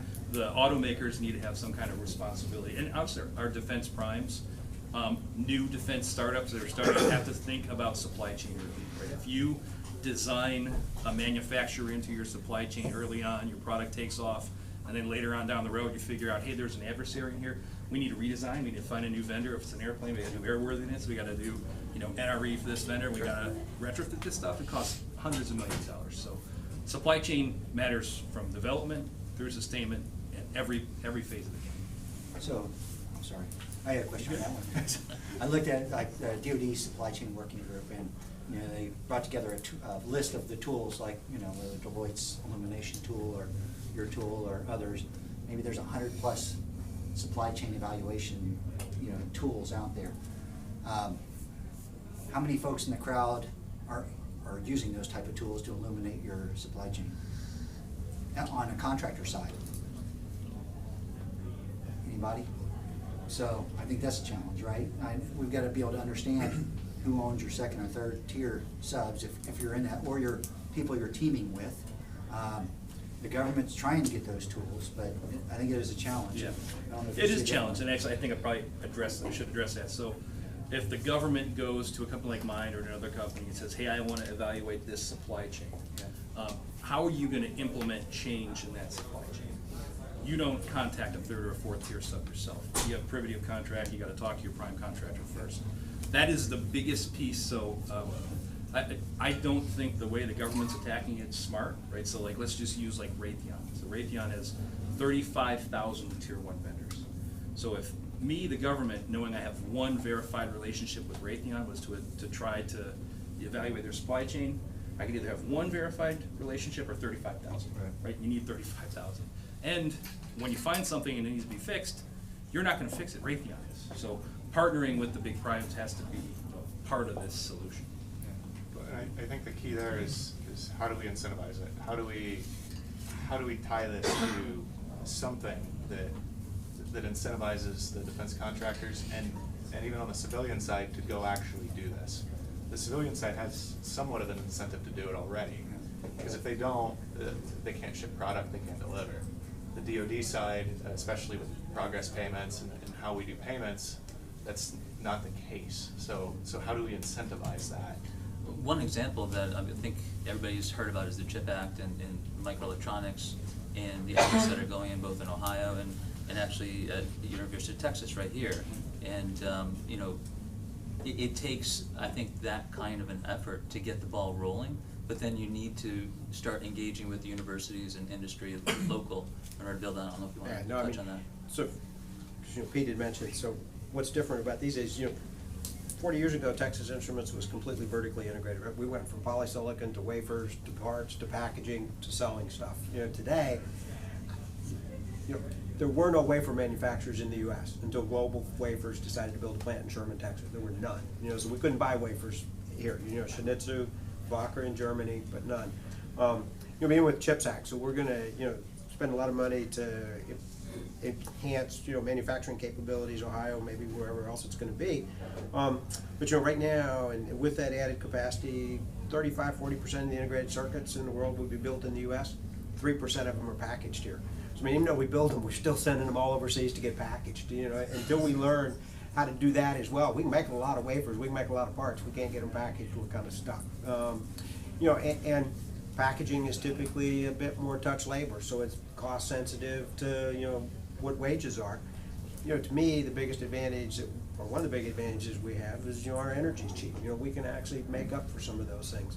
But this is a really old story, and it's nice to be the oldest guy in the room because nobody can challenge what you say. But talking about for DoD, and so nobody's going to know any of the names that are involved, so it's good. But in 1997, I was a DARPA's program manager. We were working with a company in Beaverton, Oregon, planar displays, to build an active matrix EL display to go into Land Warrior, which was a Raytheon program, for the Army. So DoD, DARPA had put in $25 million. Planar Systems had put in $25 million of their own money, so it's a $50 million program, one of these TARP programs. Came up with a great display. Program manager for Land Warrior changes. New guy comes in. I don't like that display. We're going to go with the Sony Glass Run. I thought the planar guys were going to shoot me. They just spent $25 million of their money. It wasn't the development problem. It was the procurement problem. And those things happen. You guys know this better than I do. We're another one. When the display for the F-22 was being developed back in 1996, there was a company in Ohio, OIS, who was building that display. There wasn't enough demand to make money. So they said, gosh, unless we get a line item to be a GoCo, we're going to go out of business. We need $10 million a year to keep the factory open. No, we're not going to spend $10 million a year to keep the factory open. So then, we're buying displays from Samsung. That's what happens. So, just because we got great technology, doesn't necessarily mean we're gonna get the products that we want or need. And I'm gonna make one more point, and Sure, I'll back to, you know, and a big part of all this, and, you know, so university guys, this kind of stuff, it's not just that we don't have the advancement, we don't have the people to do it. I mean, workforce development is a key piece to all of this, to make this work. I mean, you know, and again, I know this one because we live in Texas. You know, Texas Instruments is building 4 new wafer fabs in Sherman, Texas. Global Wafers is building big. They need 4,000 sort of engineering technicians, equipment technicians and all.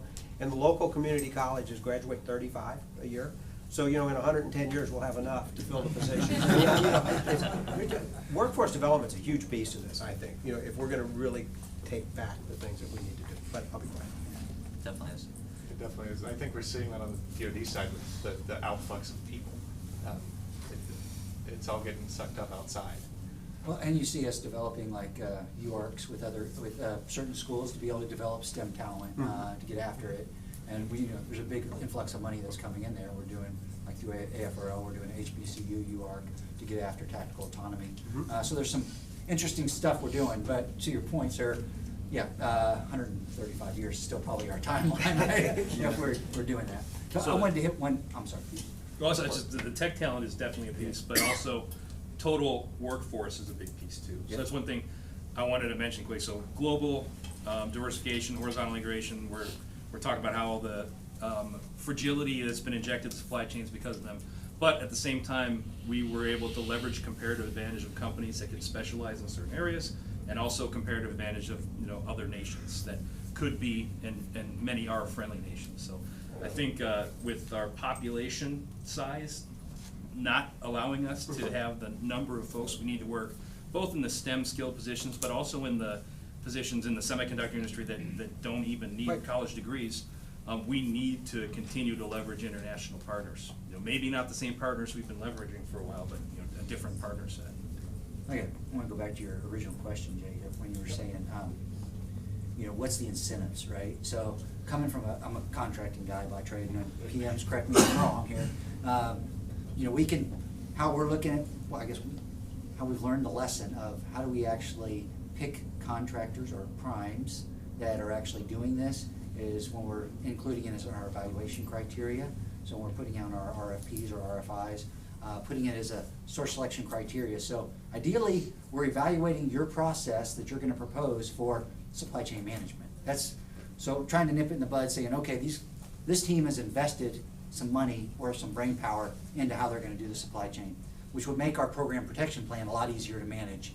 Because typically what we're doing now is getting contract deliverable reports, and I don't think we're withholding payments at all for you know, your supply chain, your failure to meet your supply chain risk management stuff, right? I think that's just goes back to the people piece, right? Do we have enough people to manage all these requirements and then actually withhold payments based on, you know, the supply chain stuff when we're having a hard time understanding it ourselves? So for small businesses out there, or even mid-tier or large, I would say this is an area you could differentiate yourself to possibly win more business in our future as it gets more contested environment. I mean, you've heard you read the same papers I do, probably Wall Street News, they're talking about China's there. I mean, we're in a fist fight right now. So how are you going to differentiate yourself and continue to win business and become maybe the next unicorn or the next prime?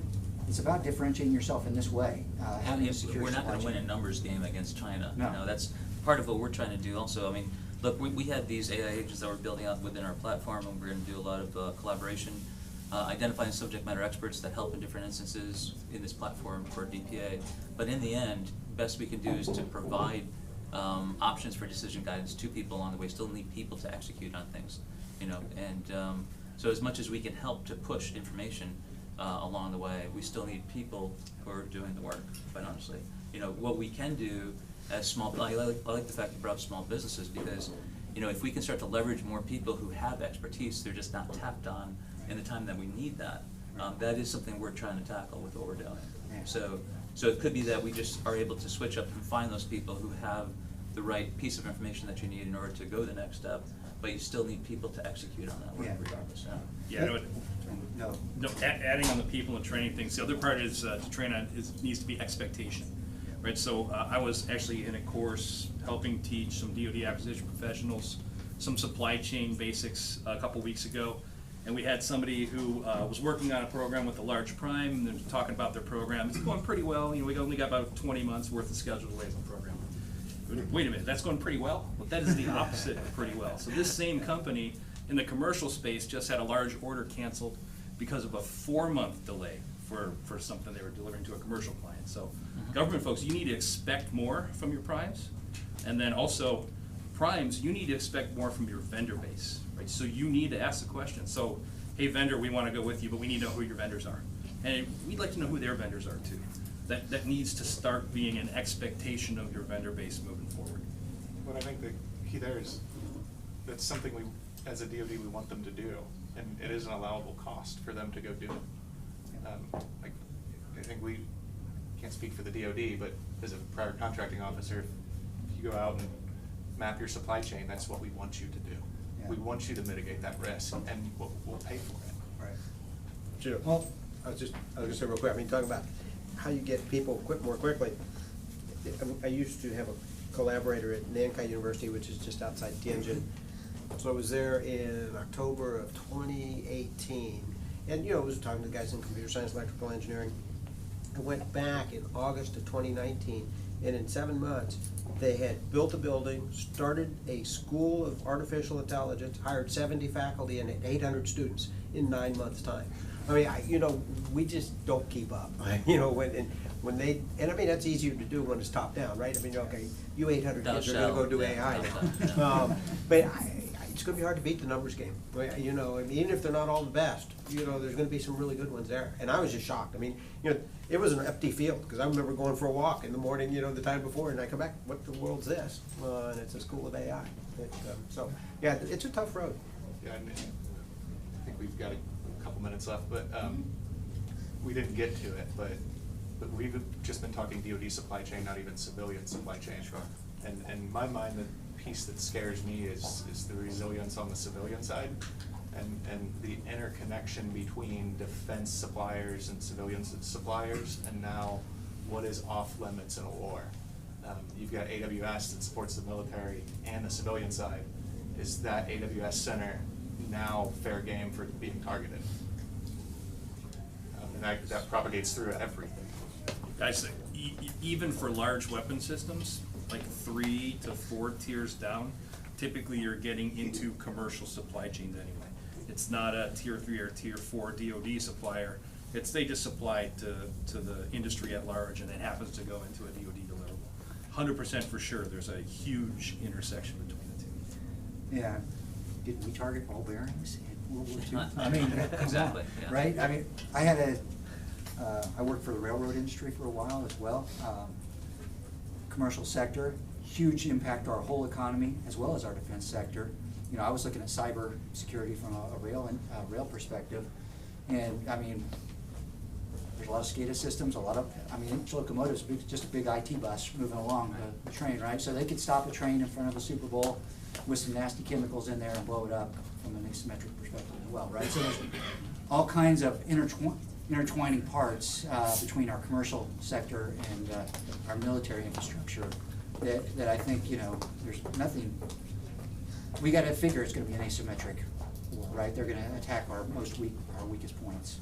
And we have to assume they are mapping that. Yeah. So I guess, you know, one thing that I think is critical to know is that they don't need to target them, because they exist in their country already, right? So tier 4, tier 5 vendors that are in their country, they just say, you know what, the magnets for the F-35 that are a critical part of the engine, we're just not gonna deliver anymore. That's the easiest and quickest attack, right? Well, and that is kind of best case scenario, they just don't deliver. Worst case scenario is that they tamper or do something to them that will down a jet. True. Do we have time for questions? I think we do. I think we've got about 10 minutes up. Yeah. Okay, great. Yeah, let's open it up. In the back. So, in my products, it's a high enough margin product where I'm quite happy to pay the extra cost in my BOM for chips made here in the US, and I can find them. But at a policy level, are you guys accommodating the increased costs that will be necessary to get the labor force here to do the things like to pay 10x, you know, BOM cost difference for the components and the stuff that you need. I mean, if you're not willing to pay American prices, you're gonna be stuck with Chinese products, right? So. So I think this is a critical part for you guys to talk. I mean, I think the capability to buy things American is far greater than a lot of people believe. Now that's part of this kill chain shorten thing, is just awareness of what's there through Defense Production Act that pays companies to build capacity. Right, so the government's not buying stuff when we do Defense Production Act Title III. We're giving them money to lease a factory, to hire workers, to buy equipment, to make stuff. And then it's critical that the commercial side picks it up from there and buys stuff from those. So DPA is always looking for, when they run into scenarios where they have to maintain and make sure that somebody has a certain production line open and available so they can produce, right? But at the same time, they're always looking at the core business and looking to see what else can be built up for that company, for that enterprise, so that they can sustain it themselves and bring something else, tie it into. And one of the basic principles they have when they look at any opportunity for DPA is they want to cross, every single service, right? So it shouldn't be just an Air Force problem, right? We should be looking at the Army, we should be looking at the other services, and who also needs that product or a similar product, or what else could you spin up on that same line to serve some of the other services. That's one of the first priorities that they go through. Well, I think we need to get to the core of his question though, is like, let's say it's an LPTA source selection. Are we gonna give somebody who has American chips in it a leg up in that source selection versus somebody who has Chinese chips in their product? And are we willing to pay the delta between the two? Right now we are, right? I think that's the whole problem with politics, right? Right now, yeah, I would say we're at that point, but I mean, just thinking, But are we putting in source selection procedures that would evaluate. that Yeah.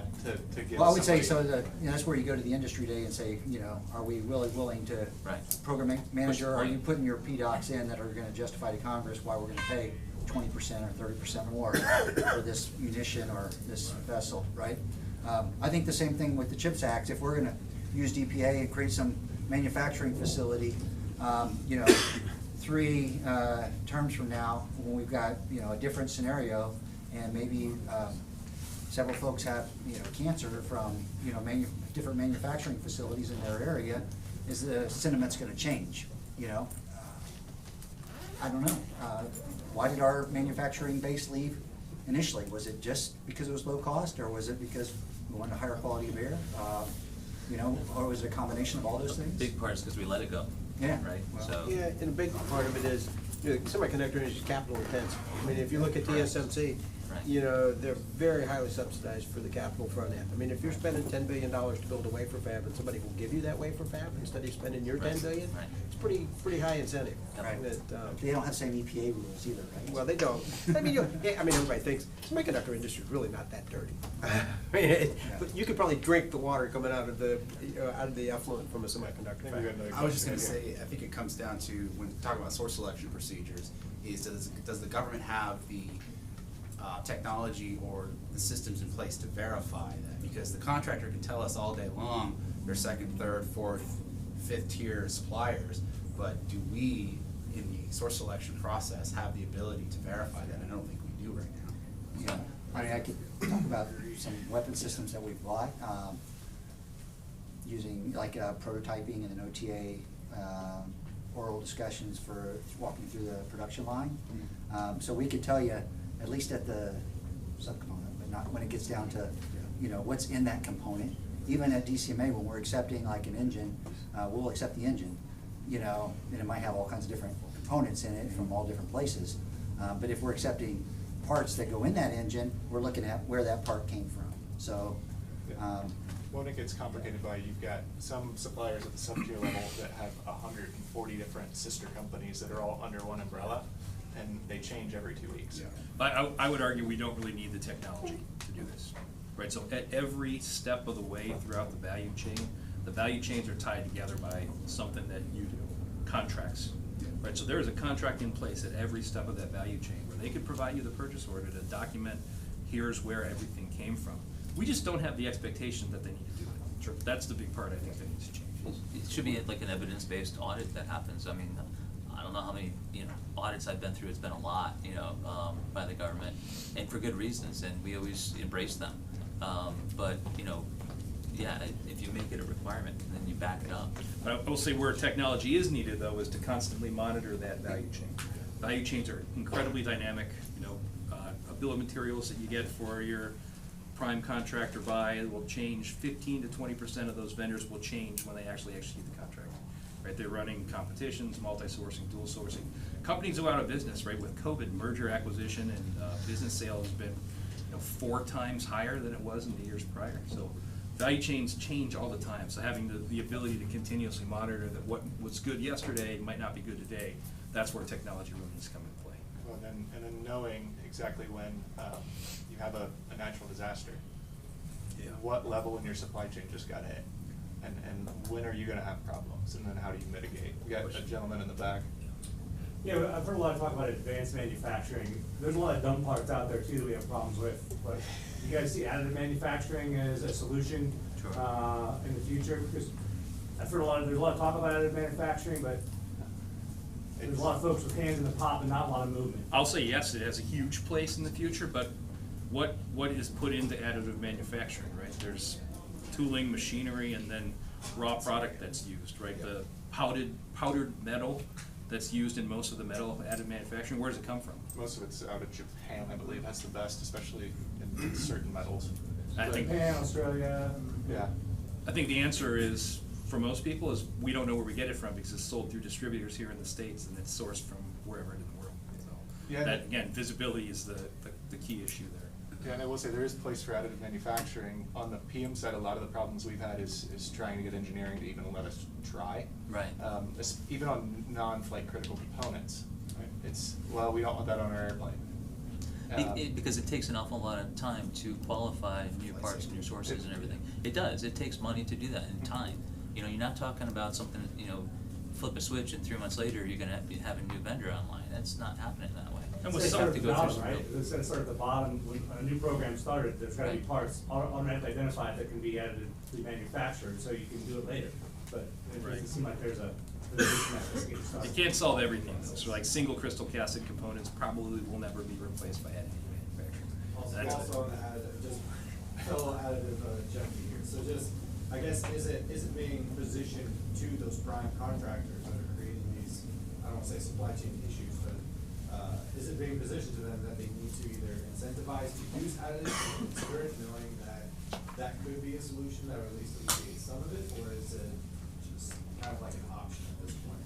So I'm going to answer your question with a question. So if you're a prime contractor and your next year's revenue is based on the cost you incur this year, and you can buy something for 1/10 the price, so your revenue for that part drops by 90% next year, how do you think they're incentivized to behave?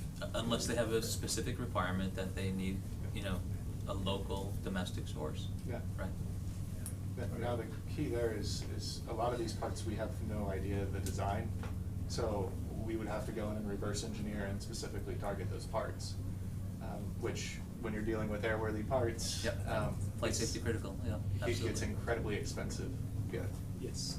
So my question is the bottlenecks in supply chain primarily due to the products, like for example, commoditized products versus high-end engineering products, or the process itself, like issuing an RFP or gathering requirements, issuing RFP, or one-off events like this COVID and congestion at ports and things like that? What has been the major drivers? So everything, I think. So right now it's been described as like the perfect storm of supply chain issues. Right? COVID's been enormous. Russian-Ukraine's been enormous. The port issues have been terrible. A ship turned sideways in the Suez Canal. Like all this crazy stuff happened at one time. So it's worse than it ever had, but it's been really industry specific.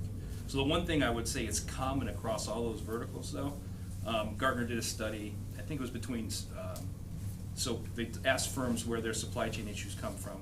Tier 3 or below was responsible, it was reported that between 70 and 90% for all of the supply chain issues from big manufacturers. So generally it comes from a lower tier. That's the one thing that's consistent.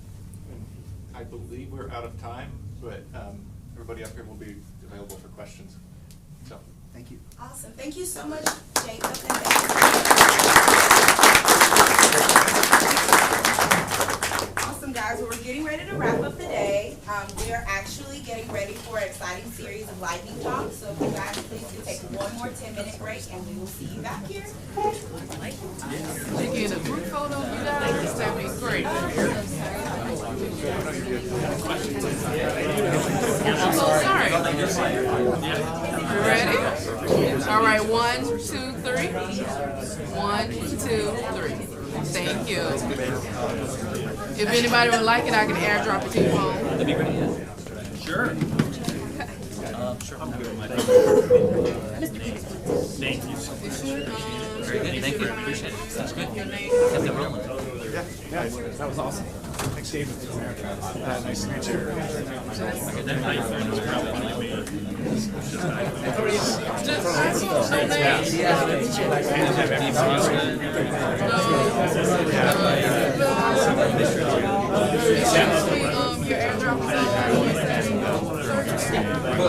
Oh, really? So where are you now? I actually just so he's at the got it. Jeff? I have a card. I don't have any cards on me. Yeah, I'd love to. You said you're an additive manufacturer. Yeah, I'm an additive guy. Awesome. What do you all do? So we've got a system called the Orchard, which is a modular 3D printing platform. But you can swap it out with Miller, CNC, basically trying to say, okay, we're going to upfront the capital costs, but then we can really cheaply upgrade it to whatever the manufacturing cost is. So that's what we're working on. Yeah, we do most of the materials. We do Okay. Okay, perfect. And actually, we're looking for better material suppliers anyway across the board. So right now, it's going to come from our clients. So we've got a lot of education routines that we're looking at. So we want something sustainable and non-toxic. But then obviously, we're now looking structural. Majority of our background. I'm going to send the photo. Perfect. We also do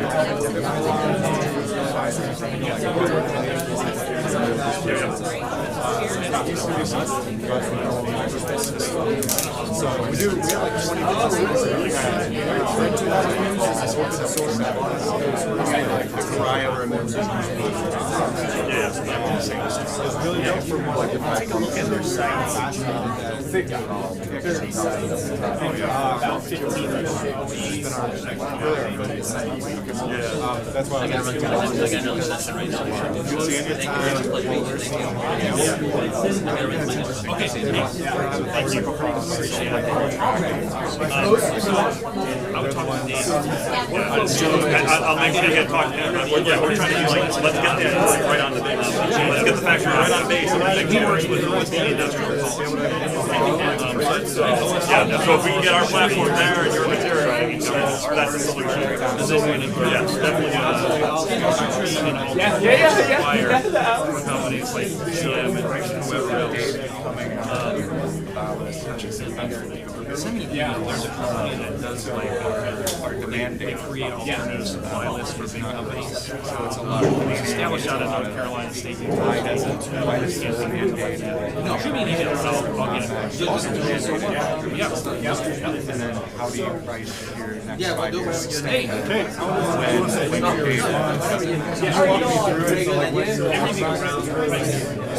All of it. You've got a P and a Q.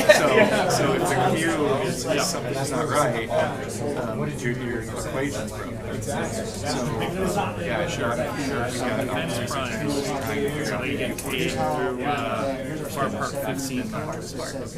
It's 1 year at a time. This year's price will be based on what your cost was last year.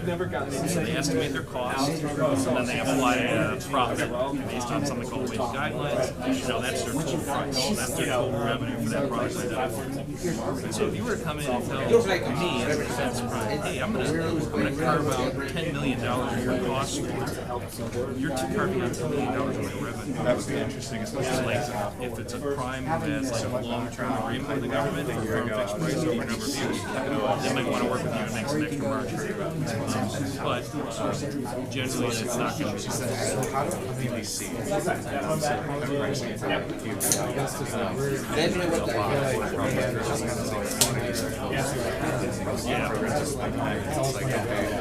There's a office called the Rapid Sustainment Office. How did you validate the data? How are you trending the data? They're incredibly innovative, but they're supposed to be, that's supposed to be where so like ideally, like the acquisition strategy that I would mention to them is, hey, I want to identify these parts, and I want to go to program offices, so these program offices, they can buy this part from me instead of from level 4, and now they can provide it to Lockheed Martin, GFE, government furniture equipment, and carve it out of your buy. So government can save a bunch of money. I'll give you a card. I really love this stuff. I'm happy to talk.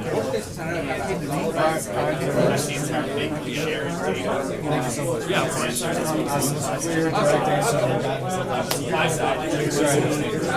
Nice to meet you. I'm with a startup called Hyperscience, and I was really interested in your comments about importance of measuring real-time inventory when it comes to supply chain and the audit component associated with that. So what we do, we're starting to jump into the logistics space, but we get bucked into what they call IT. Utilize AI to automate and actually see data coming in, analyze that data, and be able to the air processing fuel receipts to ingest a large packet of documents and we're doing an automated audit record. We're looking to get into this within the supply and logistics space even further.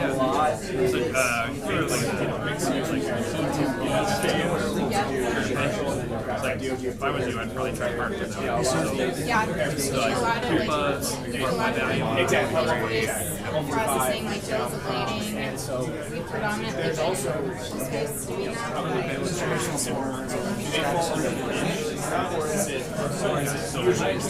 DOD is now starting to rely heavily on things like value. Those are two particular that I know. But they still need maintenance manuals. They need their process in place. Yeah. Go through the value process. Like a lot of things are right side. There's another one called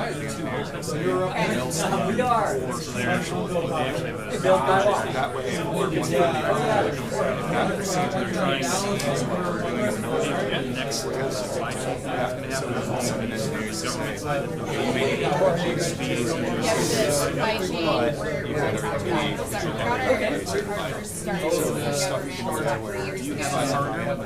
IBM. So we did awesome. Yeah, we did the disability claims processing, which we're getting to contact records, because we do awesome. Yeah, but there could be further chances to partner with others. Nice to meet you. Well, you never know. How are you? Never know. Yeah,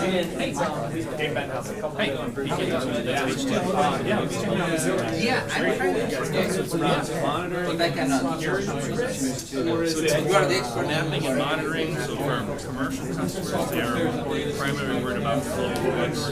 That's how they make revenue, that's how they stay profitable.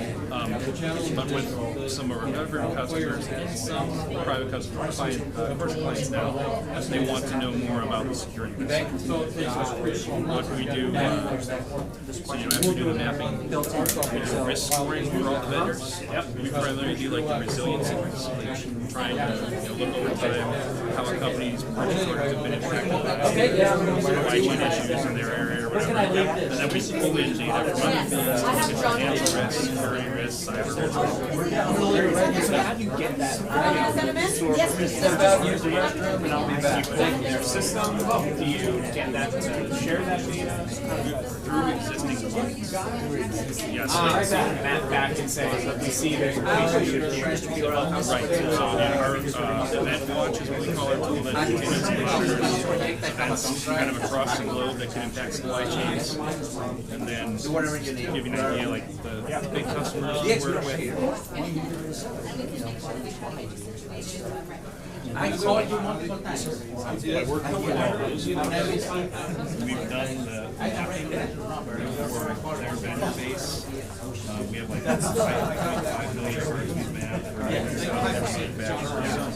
Over time, you get enough data, you can figure out. So I saw Airbus and Honeywell. So we're focused on the aviation. Okay. And we're on like Brand new into this. Brand new into it. Yeah. So I was thinking that's what they call it. Honeywell and Airbus. Okay. Yeah, Honeywell and Airbus like 5.5. I met him a year ago. I tried him afterwards. You have our sponsor. I'm sure he's going to be around a while anyway. That makes sense. Yeah.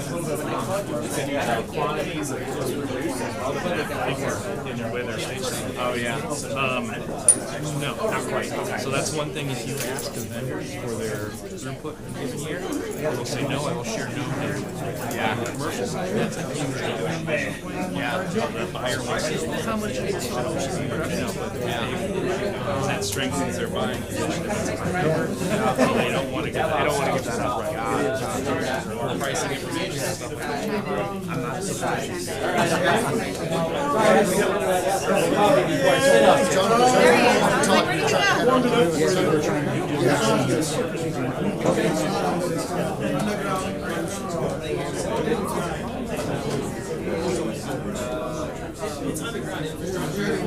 So I've got, we got computers. Okay. Well, that's what you was asking before, what you guys think. What would do this that you guys have to switch out however you need? We work with them. Jody's on our panel's farm. You're here. Jody Little, back with he was just in the department. But he's got this very side taking off our Yeah. So I think we're doing that one. So in terms of being able to audio for them to hear mics, from what I understand, mics are up above. We did one with a one class. I think next year I think we're doing I agree with you.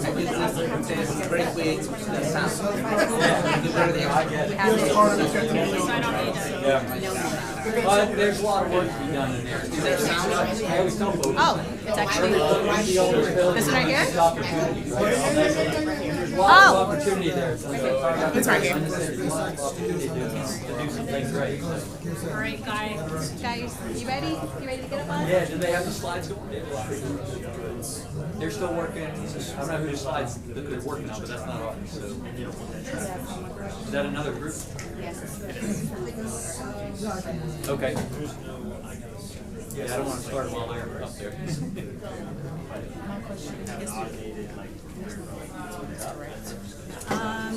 So he said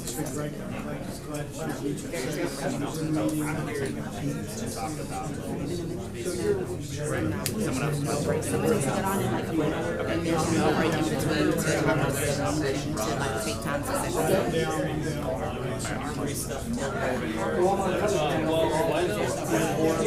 we'll accommodate this kind of regardless and then come home back. Oh, you're welcome. Okay.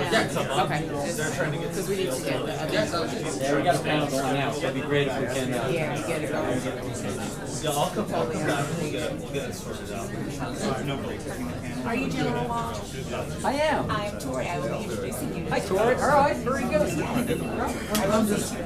right, I'll let you tell the whole it starts telling how old I am. That's all that really does. I'll let That's you all I tell. know. First thing is okay for you guys?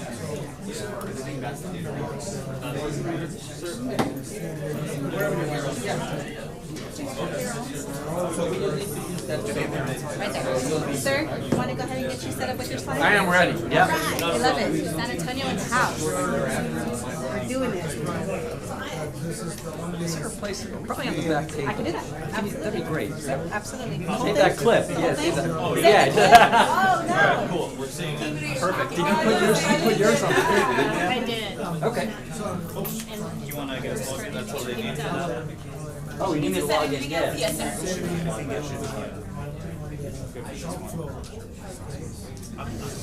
Want to be here? Yeah. These are by our desks.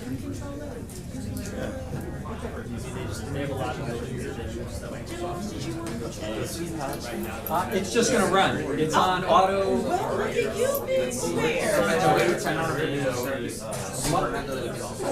Fernando, very nice to meet you. Hold on, that's not mine. Oh, there it is. All right. Oh, it's this right here. You have the wrong one. We have the right one hooked up? Not using these anyways. Okay. Well, All right, and that's running. So I think if I hit that, got it. Cool. Perfect. Okay. is Is it that how you running? want it to be? Oh, look at that. Is that how you want it to be, sir? Yeah. All right. That's it. We're not talking the slide. We're just going to have run at the back. Until 5:15. Oh, okay. I'll come to you at 5. Good to wing it. No, we're fully prepped. Thank you. See, Dorothy. Yes, sir. Thank you. Yes, sir. It's just going to keep running. Oh, I paused it because it kept going. Do you want it just running over and over? Yeah, just let it run. Yeah, just let it run. I didn't know if you were going to Whenever you're ready with it. Whenever you're ready. Awesome, guys, we're gonna go ahead and get started. Welcome back, everyone, to our final sourcing security discussion. These following lightning talks will actually go very fast, so please pay attention and get ready. Your way, my apologies. I'm very excited to introduce our first lightning talk entitled San Antonio's New Tech Frontiers. While we were collecting all the information, putting together Fed Supernova, we kept hearing one city ringing from everyone, and that city was San Antonio. Christine, we know you like that. So at this time, we will welcome to the stage General Walsh, and he will introduce us to our panel and panelists. Outstanding. Well, thank you. So first, let me say thanks to the folks from Raytheon Missiles for putting this on. I have a wonderful story about firing one of the very first Raytheon D-model Mavericks off an A-10. I'm going to save it for the bar of the network after this. But again, given that we've got 15 minutes here. Second, I want to say thanks to the Capital Factory folks. This is my third, fourth, or whatever time coming up here. But very particularly, we've got a Capital Factory team in San Antonio now, right? So Christine in the back. I know Luther's around here. I've seen Jess around here. There's Jess. So what I will simply tell you is that Capital Factory with Josh and Jorge and the entire team here recognized the importance of San Antonio, what's happening down there for folks to really get a chance to understand. So again, they're always the early adopters, and what I tell folks is what you will find is what we're doing in San Antonio completely complements and is peanut butter and jelly to what we saw last night for those who are out here for the entrepreneur and innovation crawl that we saw with the folks that are up here, to the VC capital type pieces there. And that's the big piece of saying, why do I need to make that drive an hour and a half down the road? Well, it's an hour to get out of Austin, but the rest of the quick trip down there on I-35. But really is to say, what is it that complements and what is additive to what we're doing up here over the next couple days. So we're very fortunate today. We had a team of 3, because again, with 15 minutes, we just got the call about 30 minutes ago. So Will Garrett, for those who haven't met Will, he is the Chief Operating Officer at Port San Antonio. He's been with Geekdom. He's been, but what I tell folks is that, and you've all read this, everybody talks about the 1,000 points of light in Silicon Valley, but there's only 6 beacons, okay? And that's similar to San Antonio. And fortunately, we've got one of those here today with Amber, and I'll introduce her. But Will Garrett's one of those, and what Jim Pershbach and the folks are doing.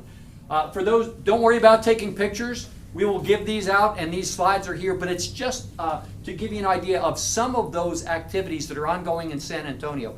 Because I want to put a little bit of, wrap the bow on it from this morning. This was kicked off by IBM Global Chief Data Officer, Mr. Bhandari, right? And he talked about cultural change, and he talked about change agents, okay? So that's what we're going to be talking with Amber up here. I will tell you that San Antonio is known as a blue-collar city, right? And it's been that way for 300 years since it was founded on the San Pedro Creek, and that is changing. And so what we want to do, so with that, let me just introduce Amber Gilbert. She's our Senior Vice President for the Greater SATX, for those Greater San Antonio, Texas, and she's the Senior President for Business Development there. heavily engaged in the real estate business. So if you're looking to build new properties and commercial properties and move down to San Antonio, please talk to Amber. But I want to turn it over to Amber for a few minutes, just a little bit to talk about. Give us an idea where San Antonio is as opposed to where it's been in the past. Thank you, Guy. As Guy was sharing, I'm Senior Vice President of Business Development with Greater SATX Regional Partnership. And our team is out there talking to companies. Many of you all that are probably here today in our target sectors, and showing them why the San Antonio region makes a lot of sense. I was born and raised in San Antonio, went to Texas Military Institute, and have a long-standing history with the military community, all the way from family that were glider pilots in the military, fighter pilots. And San Antonio has a lot of history like that we're very proud of. But some things that you may not know that I want to share today is, you know, the city is putting a lot of money into our community in our workforce programs. Over $250 million in our target sectors, which include technology, bioscience, AI, a lot of the things that we talk about here at this event. And I'm really proud of that, because I get to travel all over and talk to a lot of economic development entities, and they're not putting that kind of money back in to reskilling, retraining, and developing that talent pipeline. So that's something that we're doing and connecting the dots to really hire that great talent that the business community needs.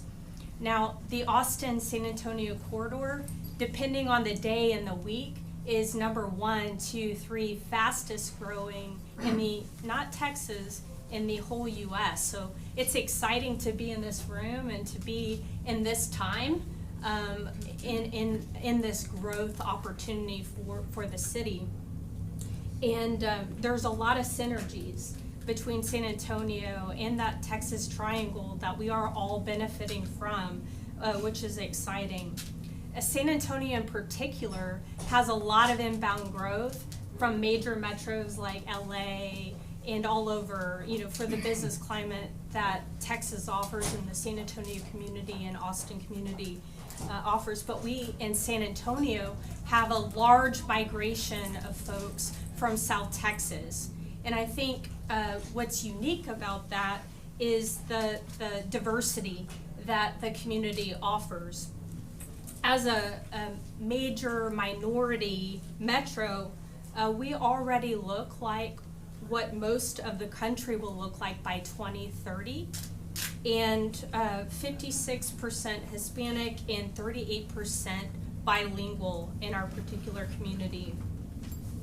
So significant diversity in the region and significant room for growth. We still have a lot of land and property available for those real estate deals that Guy was talking about, and growth opportunities for the business community. But the San Antonio, New Braunfels region in particular is experiencing significant growth. But something that you may not recognize, and it's a real opportunity, and Guy will share more, is the opportunity in life sciences, biotechnology that is available in our region. Particularly if you tap into the resources at UTSA, UT Health, Texas Biomed, Southwest Research Institute, and Velocity Texas. I mean, I could go on and on and on. And I have some information in the back if you want some more of the data points. But that is something that's really, we're not known for enough, that it is a real opportunity for growth. But I could go on, and I have a very short time period here. So please catch me afterwards if interested in learning any more. And I've got information in the back. Very good, thanks, Amber. So one of the things that if you listen to the first 2 briefers this morning, there was a common piece there. And so this goes back to where is the complementary piece. If you remember the briefing, I think it was General Todd and Young that we were talking about that, and they said that a lot of times when you walk into the room and you're an entrepreneur and you've got a great technology and you're an innovator and you walk into the room, you'll see maybe a project manager there, maybe a PEO, but who's missing in that room? Who do they say is missing? Anybody remember? The operators. The folks who are going to use it, right? They're missing in the room often, right? And so a big piece of San Antonio that differentiates us from a lot of the rest of the country is exactly that. And that's one of the slides up here. It talks specifically about the largest joint base in the world. And when I say the largest, it's not just about the number of people. It is by far the most diverse. So if you look at the fact that we're one of 5 locations that has National Security Agency with the intelligence community, okay? We're the largest outside of the DC capital region. When you look at U.S. Secret Service, the largest division outside of the National Capital Region, San Antonio. What do? It's their tech division. Okay? If you look at Army North, 5th headquarters, right? The Homeland Defense Mission, the largest group of planners and operators. They did everything from the COVID distribution to what we're getting ready in Florida right now. All of that planning, the primary planning and execution of those pieces, running those and building those plans and op plans, all done right there with Army North, Lieutenant General Evans. Right? So you have this. You have a small organization called 16th Air Force. Anybody know what 16th Air Force does? Okay, most people say that it does cyber. It does this thing called cyber, but it also has responsibility for something called intelligence, reconnaissance, and surveillance. Okay, so pretty big. It also runs all of the weather programs, right? So from that perspective, Air Education and Training Command, the global mission of of training, education, exercise, those type of things for the Air Force. So a big piece in terms of what's happening there. So JBSA is leading that effort. Another piece. So tomorrow, for those who are here, I think it's the 1 o'clock presentation. 5G. So Secretary of Defense, OSD, Research and Engineering, is conducting its 5G testing of what's called core security. How do we secure 5G? How do we integrate it into the Department of Defense worldwide? And how do we make sure it's secure from the cell tower up through the cloud? Okay, the growth of data centers, huge, growing in San Antonio right now. The other part that's led by the executive agents of the Army is the idea of integrating 5G technology into telehealth, telemedicine, the biotech area that Amber talked about here. So that is all being run for over the next 5 years out of San Antonio. Okay, and that's where, again, with what's happening here in Austin, with what's happening with our VC groups, with a lot of entrepreneurs, is really bringing that together and bringing the operators and folks together there. The other part is that workforce development. And I'll simply tell you, last week we had the Principal Deputy Director from the National Cybersecurity Office out of the White House. We brought him up here to Capital Factory, right, Jess? We brought him up here for the visit. And we talked with a bunch of the entrepreneurs. We met with them both down in San Antonio, and we met with them up here to talk about what the challenges are. What I also remind people, and you were in this discussion this morning about getting in that loop of doing a SBIRS 1 and a SBIRS 2, and you just get in that loop of doing it, and you saw how many people didn't know what an STTR is, okay? So now I'll put on the education hat. If you're not thinking about your workforce and the ability to scale, if you want to stay in that SBIRS 1, SBIRS 2 loop, you probably don't need to work with universities. Whether you're doing SBIRS or a STTR, the technology transfer, which is an investment in working with universities. So it costs you. It's going to be upfront to do that. But I will tell you, that is where you need to build in your workforce development, because if suddenly you get handed to scale and say you're ready to go to a SBIRS 3, you're ready to support, like Army Futures Command said, 117 battalions tomorrow, getting that workforce is not going to be easy. And that's a big piece of what San Antonio is doing, is building that workforce. We've got, and you'll see some of the slides up here, we've got the 6th school of data science in the nation. And the guy who's standing that up is a gentleman by the name of David Mongeau.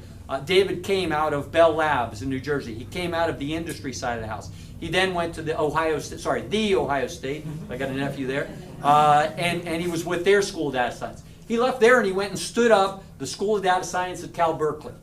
And then after 3 years there, he's come to us and is standing that up. Okay, so now we're developing that, and over the next couple of years, we'll be providing, again, 600 to 800 graduates who are graduating within that area. Okay, so the workforce development is a big piece of what we're doing. We're working with the Department of Energy. So we are a center of excellence for the Department of Energy on what's called CyMANI, the Cyber Manufacturing Innovation Institute. Okay, with Simani, it's not just about cybersecurity. It's not just about supply chain and logistics and securing that. It is about bringing manufacturing back to the United States, because that's the only way we can do it. And it's all about efficiency on the floors, because the biggest people being attacked by ransomware and by that is small businesses. That is the largest. It's not the DoD. The largest group that's happening to is our small businesses.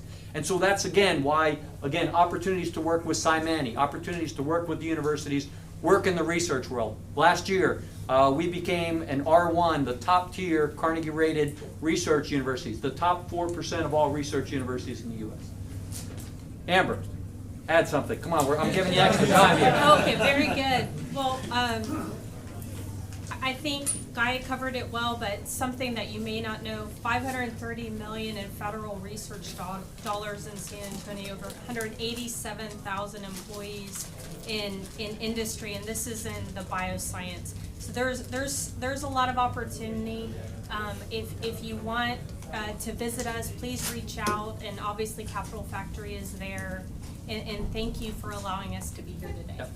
Christine's giving me the 1 minute time. I want to point out, there's one slide up here called Project Xander. One of the reasons we had another person that was up here on the board, he's not here. Last week when we brought the White House up here, we also brought him downtown for a project called Project Xander.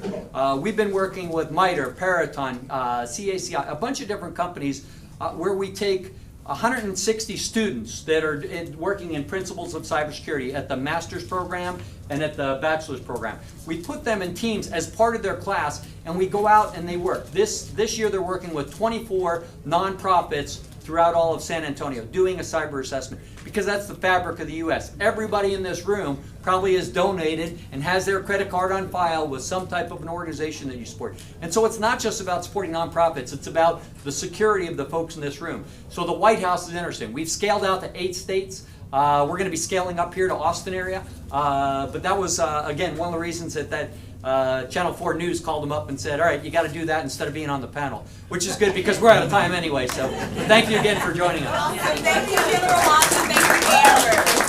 Thanks, Amber. Congratulations to both you and your team on this amazing work that you're doing. Thank you.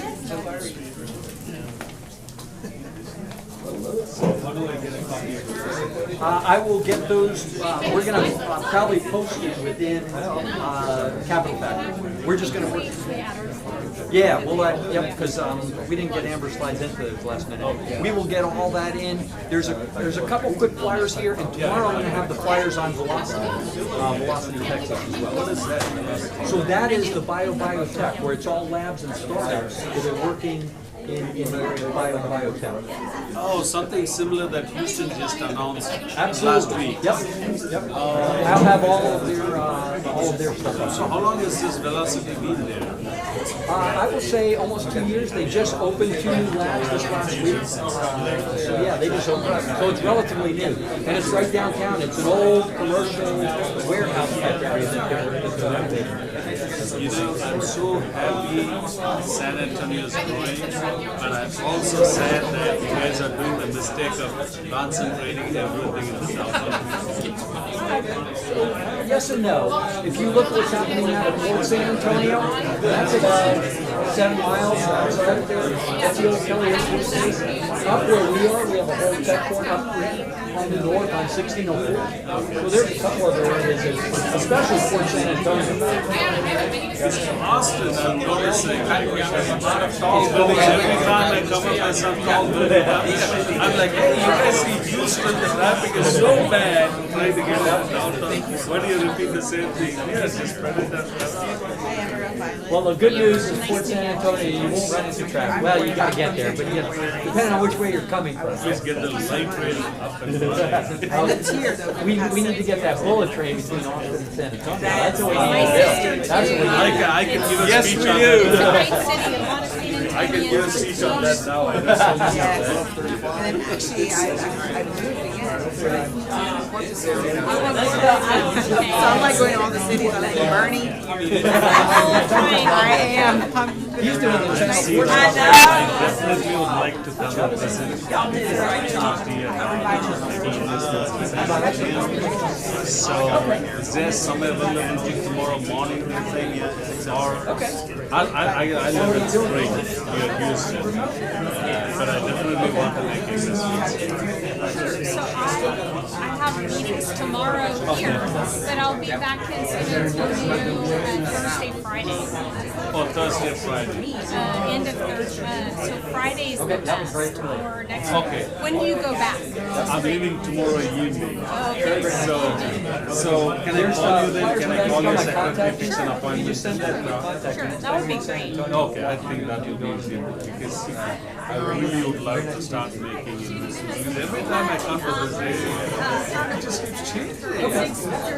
It's just exploding like crazy. There's still land, but there's still opportunity, but it's Yeah, so I'm really happy, but I was just telling you, don't make the mistake of Houston focusing everything in the downtown area and turn it around. And make sure you guys have a license. That's why the regional is all about that expansion. Expansion,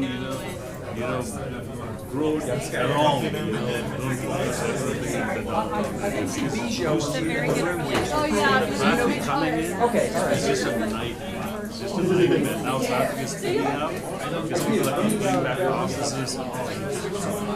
If you drive for 5 years, you never run it. All night. That's it. No, Okay, I look thanks, forward man. to it. Sure, thanks.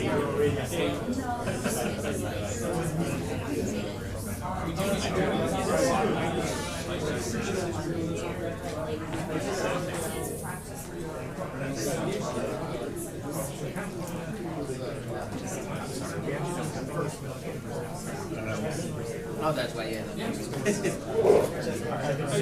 It should be good though. Yeah, if I can use the sound of the computer. Yeah, it works. Yeah, I can do it. Cool. So we're good? We're all good when you All right, see you. Yes. Okay. I will be here. Okay, you're gonna start there? If that's okay. Yeah, what I'm gonna actually do is I'll just move you over in the middle so that way both sides can see, that's okay? Because you Whatever you want to do. I feel more important here. Yeah, that way both sides can see the TV since you're gonna use that.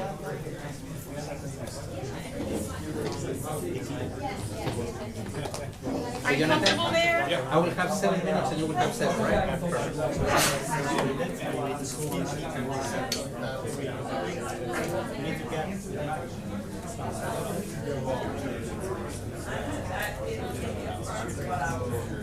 No, there is trash, I believe, and there's Jack.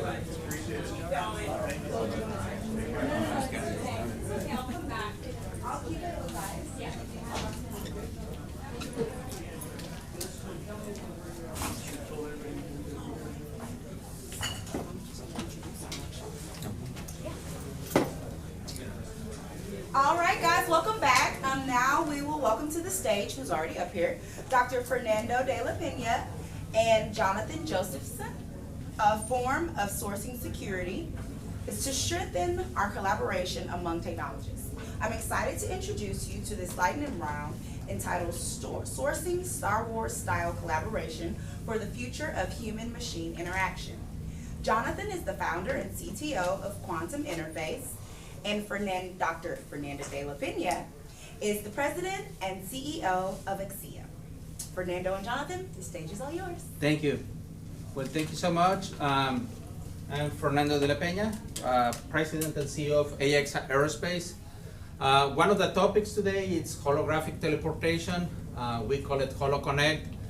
However, Microsoft coined the term holoportation. And if you ever watch the news about April, this press release from NASA went viral. Like NASA, for the first time, holoport a NASA surgeon to the space station. And we had a lot of feedback from fans from Star Trek and other shows. So what I'm going to show you,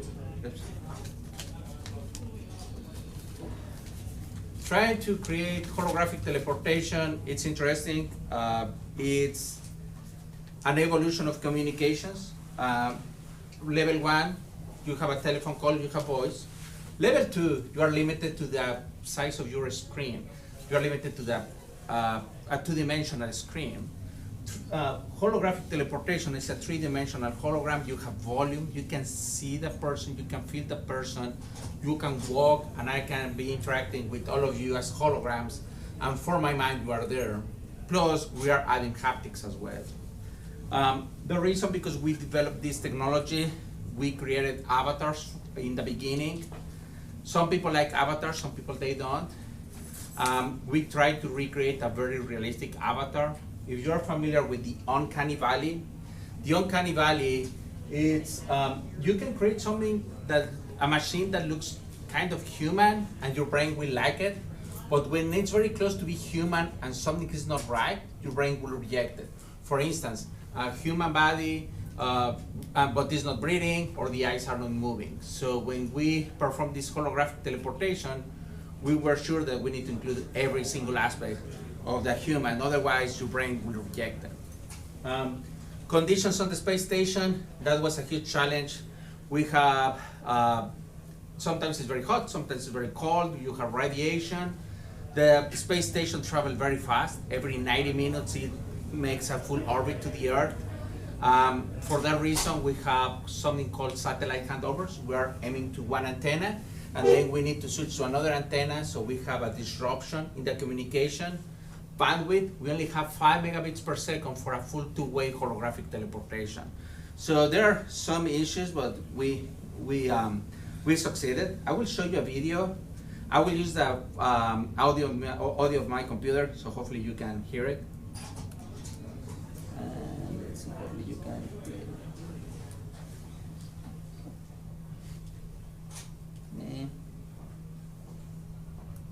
Look, you have to go. Well, so it's not. Hey Nathan, please help me. My car is not working, and you are my only hope. He's one of my employees helping me from Alabama. The user can interact with its partner's 3D holographic model in real time within their physical environment. The market size will be $50 billion by 2026. Currently, the market in 2022 is $9.7 billion, $13 trillion by 2030. Our patented application is the only portable solution working on real time.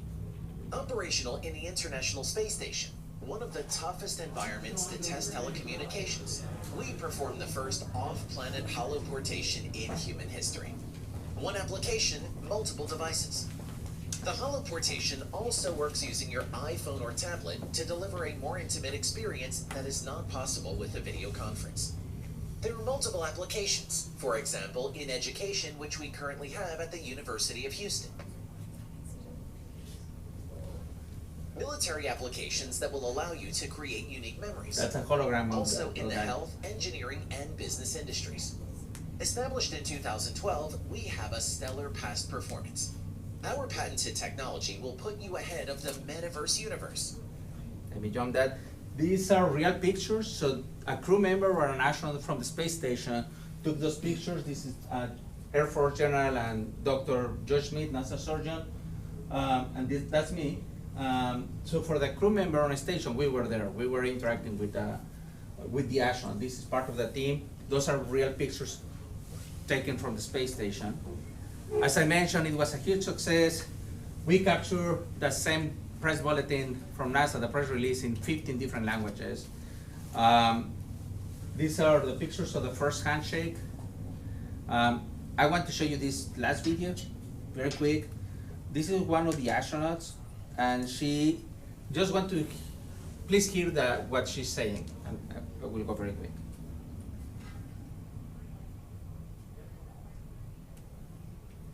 Oops. Station reporting that I can now hear audio. The hologram image, however, has gotten really, really close to me. Didn't know a hologram could invade my personal space, but it's happening. She wasn't prepared for that. Dr. Just me appeared in front of her, and she said, hey, you are invading my personal space, and then she realized that it was a hologram. So that can tell you how realistic is this experience for the brain. This is a picture of the two-way holoportation. So this is one of the Axiom astronauts. He was holoported to the NASA mission control.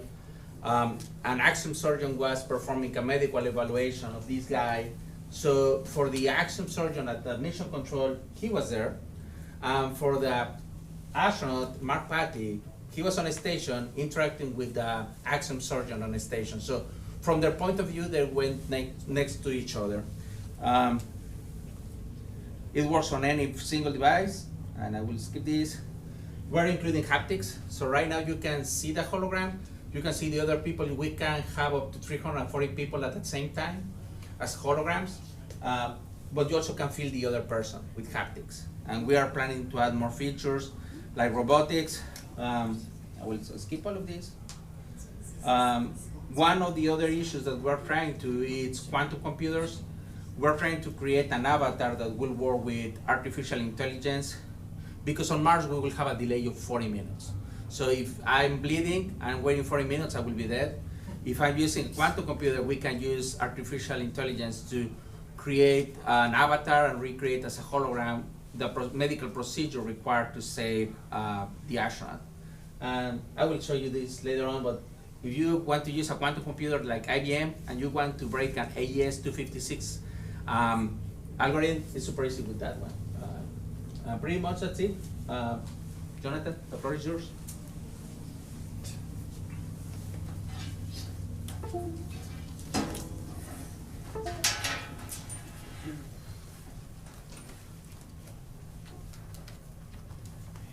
This shows.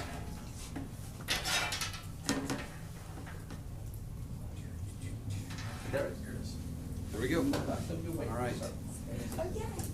So we're working with Fernando and IEXA, and how are you going to interact in this environment? You're not going to, it's not a real environment, but it needs to feel real. Well, one thing you're not going to do is you're not going to use a button-based interface. And that's what pretty much the virtual world is right now. So if I want to go up, and believe me, you all can try it, as long as I'm here. So this is the HoloLens 2, and as soon as you do, you're going to go, arc, maybe, or worse. It's still a button-based interface. We provide the only natural dynamic interface in the world, tons of patents. We're a lot of the core technology for the metaverse. When you start moving through a list and moving a Z-axis, that's our 2000 technology. We predate the iPod. But what we do now is, with this seismic change that's happening, which is volumetric, it's realistic, we want to be able to really experience something that's immersive. It's the interface that changes that. You got to have the hardware, the technology, and the ability to have the data there, but to interact with that and get more out of it than real life. Because there's a lot more data that we don't see when we look at a piece of glass, or we look at a wall, or we see somebody else. We wanted that data on demand. To do that, it requires a different kind of interface. We do a vector analysis frame by frame of micro movements to predict the user interface and what their intent is. And then we cause the objects to intelligently respond. This is just a generic show of our software development kit. What it does is it affects the brain differently. The brain actually is super fired when things move and they're smart and we're reacting with them. So it causes us to remember more and understand more. When we put this in real products, and we work a lot with the Air Force and SOCOM right now, then you get something that allows you to actually interact in 3D and make these controls. You get the ability to create virtual instruments. This is XYD, XYZ, interactions. All of those are our menus. And then you start getting into the ability to see multiple types of content and data that are buttonless. It's all the human interaction. This is what we built on the HoloLens. We hopefully will be able to show it later today. It worked directly connected to the computer as soon as we go. As soon as we go tetherless, it's not. Thank you, Microsoft. So anyway, I want you to be able to see something. What you're looking at is these are 3D interactive objects. So when we work with Fernando and you're in this environment, now you both can work on dynamic things, and this is all gaze-based controls. It uses the speed of the eyes. The eyes are 7 times faster than any other muscle in the body. They're also directly connected to the brain. I can process information at as fast as 80 milliseconds. My human reaction, as fast as I can go, is 750 milliseconds. The speed of conscious thought is 350 milliseconds, but we're bringing it all the way down to about 80. When you begin to interact with these objects, it literally is, I think it and it does it. And I keep both of my hands free, and I can pull up knowledge and information at the same time. This is an example of the HoloLens where, this is HoloLens 1. This was actually for a biopharma application. I'm gonna speed it up a little bit. All of this is gaze-based interactions, except Microsoft made us use this, which we don't want to use, but they made us because they paid the check.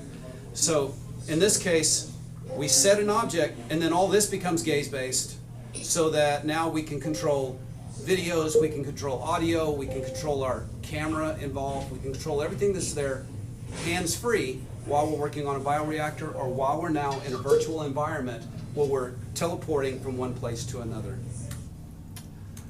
These are touch interfaces, and then we're working on the future of the automobile, because the automobile is the ultimate human experience, if you think about it. And this is an example of what the future is with body and gaze. And I'm going to move this up ahead a little bit. This is an example of what we will see inside the HoloLens. I brought an eye tracker. Anybody afterwards, if you want to see what eye controls in the future is, that's there. The HoloLens will be showing tomorrow. Hopefully we will have it tetherlessly up and running tomorrow on the feature that we're in. And you can try that out. In this case, this is where we're actually controlling the 3D environment. It keeps restarting on me. All right, how can I make that work? Okay, well, we'll show you later.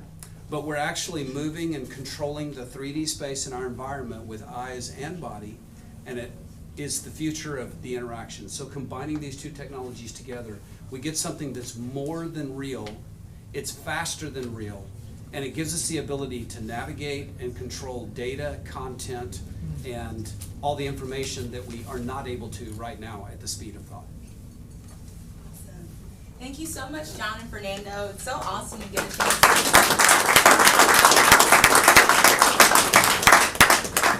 Awesome, guys. Thanks for hanging in there. We're getting close to our capstone celebration of FET Supernova today, the Entrepreneur Innovation Showcase Award and Happy Hour down in Voltron.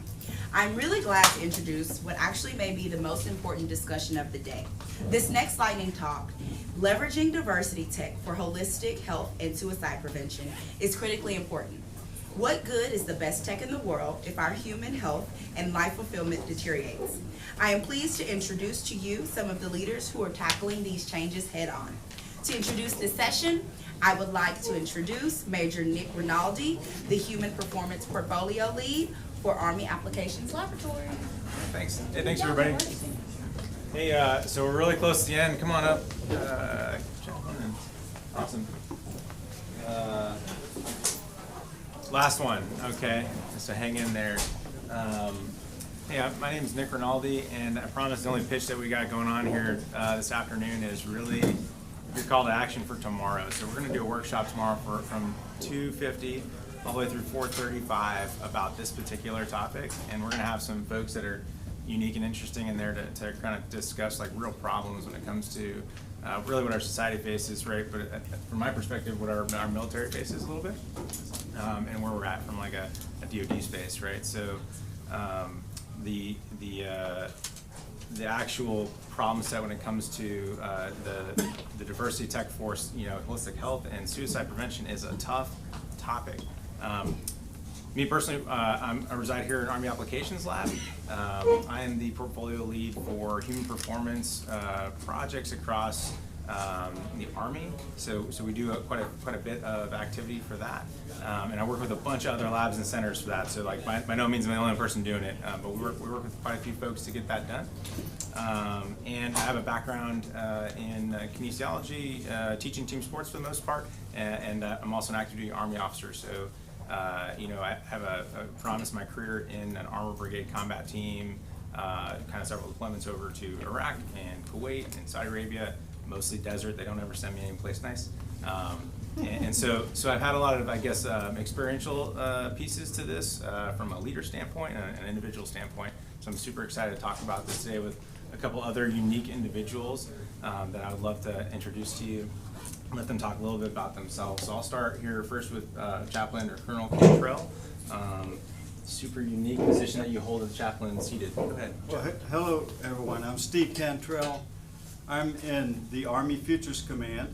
I'm the senior 06 chaplain, of our chaplains, and I am the director for the Chaplain CDID. If you don't know what a CDID is, a Capabilities Development Integration Directorate. All the centers of excellence, like maneuver, fires, aviation, intelligence, they have centers of excellence and they have CDIDs. But we're looking at, from a previous talk today, trust in robotics and artificial intelligence, the human factors, but that's one hand. On the other hand, for this talk, is we're looking at today's 6 and 12-year-olds, how will they have a better designed Army for the future? What can we do right now? I mean, I don't mean right now. What can we do correctly now so that they say, oh, I'm so glad I joined the Marines, the Army, the Navy, the Coast Guard, whatever joint force our sons and daughters are growing up to join. And we don't want them to join up later and say, what were they thinking? So I tell people we're taking care of today's 6 and 12-year-olds to give them the best in science and technology. And my previous, I'm a former NCO. I was in signal and nuclear, biological, chemical, and my favorite unit's 173rd Airborne, a prestigious 173rd. We parachuted into Iraq, and so I have a lifelong connection with a lot of my 173rd Airborne paratrooper friends, but that's some of my background. Fantastic, thanks, Chaplain. And Francesco, would you mind letting everyone know who you are? Sure. Hi everybody, my name is Francesco Finazzi, and I was a Navy pilot for 13 years. Italian Navy pilot, as you can guess from the name, yes, and from the accent.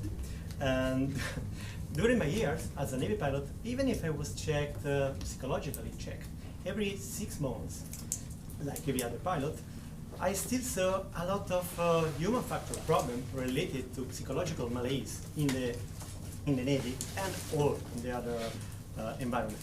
So with a colleague of mine, a flight surgeon from the Navy, Alessandro, which right now is a flight surgeon for the ESA, the European Space Agency, we started to study the connection between communication, written communication, and psychological status.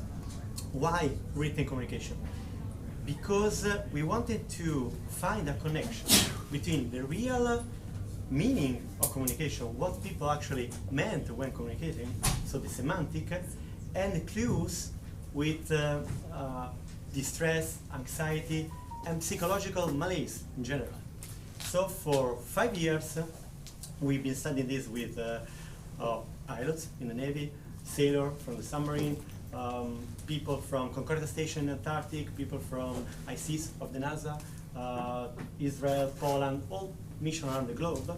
And we've been collecting data, doing paper, conference, and actually last year we had enough data collected to, well, we say, you know what, let's try to make a product that actually helps people to know before any other means, so before like wearables or any other means, visible distress, in order to find the psychological distress before everything else. So we applied to a program in Italy, Accelerator. They took us just with the idea. We won the demo day. They selected us to go to San Francisco, participate in another program, and another program from the Polytechnic of Milan, and we won all the demo day. In the end, we had a choice. So I had either to focus on this project or continue in the Navy. So I quit the Navy, I focus on this project, and now actually this October we have our first MVP validation with the POC, so the proof of concept with the first wellness corporation in Europe. That we're gonna try our model, EA model, to understand psychological malaise in people through communication before any other means. That's actually the point. They're getting before you can actually see by heart rate, see by blood pressure. You want to get before that, and that's what we're gonna do. Very cool. That's really cool. That's fantastic. And as you can kind of tell, kind of with the way that these guys are talking up here, I think it's almost, it's not easy, but it's well known where we're in the health and holistic space for physical wellness, or sleep, nutrition, physical fitness. Those things I think the military tackles like head on and almost concrete on where they're going with those kind of activities. Really difficult and squishy when you start to talk about the cognitive and social emotional space, the spiritual fitness, like that. Those are difficult topics for not only the military, but probably for our society, right? And so you're seeing a lot of this here. I'd be really interested to hear from you, Chaplain, on maybe some of the successes you've seen from a technology standpoint when it comes to maybe spiritual fitness. Okay, so connecting to what you just went over, and I look forward to making a connection. That was a super presentation you just had. We've had an experiment. There's a direct reporting unit of the Army called the Intelligence and Security Command. Who's ever heard of INSCOM? Well, they reached out to us and said, hey, we have this idea using 3D VR goggles. And it's nice when someone reaches out to us and we're not making up the idea within. And they said, in multi-domain operations you're spread all over, how can you reach a small group of soldiers, a small group of warfighters that they're blocked off from access? Say they're doing a signal mission or some kind of intelligence gathering mission. They're blocked off from access to the larger unit. And so we did the experiment. So the Microsoft engineer, any Microsofters out there, is in California with his goggles on. And then we're at the Georgia Cyber Center, a team of us, and they made like a meeting space in a 3D VR environment. And we have waist up avatars, your arms move, and you give them a selfie and they impose it on your, my boss, Lieutenant General McKean, he said, those avatars look kind of creepy, Chaplain. Yeah, so waist up. But the Microsoft engineer helped with the latency problem. I don't know if you remember in COVID, some of the choirs that they couldn't do choir music like through Zoom and things because of latency. Yeah. But he solved that latency problem. So someone's playing a guitar in Alabama, like the song Amazing Grace, and I'm playing a keyboard, and it sounds really good inside the VR space. It sounds really cool. And so that was our experiment we had, and we took that to the Institute for Religious Leadership at Fort Jackson.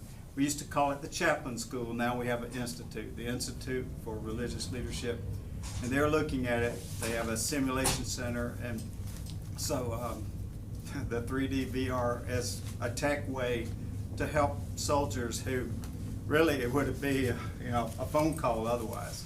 But I found that space to be really warm and inviting. I mean, and kind of cool.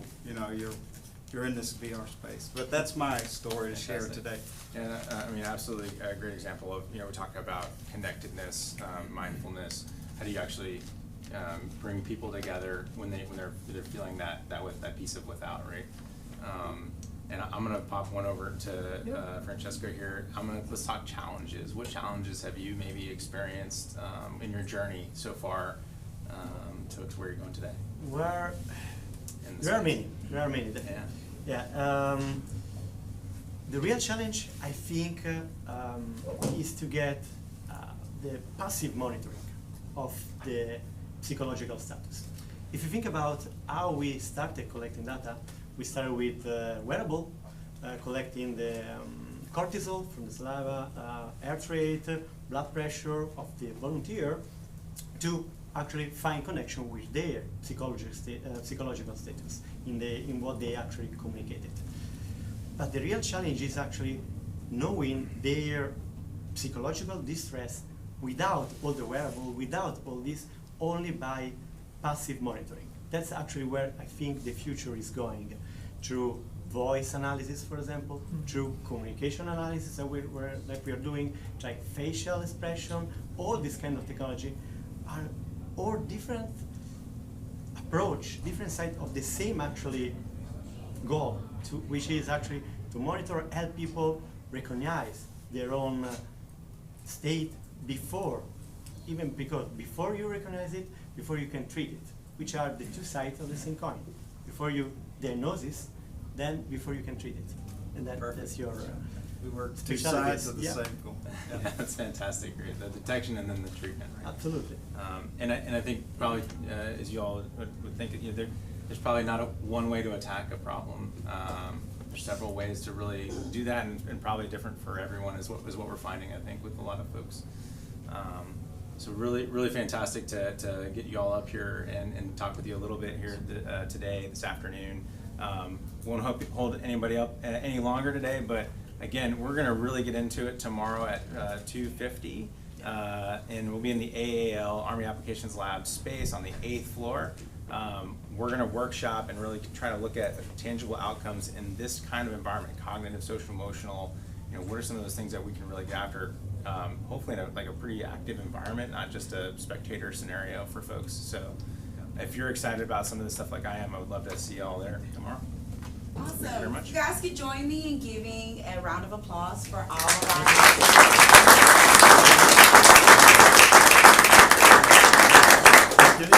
Awesome, guys. And one last thank you to Raytheon for sponsoring this wonderful Sourcing Securities track. Please take a break now and join us downstairs at 5:30 on the first floor in Voltron for the Entrepreneur Innovative Network Showcase Award Presentation and Happy Hour. Thank you, guys. How can I meet all of you guys? My name is Steve Amos. I'm a nonprofit and we'd love to follow up about collaboration. In fact, we came really close to the airport when we were Randolph, and we were actually selected, and the funds went away to a school, which was heartbreaking.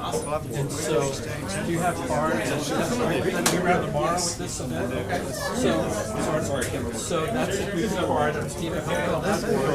We have these free virtual activity events. We work with the Air Force, and so you're a big dog since 2016, because what they said is, hey, we have a lot of issues with folks being sedentary and around the world. So since 2016, we're working with U.S. sitcom, and so that's my card's in the bag, but I'll get it to you. And so our whole thing is how to engage people in health and change behaviors. You know, it's really hard because we're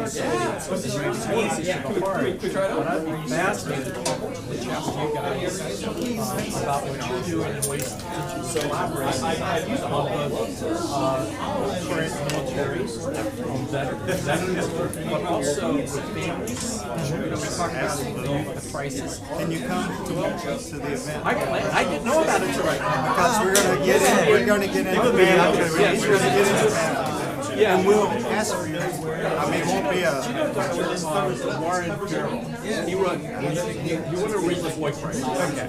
And so I did a webinar with him yesterday. And in one of these, I go, no, this is talking about the crisis of abuse. You already know that not even 30% of kids today have one that's in the military because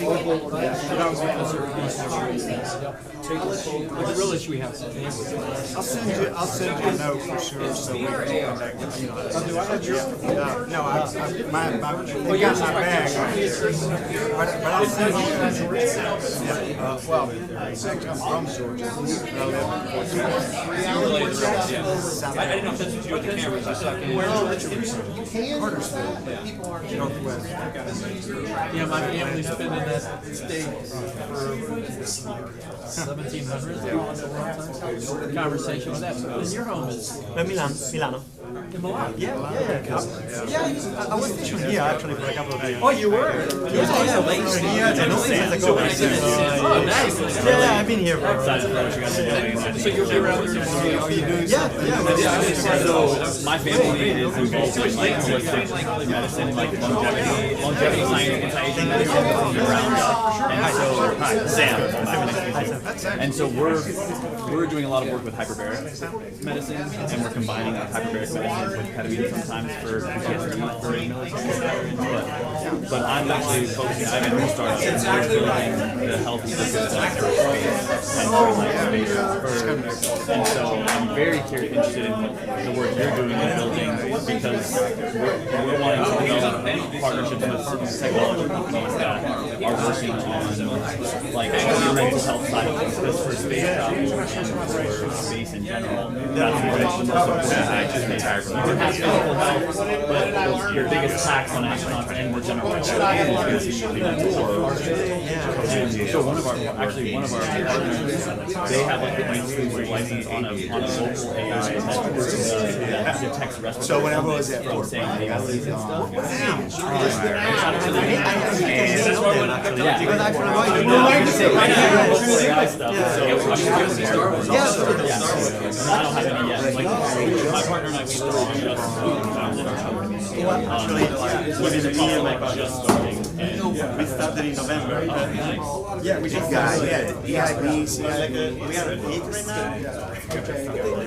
And we are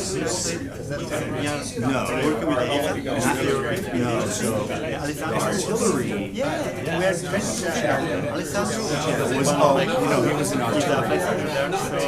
We are working with well, pretty much. And at the same time, we are working communication, understand the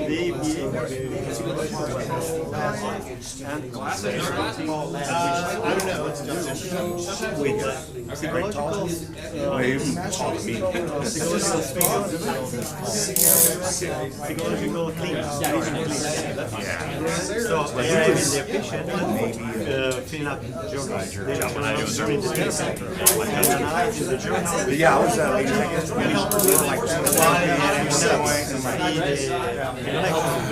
It'll help build the AI for communication, catching it early on. That's awesome. And that's the third one. It's like we're in a position where it's like my family has a lot of history with like anti-aging medicine, longevity science, and like my mom's a doctor on like the cutting edge of holistic and preventative and real medicine. Like she has a Western medicine background, but she studied Eastern medicine as well, and kind of brings it all together. We see a vision for bringing there you go, right? I'm a big fan of Japanese space, silencing it, and then we'll route it back to the real medicine that we have the FDA, big pharma gets in your way. We take it to space first. Well, there you go. We don't have Japanese, we use names.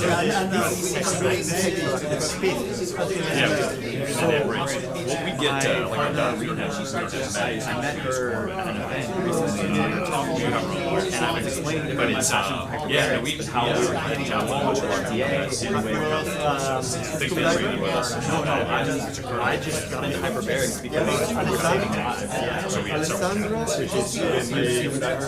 No, I did not. I tapped out a colonel. I stopped the colonel, and then it was 30 years. Hyperbaric medicine. No,